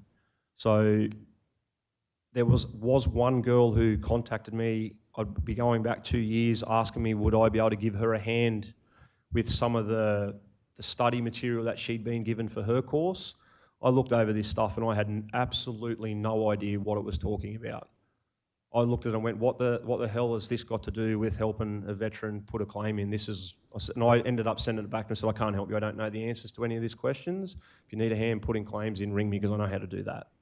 So, do you have any ideas about what a good training system might look like? If I could get the bloke that helped me to be the trainer on how to do it, I would. I will go back to my comment about sitting down with DVA at a round table and discussing with the DVA delegates how we can do it better.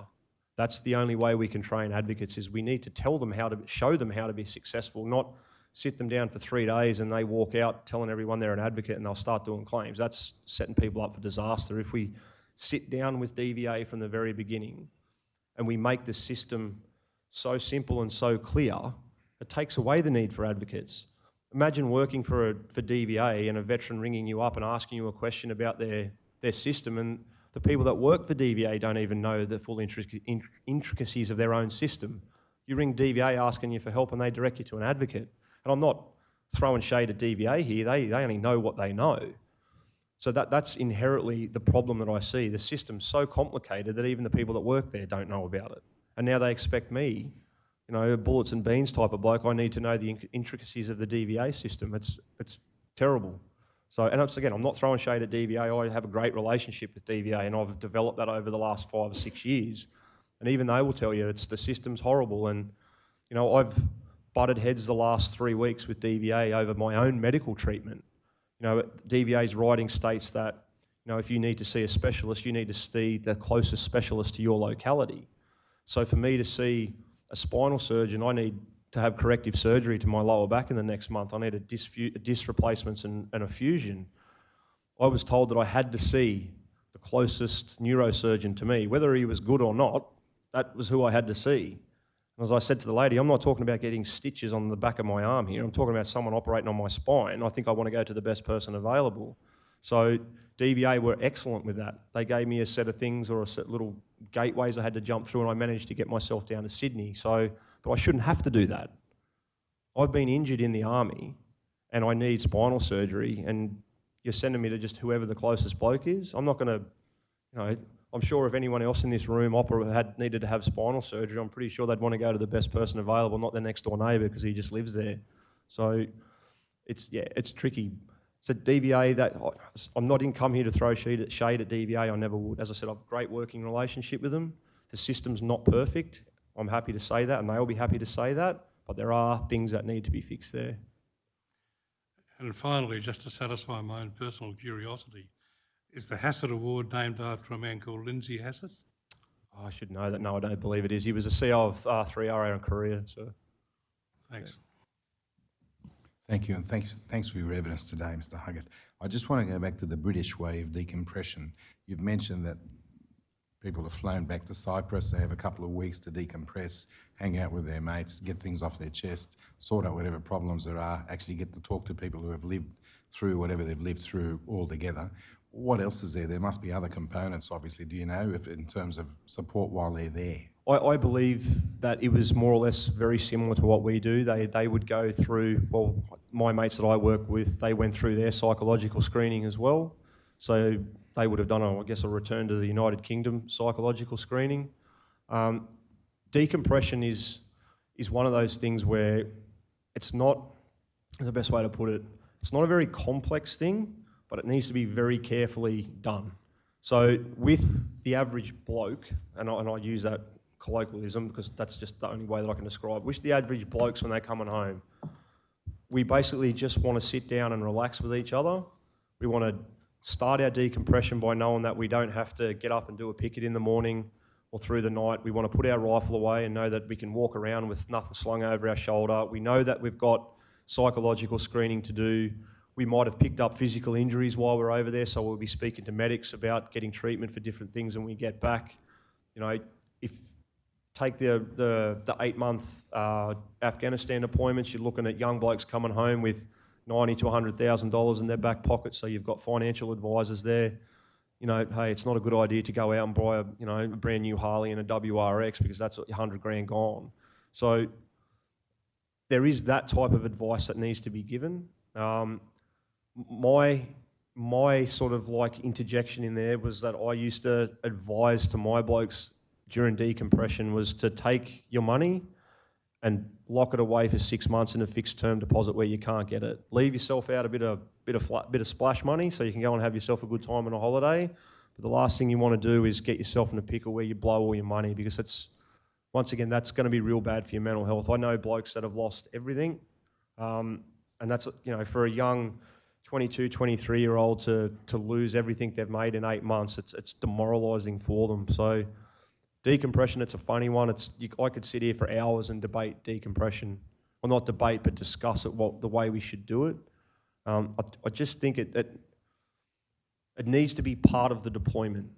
If you're deploying for 8 months, 7 months and 3 weeks is your fighting time, and 1 week is going to be your decompression. Because I know when we come home in 2011 from Afghanistan, we come home, guys got bomb bursted out to their wives and kids, and then decompression started over the following week.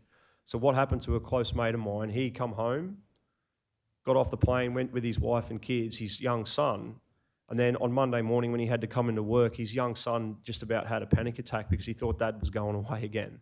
So you don't want that to happen. You want these guys to have all that done before they come home. So when they get to that airport, they're like, I'm on leave now. I've had my decompression. I've blown a bit of steam off. I've got the phone numbers and the contact details of all the external agencies that can help. Now I can go and spend time with my family. But that's decompression is a tricky one. And the other drama that I found at 2RA when we come home with decompression in 2011 was that the appalling amount of leave that blokes were given. Blokes had been away, the guys that had deployed early and come home last were gone 9.5, 10 months. And as a whole, we were given 4 weeks leave. These are guys that have been away from families and kids, and they got home and were given 4 weeks leave. Once again, I can't mention his name, but one of my soldiers come to me and he's just like, Sarge, my wife is about to leave me. I need to take some more leave so I can try and sort stuff out. And I took him straight across to my company commander at the time, explained what was going on, and we got him some more leave. So that needs to be factored into decompression as well, as that blokes need enough time away from work So I don't know what amount of time you can say, but I can tell you right now, 4 weeks was not long enough after a 9-month deployment for some of these young blokes to come home with. It was it still angers me, and I'm talking about it now, and it was in 2011. That's how much it still angers me. So, and if it happened to that young fella, I can guarantee it happened to other people. So, it's hard to say. I end up sitting here tripping over my words for an hour talking about decompression, but you factor in, you've got to put them safety nets in there, and it starts when you pull them off the battlefield. As soon as you pull them off the battlefield, that's when that decompression starts, and as I said, it should be part of the deployment time frame. Thank you, Mr. Huggett. Mr. Fordham, any issues you want to raise? No, thank you. Ms. Chalmers, anything you want to raise? No. Mr. Fraser, if you're still with us, anything you want to raise? No, thank you, Commissioner. Thank you, Mr. Fraser. I don't think there's anybody else. Ms. Longbottom, any issues arising? Nothing further, thanks, Commissioner. May Mr Huggett be released from his summons. You're excused from your summons to appear, and I just want to thank you before you go on behalf of the Commission for your evidence today and for your service. That's all we can do is thank you. No dramas, my pleasure. Thank you. Are there any other issues? No, Commissioner. Okay, we'll adjourn till tomorrow morning, then 9 a.m. All rise.